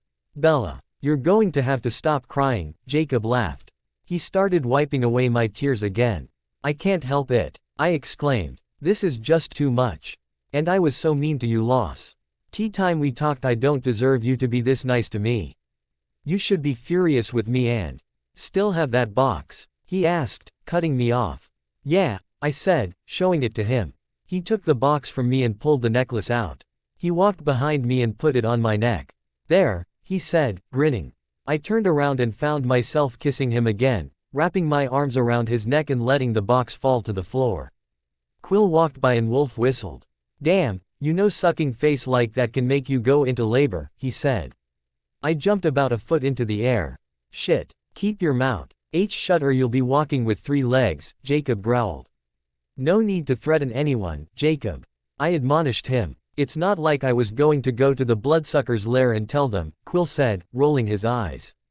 It burns too bad. Good, Jacob said, smirking. My stomach growled impatiently. You should eat something, he said, placing one warm hand against my belly. You need to feed our baby. I should, I agreed. Let me thank Heather for the nursery things first though. Already did, Jacob replied. It's more a gift for me than for you, no offense. Just I'll be the one really using it for the baby. You've got a nursery back at the at your place. Oh, I said. For some reason, I kept forgetting that fact and I really didn't like it too much. I walked into the kitchen. Sue and Charlie were at the kitchen table, eating. Did you like the nursery? Charlie asked me. It's gorgeous, I said. Nora's going to love it. Too bad you won't be around much to use it, Sue said, sighing. But then again, I'm sure you and Edward have a beautiful nursery. We do, I agreed, ignoring the sinking feeling in the pit of my stomach. I made a plate and sat down and started eating. That's a gorgeous necklace that Jacob bought you, Sue said, nodding toward the charm on my neck. It is, I agreed. I thanked him for it earlier. So what is the baby going to call your dear old dad? Charlie asked. I figured Grandpa Charlie, I reasoned. And Grandpa Billy and Grandpa Carlisle, I added, thinking of Billy and Carlisle. HMPH, Grandpa, Charlie said. Makes me feel old. You're not old, I laughed. I was thinking I could go by, Pops, Billy said, rolling himself into the kitchen. I like that, Jacob said. Pops Billy, he laughed. I just shook my head. Whatever you want to go by, you can. Just as long as it's not something completely out there. I don't want to Hosve to refer to my father as Goody or Pappy. Pappy, Charlie said thoughtfully. Reminds me of Pap Smears. I said, laughing hysterically. The color drained out of Charlie's face. Maybe not, then. The entire room filled with laughter. Blank. I returned home that night with a smile on my face. As much as I didn't want to admit it to myself, I found life on the reservation easy-going, calming. I always came back from Jacob's in a good mood, well, when he wasn't being pig-headed, at least. I wasn't sure if it was because of the setting on the reservation or because Jacob was just a perpetually happy person. He almost always tried to make sure I was in a good mood. I walked into Carlisle's office to find him studying over a book on the lymphatic system. "Carlisle," I asked him. "Bella," he asked, looking up from his desk at me. "Do you have a minute?" I asked him. "Sure," he said, getting up and walking over to the front of his desk. "I know we talked about having the baby here and you bringing the epidural and everything and just doing everything here," I rambled. "Yes," Carlisle said, nodding. "Is there some way we could do it at the hospital instead?" I asked. "Jacob wants to have some of his family be there for the beer. And I think being surrounded by vampires here might make some of them feel a bit uncomfortable. I thought the hospital would be a more neutral location," I broke off uncomfortably. "If you want to have the baby at the hospital, then that's fine," Carlisle said. "I can still be your doctor and deliver the baby there, if that's what you're asking." I nodded. Bella. Rosalie was standing at the door, looking just as uncomfortable as I felt. "Yeah?" I asked, looking at her strangely. Rosalie was definitely the last person I expected to come looking for me. "Can we talk?" she asked me. "Sure," I said quickly. "Thanks, Carlisle." "No problem," he said, going back to his notes on his desk. I turned and followed Rosalie to her study downstairs. It was a place I hadn't been before. The entire room was a dusty blue and transparent bookshelves lined the eastern wall. She sat down on the cream chaise lounge in one corner and invited me to sit on the matching loveseat next to her. "You never came to visit me," she said quietly. "Was my letter too straightforward?" she asked, looking up at the ceiling. "No," I said. "I'm sorry, Rose. I've just been busy. I know you love Edward," she said, looking over at me. "But if I were you, I would want more than just this," she said, gesturing to her gorgeous figure. "I do want more than that," I said quietly. I rested one hand on my belly and sighed. "That's why I'm in this predicament in the first place." "Bella," Rosalie sighed, straightening up. "If I were you, I wouldn't want to be with anyone but the father of my child. I'd want the whole happy family. The whole enchilada," she said, grimacing. "I'd think of myself, put myself first. But then again, that's what I've always done. That's what I did when I was 12 years old. And my father brought me the fanciest dresses from London. It's what I did when I celebrated my engagement to Royce King. And it's what I did when I begged Carlisle to change Emmett into one of us. I've had a history of doing what I had to in order to put myself first. I'm not proud of it." She sighed once more before continuing. "I think you're choosing wrong, Bella. You're trying to make everyone else happy, but deep in your heart, you know that you want to be with Jacob. Otherwise, you wouldn't have done some of the things you've done recently." She met my eyes and I knew she was talking about my slip-up with Edward and my constant presence in La Push. For once, I was silent. I didn't know what to say. "You don't deny it," she said quietly. "I can't," I whispered. "Then you know what you have to," she said. "He'll be fine. He's strong. He'll move on. But you only have this short life and you can't waste it trying to make everyone else happy. That's no life at all." "But Rosalie." A soft knock at the door interrupted me. "Rose," Edward called. I breathed out ever so slightly, nervously. "Yes?" Rosalie asked, rolling her eyes. She got up and headed toward the door and threw it open, one hand on her hip. "Can I talk to Bella?" he asked her. "We were busy," Rosalie snapped. "Whatever," she said, looking toward me and nodding toward Edward. She smiled at me ever so slightly as I got up to join him. She leaned in and gave me a quick hug. "Thanks for talking," she said. Even though we really didn't get to have much of a conversation. "You're welcome," I said weakly. Rode wrapped his cold hand around mine and we walked up the stairs to our bedroom. He sat down on the bed and looked up at me. "I'm sorry about what I said this morning," he said. "That was completely out of line." I didn't say anything. I bit my bottom lip and looked down at the floor, my hands resting at the small of my back. "I was just upset because you haven't been around that much lately. I'm sort of jealous of Jacob because he was able to give you the one thing that I couldn't." I just feel like we're growing apart and I'm trying to pull you closer to me, but every time I do, you get frustrated and you run to him. I don't know what to do, Bella. If you want to be with Jacob, then I can let you out of this marriage. I just want you to be happy." I was stunned. Edward was giving in. What was this? "Edward, I'm married to you. We're going to work this out. I'm just a little preoccupied right now. This baby is going to be here really soon. We've got 5 weeks to prepare for her arrival. I love you, Edward. We're going to figure this out, okay?" Edward nodded. He didn't look convinced. "I talked to Alice this morning after you left. There's something that she's not telling me. You might want to go and talk to her," he said, sighing. "Maybe you can work it out of her." I nodded and headed to Alice's room up in the loft. I found her relaxing in her hammock, listening to Claire de Lune and reading a collection of Edgar Allan Poe's poems. "Hi, Bella," she said, sadly. "Alice, what's going on? Edward told me that something was wrong." "Nothing's wrong," she said.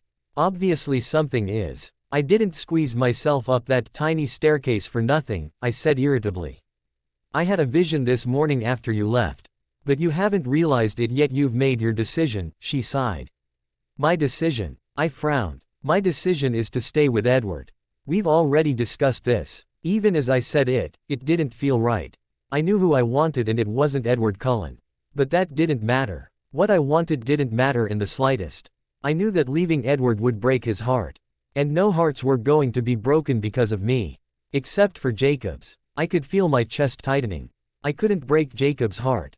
But I couldn't break Edward's either. "I can see you thinking," Alice said.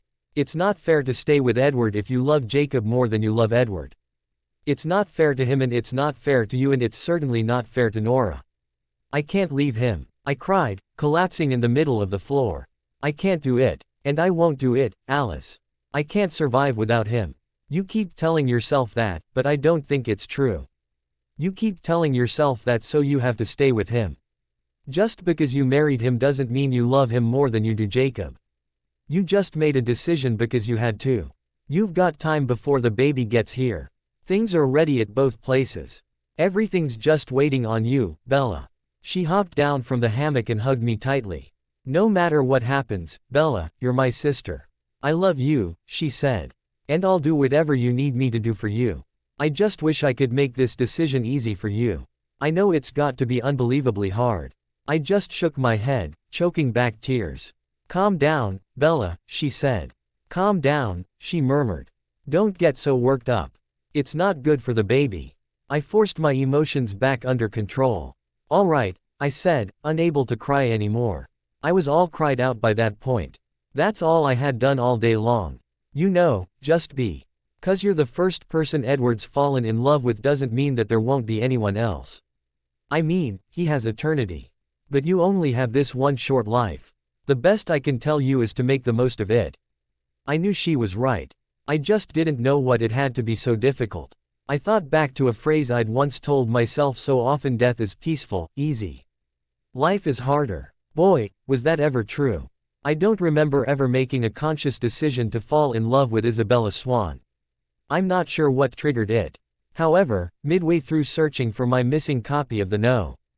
T-book, which I planned to watch with Bella at some point while moving, I found a home video labeled, Jacob Black age 4. I gaped at it for a while and then stuck it in the VHS player. Beulah, Beulah, I was yelling at the top of my lungs. Look what I found. What? Bella asked me, running over. The 4-year-old version of me picked up a sand dollar I had found on the La Push shoreline. I waved it at the camera. Can I have it? Bella asked, pouting. No, I yelled. I was running away from her now, the sand dollar clutched in my small hand. Please, Bella begged. What do I get? I was asking her now, sticking out my tongue. I'll let you kiss me, Bella was saying, smiling broadly back at me. The scene flipped over to me kissing Bella, just a peck on the lips. My Jacob, always the ladies' man. I heard my mother's voice in the background. Bella pulled away and grabbed the sand dollar out of my hand while I was looking at her rather stupidly. Hey, I was yelling now. No fair, Beulah. That's cheating. My chin was stuck out in defiance.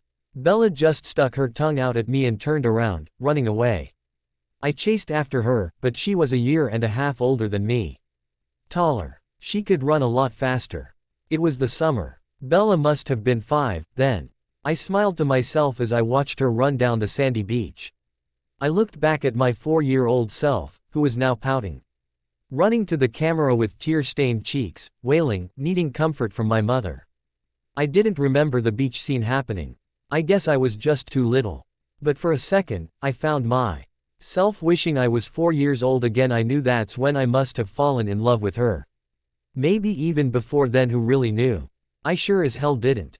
Things sure hadn't changed much at any rate. Then again, things weren't as simple as they were when I was 4, that's for sure. Bella was due in 4 weeks a month, and then I would be a dad. I knew that if Nora was anywhere near as pretty as Bella, I'd have to have a baseball bat handy to beat all of the boys off of her. I didn't really relish the thought. Nearly everything was moved into the house. The shower had been almost 2 weeks beforehand. My bedroom at Billy's was completely cleared out, moved into Sue's old bedroom. Sue's bed was staying in the master bedroom, so my bed was staying put in my old bedroom.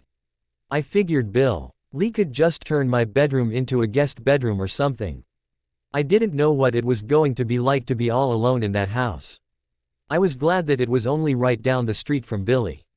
I knew he'd still need me for a few things, to make breakfast for him in the morning, dinner for him at night. Billy would always need a caretaker, and I would only live right down the street from him. It was the ideal situation. I took the last box of things over to the house and put them away in the master bedroom. I sat down in the rocking chair in the nursery and just rocked, trying to clear my head. Tonight would be the first night in my new house, a fully fledged adult at 17. As much as I was looking forward to it, I was slightly apprehensive about this new role, the new direction my life was headed in. The phone was ringing in the kitchen. I got up and answered it, wondering who could possibly be calling me. Billy couldn't possibly miss me that much already. "Hey Jake," Bella said. "How did you know where I was?" I asked her, confused. "I called over at Billy's and he said that you had moved into your new place. He gave me the number," she explained. "Yeah," I said. I didn't think about how lonely it would be until I got here. The house just feels empty," I sighed. "Well, it won't be for long," Bella said. "I've been having Braxton Hicks all night long." I could hear the bitterness in her voice. "Braxton Hicks?" I asked, frowning. "Is that a person?" Bella just laughed. "No, they're false contractions. Not the real thing, but annoying nevertheless." "Do you want me to come over?" she asked. "You know the answer to that already," I told her. "But I thought you were going to work things out with Edward." I asked suddenly. "You really want me cuddling up to Edward tonight? Trying to get back in his good graces?" she asked. I could practically hear her rolling her eyes. "You know that's not what I want," I said quietly. "Fine. I'll be over in around an hour," she said brightly. I sighed. I was getting frustrated with Bella being bounced around like a bad check, a rental movie, a kid whose parents couldn't get their shit together. She just couldn't seem to grasp the fact that was screaming at me. I was so sick and tired of all of this. I finished up putting the last few things away in the kitchen and saw Bella waddling up the walk, wearing a dressy tea-green maternity shirt that was straining against the expanse of her belly. She held a black umbrella with white polka dots, fighting against the torrential rain that was pouring down relentlessly. It was nighttime, the sun long gone behind the mountains. I walked across the living room and turned on the porch light so she could make her way up the walk. I opened the door for her and let her in. "Hey," I said, walking over to sit down on the couch. "Hey," Bella said brightly, shutting the door. She looked around the living room. "It certainly has a Jake-like feel," she replied. "Thanks," I said, picking up the baby book next to me and setting it on the coffee table. It just so happened to be the one Billy had bought me. "Fatherhood. Your Journey by some crazy guy with like 10 million kids." Seemed rather extreme to me. "You're reading?" Bella asked. "Billy bought this for me," I said, shrugging my shoulders. "This guy and his wife have like 15 kids and live out on some farm in Kansas." "Sounds like the Dugars from Arkansas," Bella replied. 19 and counting. My jaw dropped. I was freaking out about one baby. How could these yahoos do it with 20? "You're going to be the next Duggar woman," I teased. "We're going to have 20 kids." Bella's eyes shot open. "No, we're not," she said. "This pregnancy has been hard enough. I could see maybe one more." 2 at most. Not 20. She had me caught at 1 more. I was suddenly visioning the life I wanted with Bella. It was crystal clear. Bella in the kitchen, making dinner. A little girl and a little boy waiting patiently at the table. My arms around her round belly while she was adding the last stirs to something on the stove. Bella and I on Christmas morning, watching our children open up Christmas gifts. Bella, walking down the aisle in a white dress, a radiant smile on her face, a smile only for me. Jake? She asked, waving her hand in front of my face. Yeah, I asked, ripping my thoughts away from that dangerous vision. I was saying that I talked to Carlisle this morning. He did an ultrasound and everything and told me that I've probably got around 2 weeks left. Maybe 3. He said that it probably wouldn't be a good idea for me to travel too far away from Forks until the baby's born. Why? I asked, not comprehending what she was talking about. He's afraid that I'll go into labor. Why? Well, I'm here and no one will be able to get me to the hospital in time, she replied. Sam got Emily to the hospital, I said grudgingly. Yes, but that was a different hospital. Forks is about an hour away from La Push by car. Bella explained. You can't exactly phase with a pregnant woman in labor on your back. I saw what she meant. Yeah, I'm just going to be honest here, Bella said, biting her bottom lip. I don't want to be away from you for 3 weeks. That's the longest we've been apart in months. It scares me. Well, if Carlisle said you need to stay near Forks, you'll stay near Forks, I said. No arguing. I needed her and Nora to stay safe, and if that meant enduring torture for the next 3 weeks, I'd gladly take every bit of masochistic pain I could as long as they were okay. But Jacob, I don't want to go 3 weeks without being around you. She whined. I was taken by surprise.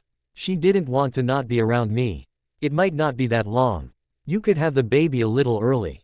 Besides, I can come visit you, can't I? I asked her, trying to calm her back down. I don't know if you and Edward being in the same general vicinity is a good idea, quite frankly, Bella said. Taking a seat next to me on the couch. Edward is rather anti-Jacob Black at the moment. What did I do? I asked, remembering the last real conversation I had had with Edward.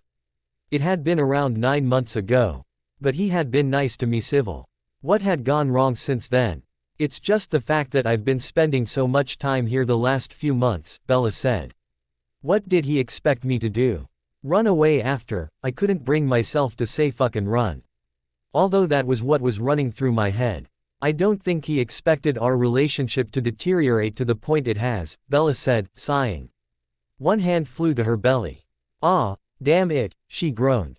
What? I asked her worriedly. Another Braxton Hicks, she groaned. Watch, she said. She raised her shirt up to reveal her round belly. It nearly took my breath away, just seeing it fully for the first time.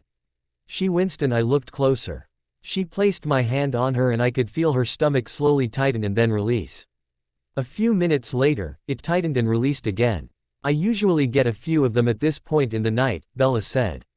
I guess that's why Edward was so against me leaving. I doubt that was the only reason. I said darkly. You're probably right, Bella sighed. She looked slightly annoyed. Do you want to watch a movie or something?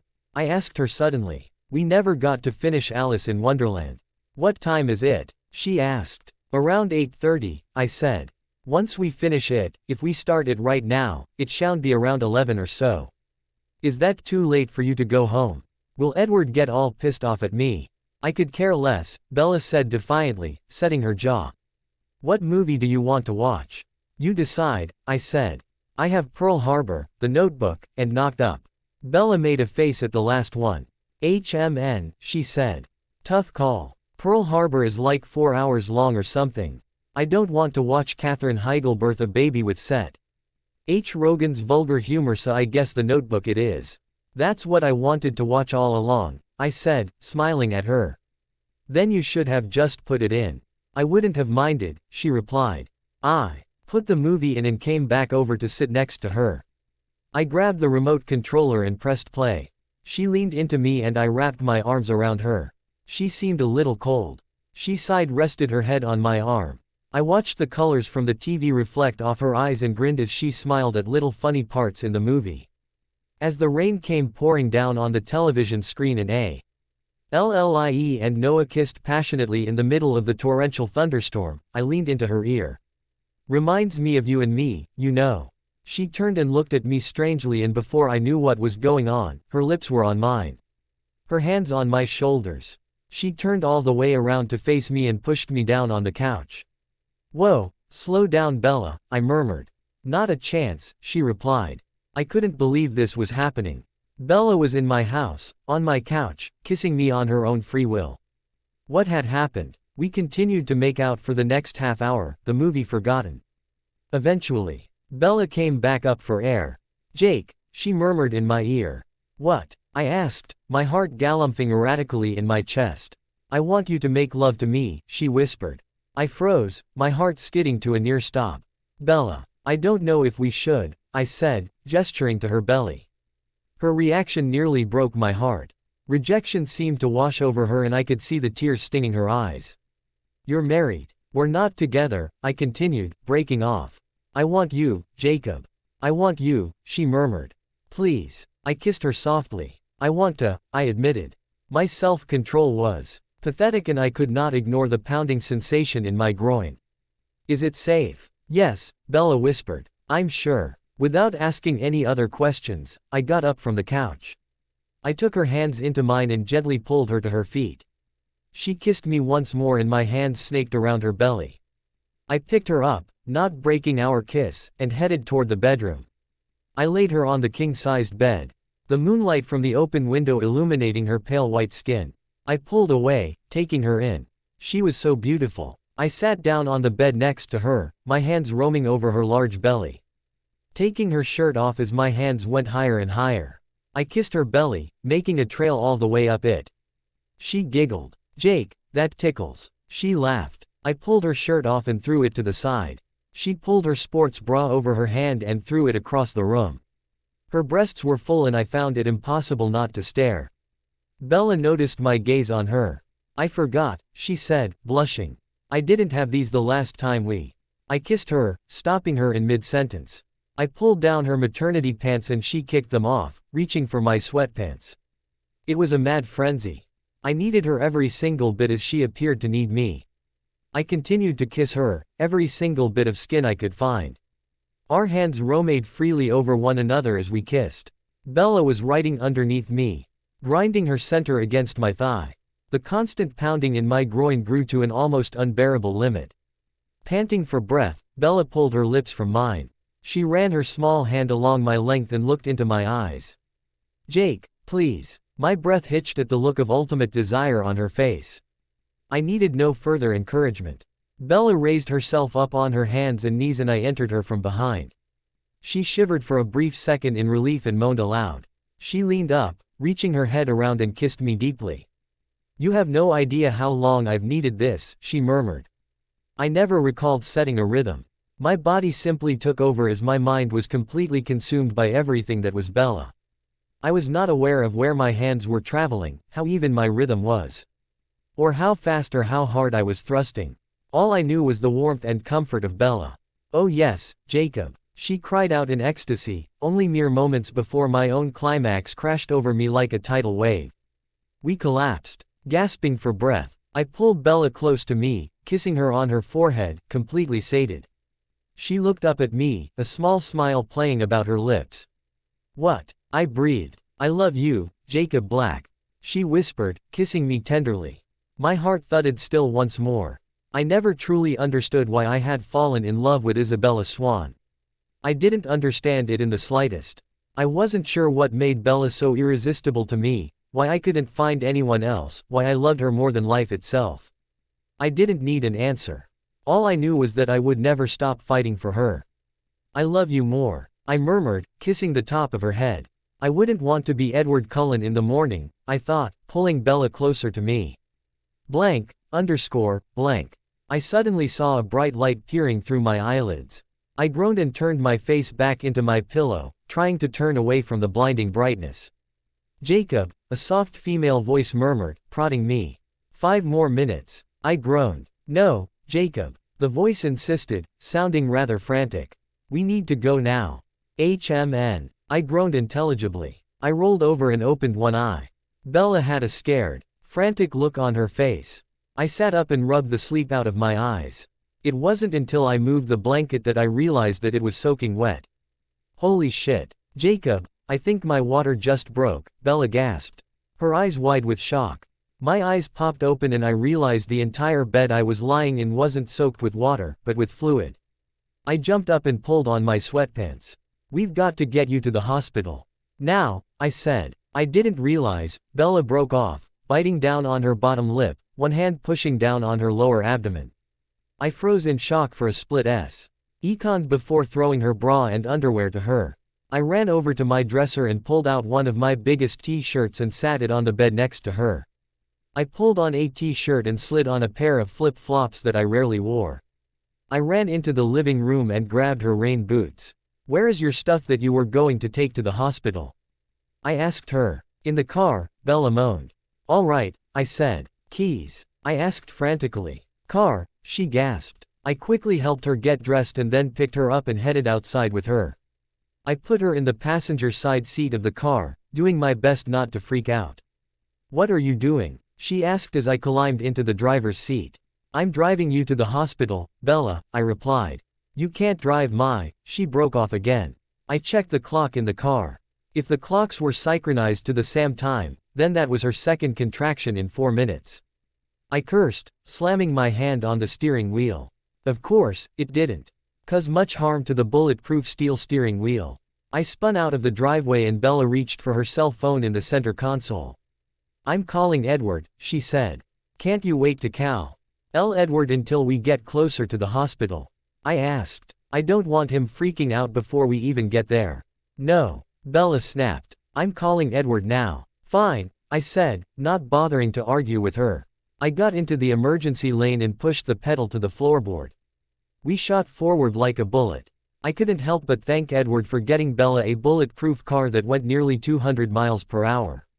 It really helped in situations like this. If she had still had her old truck, then I probably would have had to deliver my daughter in the truck bed on the side of the road. At any rate, it was 4 in the morning. I highly doubted any police officers would be out at this point in the night. I can't see how I slept through these, Bella cried as another contraction rocked through her. I could tell that she was on the edge of tears and I felt completely helpless. It took us 15 minutes to get to the hospital instead of the usual hour.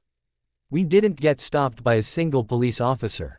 I was rather surprised, yet thankful. Welcome to the planet. Welcome to existence. Everyone's here, everyone's here. Everybody's watching you now. Everybody waits for you now. What happens next? What happens next? We pulled into the parking lot and Edward was waiting for us as I parked. He quickly opened the door and helped Bella out. Bella, he exclaimed, taking in her appearance. Shish, he must have looked rather strange wearing a t-shirt and rain boots. He wrapped her in his stone-cold granite arms. I wanted to tear them off of her. Thanks, Jacob, he said grudgingly. I think we can take it from here. Excuse me, I asked, setting my jaw. Edward, don't be ridiculous, Bella said. Jacob has to, she broke off as another contraction rocked through her. How far apart are her contractions, dog?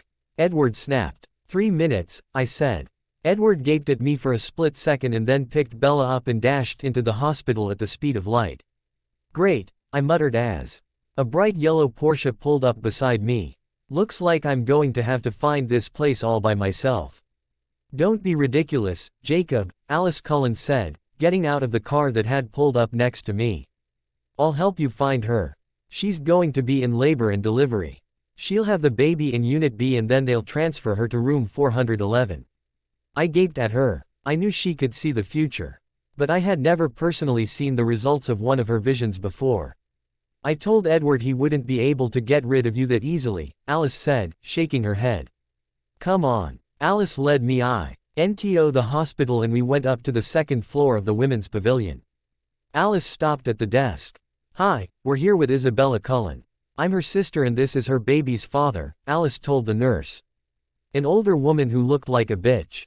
Is there a way Jacob here could be in the delivery room while she has the baby? You're the baby's father. The nurse eyed me, setting her jaw. Yes ma'am, I said, figuring it best to be as polite as werewolfly possible. Then the young man who followed her in there would be, she trailed off, placing one hand on her rather large hip. Her husband, Alice supplied. I could tell what this bitchy nurse was already thinking. My eyes narrowed. "Only 2 people are allowed in the delivery room," she said. "You'll have to wait outside, young lady," she told Alice. "Okay," Alice replied brightly. The nurse looked taken aback by Alice's bright attitude. "Labor and delivery, Unit B. Do you need someone to show you where it is?" she asked. "I dare you to move. I dare you to move. I dare you to lift yourself up off the floor." "No," Alice said. "I know where it is. My father works here. Dr. Cullen." The nurse's attitude suddenly changed. "Okay, miss. If there's anything you need, just let me know." I stifled my laughter as we headed toward the delivery room. "That always works," Alice grinned. I walked into the delivery room. Bella was lying in the bed, already in a hospital gown. Edward was standing next to her, holding her hand. He glared at me. "She's already 7 centimeters, drive," Fang said, shaking his head. "I don't see how she just slept through this much of her labor." Quote, "She's Bella," I said, shrugging. "At the rate she's progressing," he continued, "the baby should be here within 3 hours or so. I'm afraid that since she's already in transition, it's too late to give her an epidural. She's just too far along." Bella groaned and I walked over to the other side of the bed and took her hand into mine, stroking it. "This is all my fault," I whispered, trying not to think about the night before.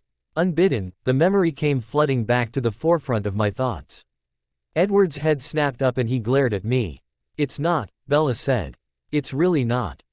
She broke off again as another contraction hit. "You dirty, filthy, mangy mutt," Edward growled, in a voice much too high for Bella to hear.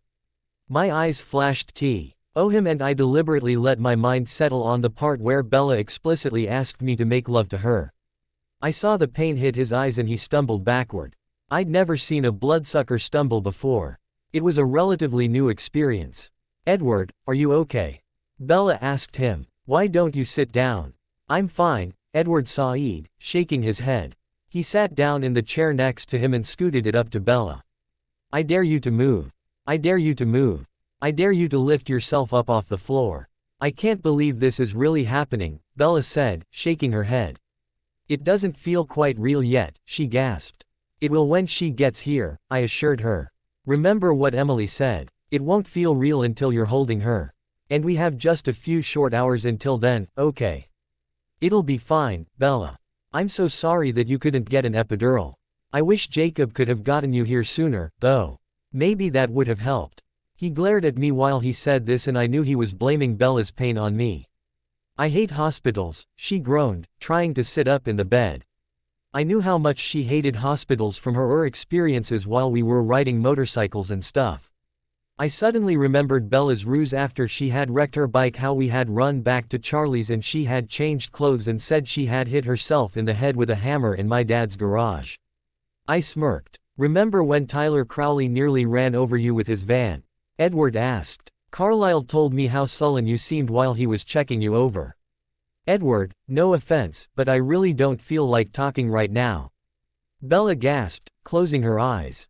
"Of course you don't," I said, moving her hair out of her face. She grabbed my hand and squeezed it tightly. Edward glared at me yet again, boring holes in my head. I steadied my resolve. Edward Cullen was not going to make me feel like the outcast at the birth of my own child.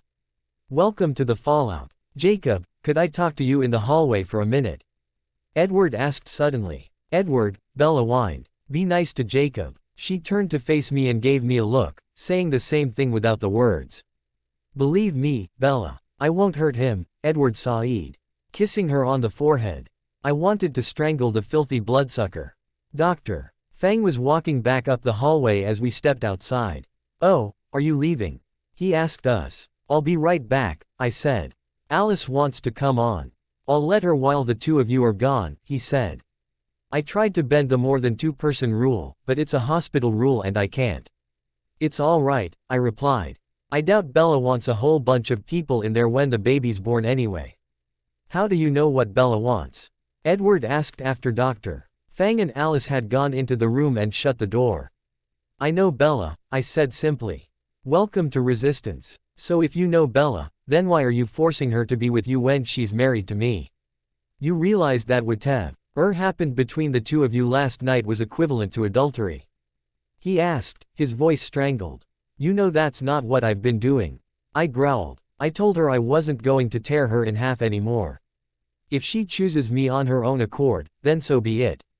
But I would never force Bella to do anything against her own will. So don't you ever suggest that again, I said menacingly. If she chooses you, then I'll deal with it. But just because she's having your baby doesn't mean she's going to choose you. Edward spat. Don't you realize that those two things are in direct conflict? I asked. How is a human baby going to fit into a coven full of vampires? I taunted him. Especially when your brother is a relatively new vegetarian. It doesn't work like that. Really, Edward spat. I could just as easily turn both Bella and the baby into vampires. Well, the baby once she's around 13 or so before the werewolf gene has a chance to enact, even if it does at all. What if I told you that's what I was planning when I had suggested this whole thing? I dare you to move. I dare you to move. I dare you to lift yourself up off the floor. I could feel the familiar shuddering, my hands were shaking. That is my daughter. I roared. You will do no such thing. Doctor. Fang ran out into the hallway. Will you two keep it down? He groaned. Do you really want to be kicked out of here? Really now? He stopped mid-sentence when he noticed my erratic shaking. Jacob, get in here. Now, he hissed. I went back into the room to see Bella staring at me in shock. I was on edge, trying to keep myself under control. This was not the place to lose it. I would not phase here. I couldn't phase here. Bella needed me. Bella and Nora, my daughter, needed me. The shaking slowly calmed back down as I reined myself back under control. Am I going to have to separate the two of you? Doctor. Fang asked me. I don't want to have to do that. As the baby's biological father, you have the right to be in here. Edward doesn't, even though he is Bella's husband. Please, Jacob. Don't make me have to do that. I'm not the one that started all of this, I snapped. Edward saw he was going to. I stopped. Bella didn't need to hear this. Not now. He leaned over and checked Bella again. You're almost there, he said. 9 centimeters. You'll have Nora really soon, okay. She's almost here. You'll be able to start pushing here in around an hour at the most. Come on, Alice, he said. I need to go talk to Edward. I knew drive. Fang was giving me a moment alone with Bella and I truly appreciated it. Jacob, she breathed. Yeah, I asked, looking over at her. Come sit with me, she said, closing her eyes in pain. I obliged her request and sat down next to her. I reached over and entwined my fingers in the space between hers. She's almost here, Jake, she said, blinking back tears. Her face was shining with sweat, her hair plastered to her face. I'm going to be a mommy in less than an hour. You will, I said, encouraging her. And you're going to be a daddy, she breathed. Yep, I said brightly. It just doesn't seem right, she cried. It doesn't seem right at all. What doesn't seem right? I asked her, alarmed. Nora being here is the rightest thing in the world. Not that, she sniffed, it's just that if I'm the mommy and you're the daddy, we should be together. Why should things be broken and everything before they even start? My jaw dropped. Was this it? Was she finally coming to her senses? Was she finally choosing me? I don't know what to do. She cried. Don't think about that right now, honey, I said. Concentrate on Nora. She's almost here. She'll be here in just a few minutes now, bells. I caressed her cheek, trying to calm her back down. The minutes slowly passed. I held Bella's hand and as each contraction rocked through her, she squeezed my hand through it all.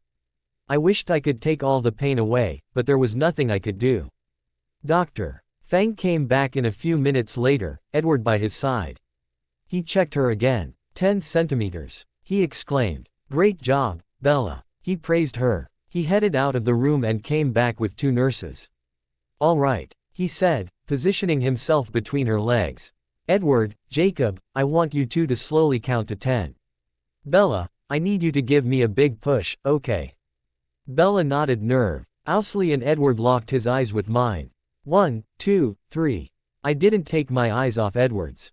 7, 8, 9, 10. Good job, Bella. Doctor. Fang said, looking up at her.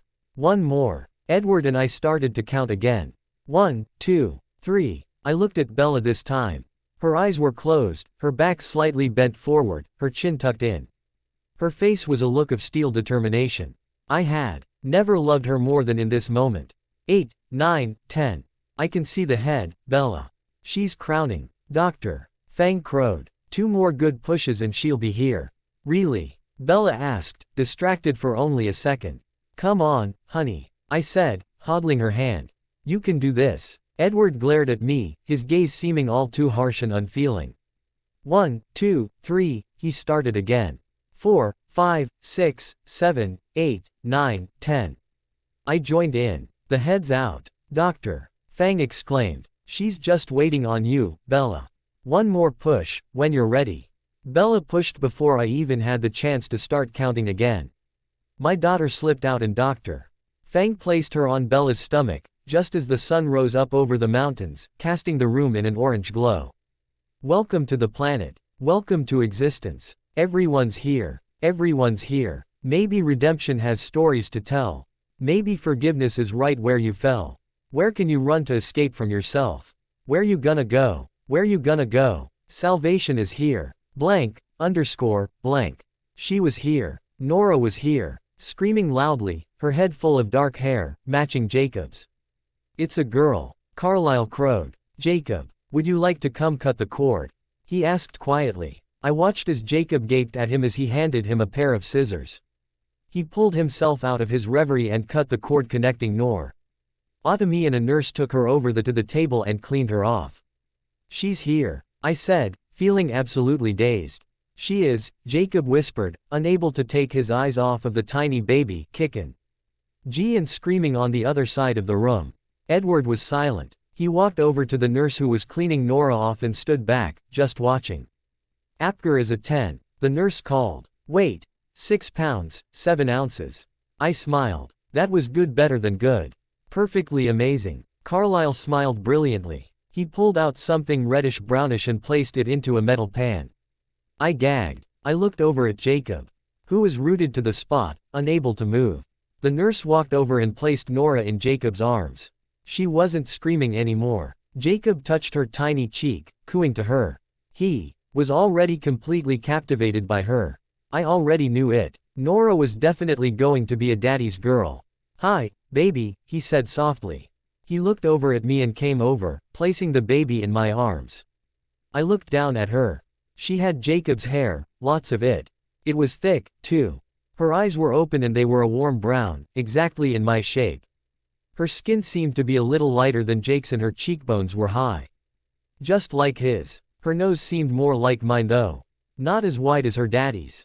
Looking down at my tiny daughter, I realized that everything on this planet tied me to her now. I wanted the very best for her and I would do anything to make that happen. The tension is here. The tension is here. Between who you are and who you could be. Between how it is and how it should be.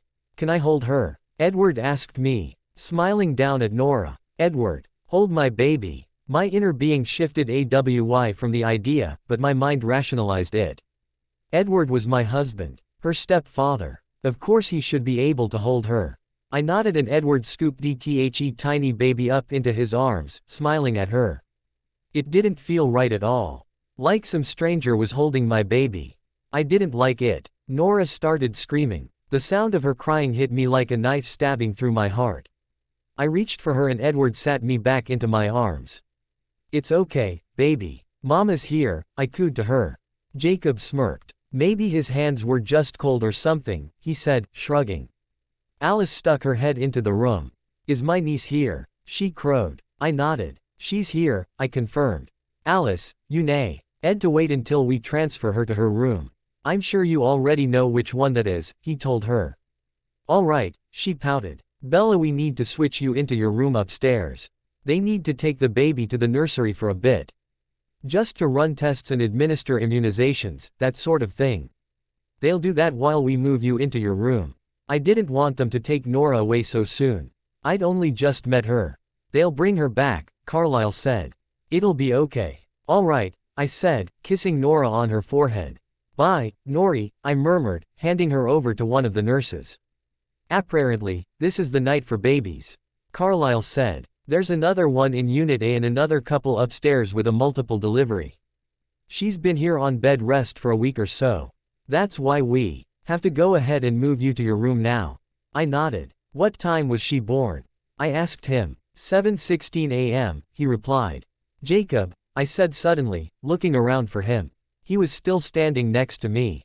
What? He asked, frowning in confusion. Levi. Sam and Emily's baby. He was born at 6:17 a.m., I said. What a coincidence. How do you remember things like that? He asked me, shaking his head. I don't know, I replied. She was early. It's only April 17th. I would have to get her birthstone on my necklace changed from an emerald to a diamond. She was, Jacob said, nodding. Exactly a month early. But 37 weeks is considered full term. So she was really only a week early, I replied. She was too excited to hurry up and get here, Jacob said, shrugging. Jumping the gun. Just like her daddy, I said, teasing. Hey, Jacob said, sticking out his tongue at me. I don't always jump the gun. Sure you don't, I replied sarcastically. Just when it comes to you, Jacob said, shrugging. Edward glared at me, crossing his arms. I knew he wasn't happy with me. But I couldn't help it. Jacob and Nora and I were going to be together because we were a family. The realization of that hit me like punch to the face. Jacob and I had a daughter. And that made us a family. I thought of Nora. She was Phoenix and Forks and LaPush and Charlie and Renee and Billy and Jacob and I all put together. Edward and the Cullens weren't included in Nora's genetic makeup, and even though I was going to give her Alice's name, that didn't mean that they were related. I frowned. I thought of the connection that I had with my tiny daughter, how I felt like I needed to protect her and give her everything that she could ever need or want. I knew what she would want more than anything. I didn't need to pretend. I knew she would grow up wanting a family. Just like I had. A real family and not the generic substitutes that the Cullens would be. Even Rosalie had said it. Esme had to make do with Edward, Emmett, Rosalie, Alice, and Jasper as substitutes. As much as I admired Esme, I didn't want a substitute family for my daughter. Not when I had a chance for the real thing. I knew what I had to do. The decision was perfectly obvious. I knew I was going to hurt Edward, but there was nothing I could do about that. Of course, after Nora was born, the first visitor to come into Bella's hospital room was Alice Cullen. Out of all of the bloodsuckers, she was the one I could get along with the most. Apparently, Nora liked her too. At any rate, she didn't cry when Alice held her. She started screaming when Edward held her for the first time, Bella said after Alice had bounced into the room, a big grin on her face. Alice held the baby and started cooing to her. HMN. Never knew the vamps liked the babies. That's strange. You're not crying at all now, are you, little Nori? She cooed. Nori. As much as I disliked the nickname, everyone kept calling her that. It wasn't even a name. The next few days were filled with everyone from LaPush coming to see Bella and the baby. Sam and Emily even brought Levi all the way out. I really didn't see the point in them bringing a 3-week-old infant to the hospital when he hadn't the slightest idea of what was going on, but oh well. She's so small, Emily said, shaking her head as she held her. A whole 2.5 pounds smaller than Levi, Sam said. Nodding toward Levi asleep in his car seat. 2 pounds, 6 ounces, Emily corrected. Sam rolled his eyes. Do you always have to be right all the time? Emily looked at him. Yes, she said. Bella laughed, gazing over at our baby in Emily's arms. I think she looks just like Jacob, she said, looking over at me. She does, Emily agreed. But I think she has your nose. And maybe your eyes, she added as an afterthought. Charlie came in with Sue and Seth and a half-hearted Leah later on the afternoon after Bella had the baby. Leah was accompanied by a big, burly guy that I had seen on my last visit to the Macares. I couldn't remember his name. Charlie held his tiny granddaughter. She really looks nothing like you, Bells, he said. Gee, thanks Dad, Bella said irritably. She's mine. I don't think that's fair to say, Sue said. She's got Bella's nose. And her eyes. Your eyes, she said, looking over at Charlie and smiling. Huh, maybe, Charlie said, handing Nora back to Bella. Well, Jacob looks just like his mom, and so if Nora looks like Jacob, I guess she looks like her great-granny Nora, he rationalized. So maybe it all works out. Haha, maybe, I said, crossing my arms. She is pretty cute, even if she does look like Jacob, Seth said, elbowing me. Hey, you know, she kind of looks like you, Seth, I said. All small, with big eyes and chunky cheeks. I gave his cheeks a pinch. Okay, I'm sorry. I shouldn't have said that, he said, a slight grin on his face. Hey Jake, Leah said, looking toward the door. She had been completely silent the whole time. I noticed she was holding the macaw guy's hand. Were they going out? I didn't waste time on worrying about it. She smiled at me briefly and nodded toward the door. Look who's here, she said. I looked up at the door and saw Billy in his chair, being wheeled into the room by Sam. You called and told me that Bella had had the baby, but no one offered to come out to La Push to come and get me. He grumbled. Sam here was nice enough to come and pick me up and bring me out. He'd been up here once already. Billy was obviously disgruntled. Sorry, Dad, I said. I was going to come get you. But things just got kind of hectic around here. Where's Edward? Billy asked, looking around. He went to go get something to eat, Bella lied. In truth, we hadn't seen Edward all day. Not since the baby had been born and Bella had been transferred to her hospital room. Billy's eyes narrowed. He should have just gone down to the cafeteria, Charlie said. He hasn't been here for a while, has he? It's been a while, Bella admitted.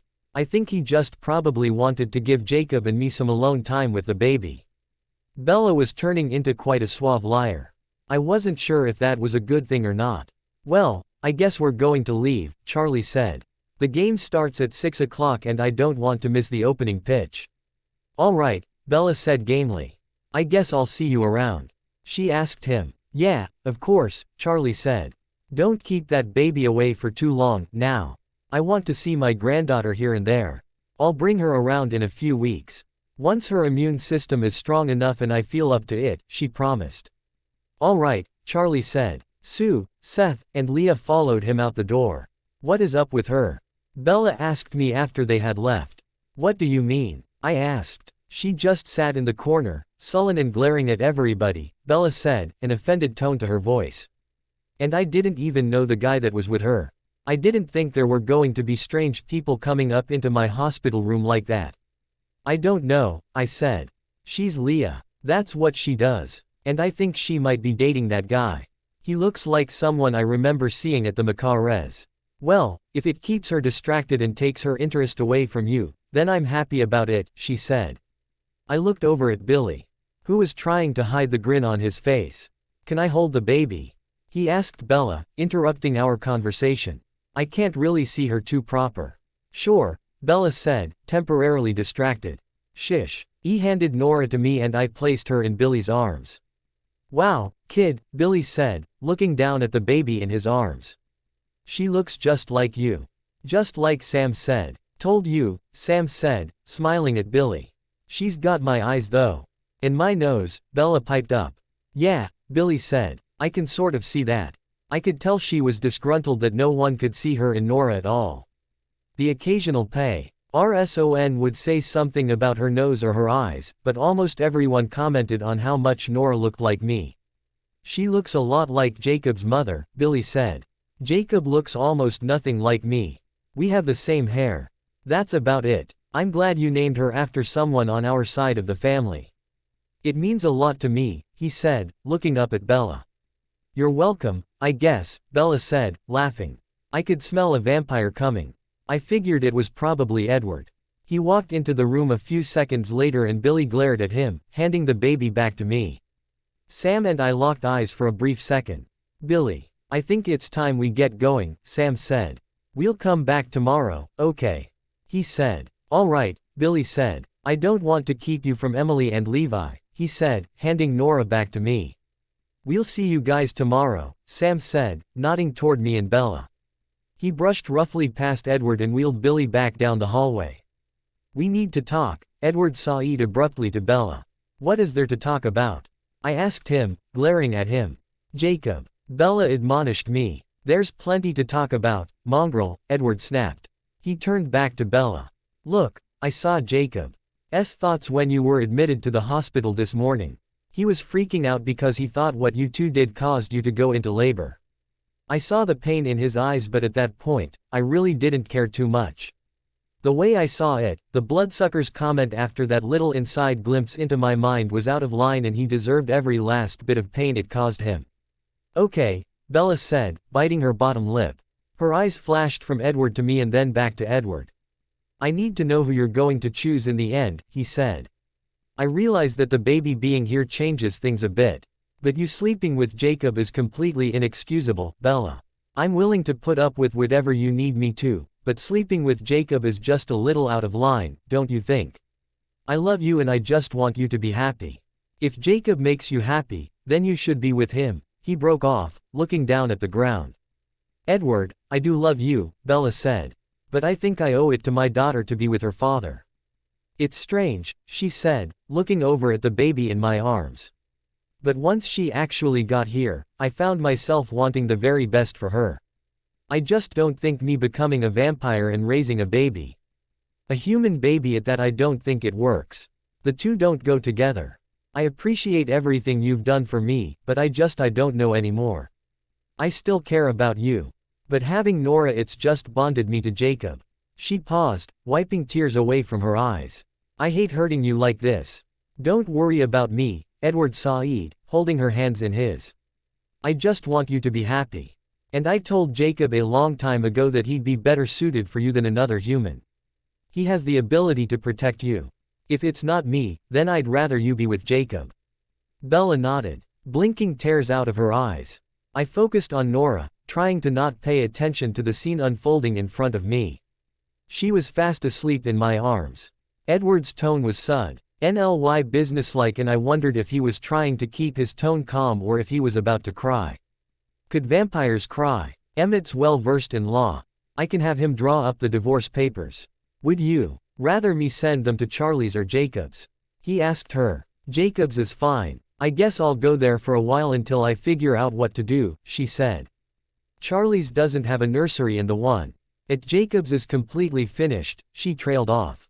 Edward, I'm really not trying to hurt you. I had no idea what the fallout would be from this situation. I'm so sorry. Don't be, Edward sighed, standing up. You have a beautiful baby. I knew exactly what this situation could end up entailing.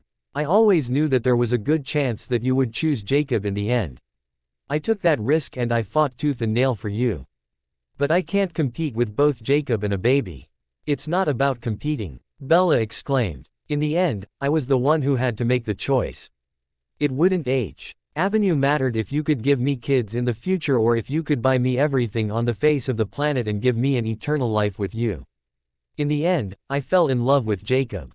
I can't help it. I had his baby growing inside of me for 8 months, and that kind of connection, there's nothing like it. I had no idea what that would do to me. And Nora deserves to have a family. Not a broken one like I had. I want to give her everything that I didn't have growing up. And the best way to do that is by being with Jacob and listening to what my heart is telling me. Edward nodded. I see, he said shortly. Well, if you don't mind, I need to be going. I'll be in touch shortly. He leaned in and gave her a quick kiss on the cheek. He got up swiftly and walked out of the door.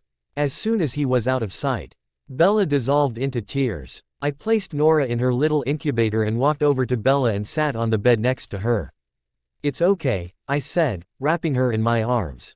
Everything is going to be just fine, honey. Shish, I whispered into her hair. I feel like the world's most rotten person, she said, wiping away the tears tracking their way down her face. You're not. You did the best thing for Nora. And I'm not saying that just because you chose me in the end, either, I replied. You wanted the best life for our daughter.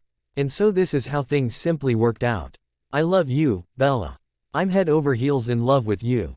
And I just want you to be happy, I said, kissing her forehead. The last few days have been an emotional roller coaster, she said.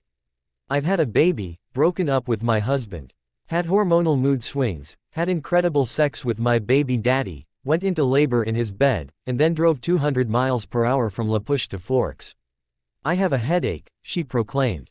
Incredible sex, I teased her. Don't let it go to your head.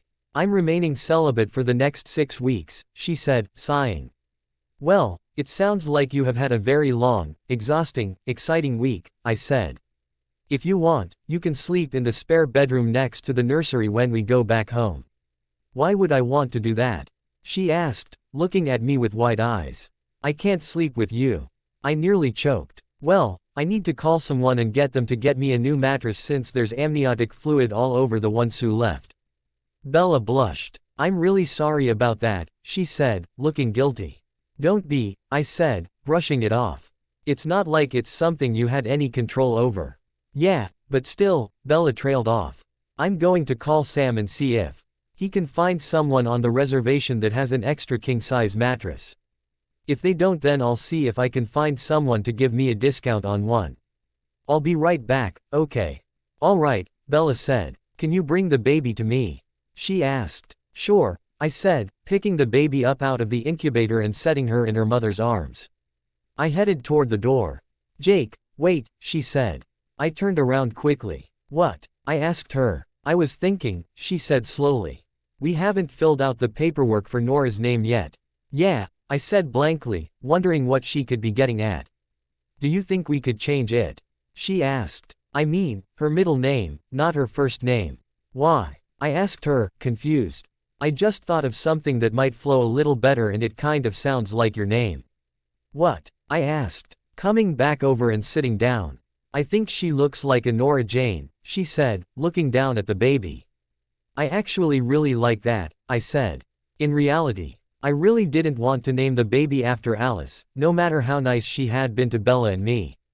She was still a bloodsucker. Really? Bella breathed. I was just looking at her and I don't think she looks like a Nora Alice. I think she looks like a Nora Jane. I mean, I know it's kind of late in the game to up and change. I broke her off with a kiss. Whatever you want to name her, I said, leaning in and kissing her briefly. That's fine with me. Let me go out and make a few phone calls about that mattress and I'll be back in here in a second. I pulled out my phone and went out into the hallway. Bella's cell phone in my hand. Blank. That night, while Bella was fast asleep, I took the time to really get to know my daughter. Bella had her inside her for 9 months. So I figured she got the chance to know her just a little more than I did. I was amazed at how thick and soft Nora's hair was, how her eyes were shaped exactly like Bella's. How her skin was just a shade lighter than mine, how if I put my finger next to her cheek, she would nuzzle it and start sucking. I was in complete awe of the little girl in my arms. I sat in the rocking chair in the corner of the room. Look, Nora, I said to the baby. Mommy's sleeping. I received a wide-open yawn in return. Yeah, I know. I bet you're tired too, I said, turning on the radio just loud enough for me to hear. A song by John Mayer was playing. It was too appropriate. I began to sing along, rocking the chair to the rhythm of the song. I know a girl, she puts the color inside of my world. But she's just like a maze, where all of the walls are continually changed. And I've done all I can to stand on the steps with my heart in my hand. Now I'm starting to see, baby's got nothing to do with me. Fathers, be good to your daughters. Daughters will love like you do. Girls become lovers, who turn into mothers. So mothers, be good to your daughters too. I looked up and Bella was staring at me. A small smile playing on her lips. What? I mouthed. I knew you'd be a good daddy. And I knew Nora'd be a daddy's little girl, she laughed. I can't help it, I said, looking back down at the baby in my arms.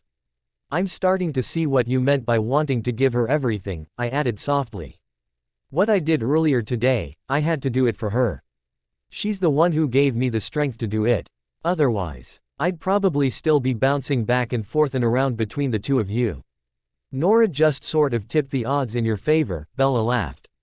Well, I guess I'm doubly glad she's here, then, I said. I got up and walked over to Bella and put Nora back in her arms.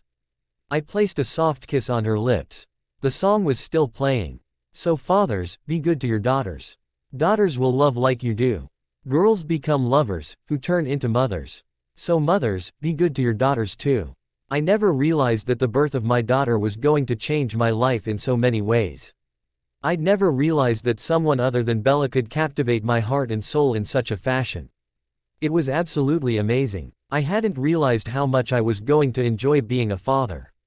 The anticipation and nervousness I had felt in the days preceding Nora's birth had completely dissipated and was replaced with this new ecstatic feeling. I'd talked to Billy about it all. He'd given me my grandmother's engagement ring so that I could propose to Bella, when the time was right. Life was starting to have a definite upswing. We brought Nora home 2 days later to see. Nearly all of La Push parked outside the house. Bella's shocked expression was one that I'll never forget. Of course, Alice had decorated the house with pink and white streamers. A big stork was stuck out front with Nora's full name, birthday, and how much she weighed on the little baby bundle hanging from the stork's beak. "Oh no," Bella murmured as we pulled up. "Oh no, oh no, oh no no, she didn't do this." "What?" I asked Bella innocently. "This has Alice written all over it." She gasped. "But Alice isn't allowed on the reservation." "True," I said, shrugging. "But Alice and I got to know each other a little better while we were waiting on Nora to get here, and she called and asked if I could let her onto the reservation to decorate the house for you, and I saw no reason to deny her that request." Bella just gaped at me. "Alice was here," she gasped. I simply nodded. I parked Bella's Mercedes in the driveway and everyone started cheering. "Welcome home," everyone shouted with glee. Bella leaned in and kissed me on the cheek. She sighed and got out of the car. I got out and pulled out Nora's car seat from the backseat. We headed into the house, followed by all of the neighbors. I sat the car seat in the middle of the living room and leaned down and pulled my daughter out of it, cuddling her close to me. She yawned sleepily and burrowed herself closer to my chest. Bella SMI led at me and grabbed a camera out of the diaper bag and snapped our picture. "I want this to go in her nursery," she said, smiling. She sighed contentedly. "What?" I asked her. "This just feels right," she said, coming over and hugging me. She kissed Nora on her forehead. "Well, that's good," I said awkwardly. "Ah," everyone said, walking into the living room from outside. I held Nora with my right hand and grabbed Bella's with my left and led her into the nursery. I sat her in the crib and Bella grinned. "She's finally home," she said, a look of utter peace and contentment on her face. "True," I said, pulling her close to me. "But I'm even more excited that you're finally home," I replied. "And that you're actually calling it what it really is. You have no idea how long I've waited for this." I paused for a second and made sure no one was lurking out the door. They were all waiting in the living room. "I kind of got you something," I said. "No, Jacob, I don't want anything," she said, shaking her head. "You already got me the necklace, thanking me for having Nora. I don't need anything else." "Yeah, but I think you'll like this gift," I said, smiling. "I don't like surprise gifts," Bella said, shaking her head in defiance. "Will you just be quiet so I can do this?" I asked her. "Do what?" "I don't want a gift. I don't want." She stopped suddenly as I got down on one knee, looking up at her. Gauging her reaction, taking in every expression on her face. "Jake, what are you? You told me that you wanted to give Nora everything you never had." "I'm in love with you, Bella. I love you more than life itself. You're my everything now. You and Nora are my family. Bella, will you marry me?" I asked, hoping for the best. Bella's jaw simply dropped. She gaped at me for a whole 5 seconds. "You want to marry me?" she asked. "Jake, we've never even talked about this and I'm still technically married to Edward. The divorce is going to take a while to finalize." I knew she was still married to Edward. But I hoped that she would feel differently now that they were separated and she had chosen me. I closed the ring box and sighed. "Bella, I just figured." "Jake, what are you doing?" she asked me, frowning.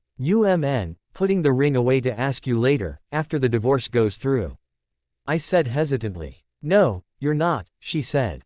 "I was just making sure you knew that we couldn't actually get married until the divorce was finalized." "And I know that already," I replied. "Ask me again then," she said. "Wait, what?" I said, confused. "Ask me to marry you again," she said breathlessly, her face betraying no sign of confusion or anxiety. It was my turn to gape at her. I shook my head to clear my thoughts. "Fine, don't then," she said, turning around to face the crib. "Bella," I sighed. I got down on one knee behind her. "If you don't want to, then don't," she said. "Bella," I exclaimed, growing frustrated. "What?" she asked. She turned around and saw me back down on my knee, with the ring box open again. "Isabella Marie Cullen, Swan, I don't know what to call you," I laughed. "Will you do me the honor of becoming my wife?" Bella smiled. "Yes," she exclaimed. I jumped up onto my feet and she jumped into my arms and I kissed her deeply. I had envisioned this moment for years.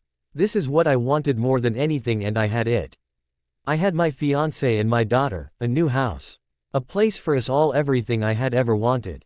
I didn't think it could get any better than this. Nori. Bella cooed to the baby in the crib. Mommy and Daddy are getting married. She exclaimed. Mommy and Daddy, huh? I asked, smiling. I think I could get used to this. You better, she said, feigning a tone of warning. Pretty soon, she'll be talking and wall. King, and then there will be boys. Are you ready for all of that? You bet, I said, wrapping her into my arms once more. I've got the shotgun out on the front porch.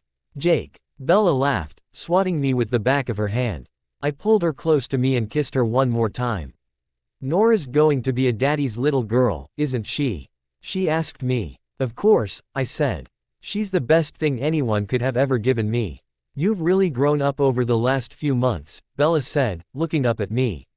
I never really expected you to rise to the occasion, I suppose. I kind of had to, I said, shrugging my shoulders. I'm a dad now. You and Nora are going to be relying on me. I have to be there for you. And I promise you, Bella, I will never let you or Nora down. Not now and not ever. I know, Bella said, sighing.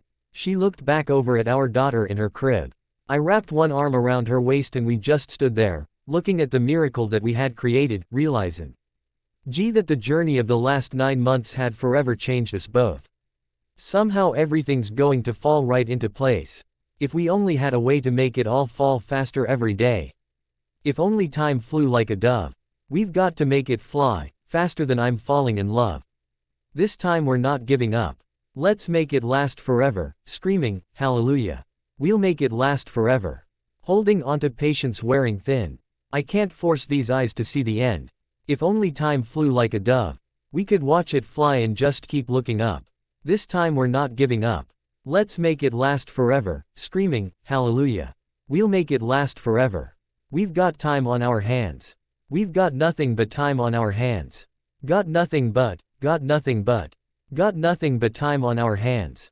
This time we're not giving up. Let's making it last forever, screaming, hallelujah. Hallelujah. Hallelujah. Blank, underscore, blank. The end. Thanks for watching. Don't forget to subscribe and drop your reviews in comment box.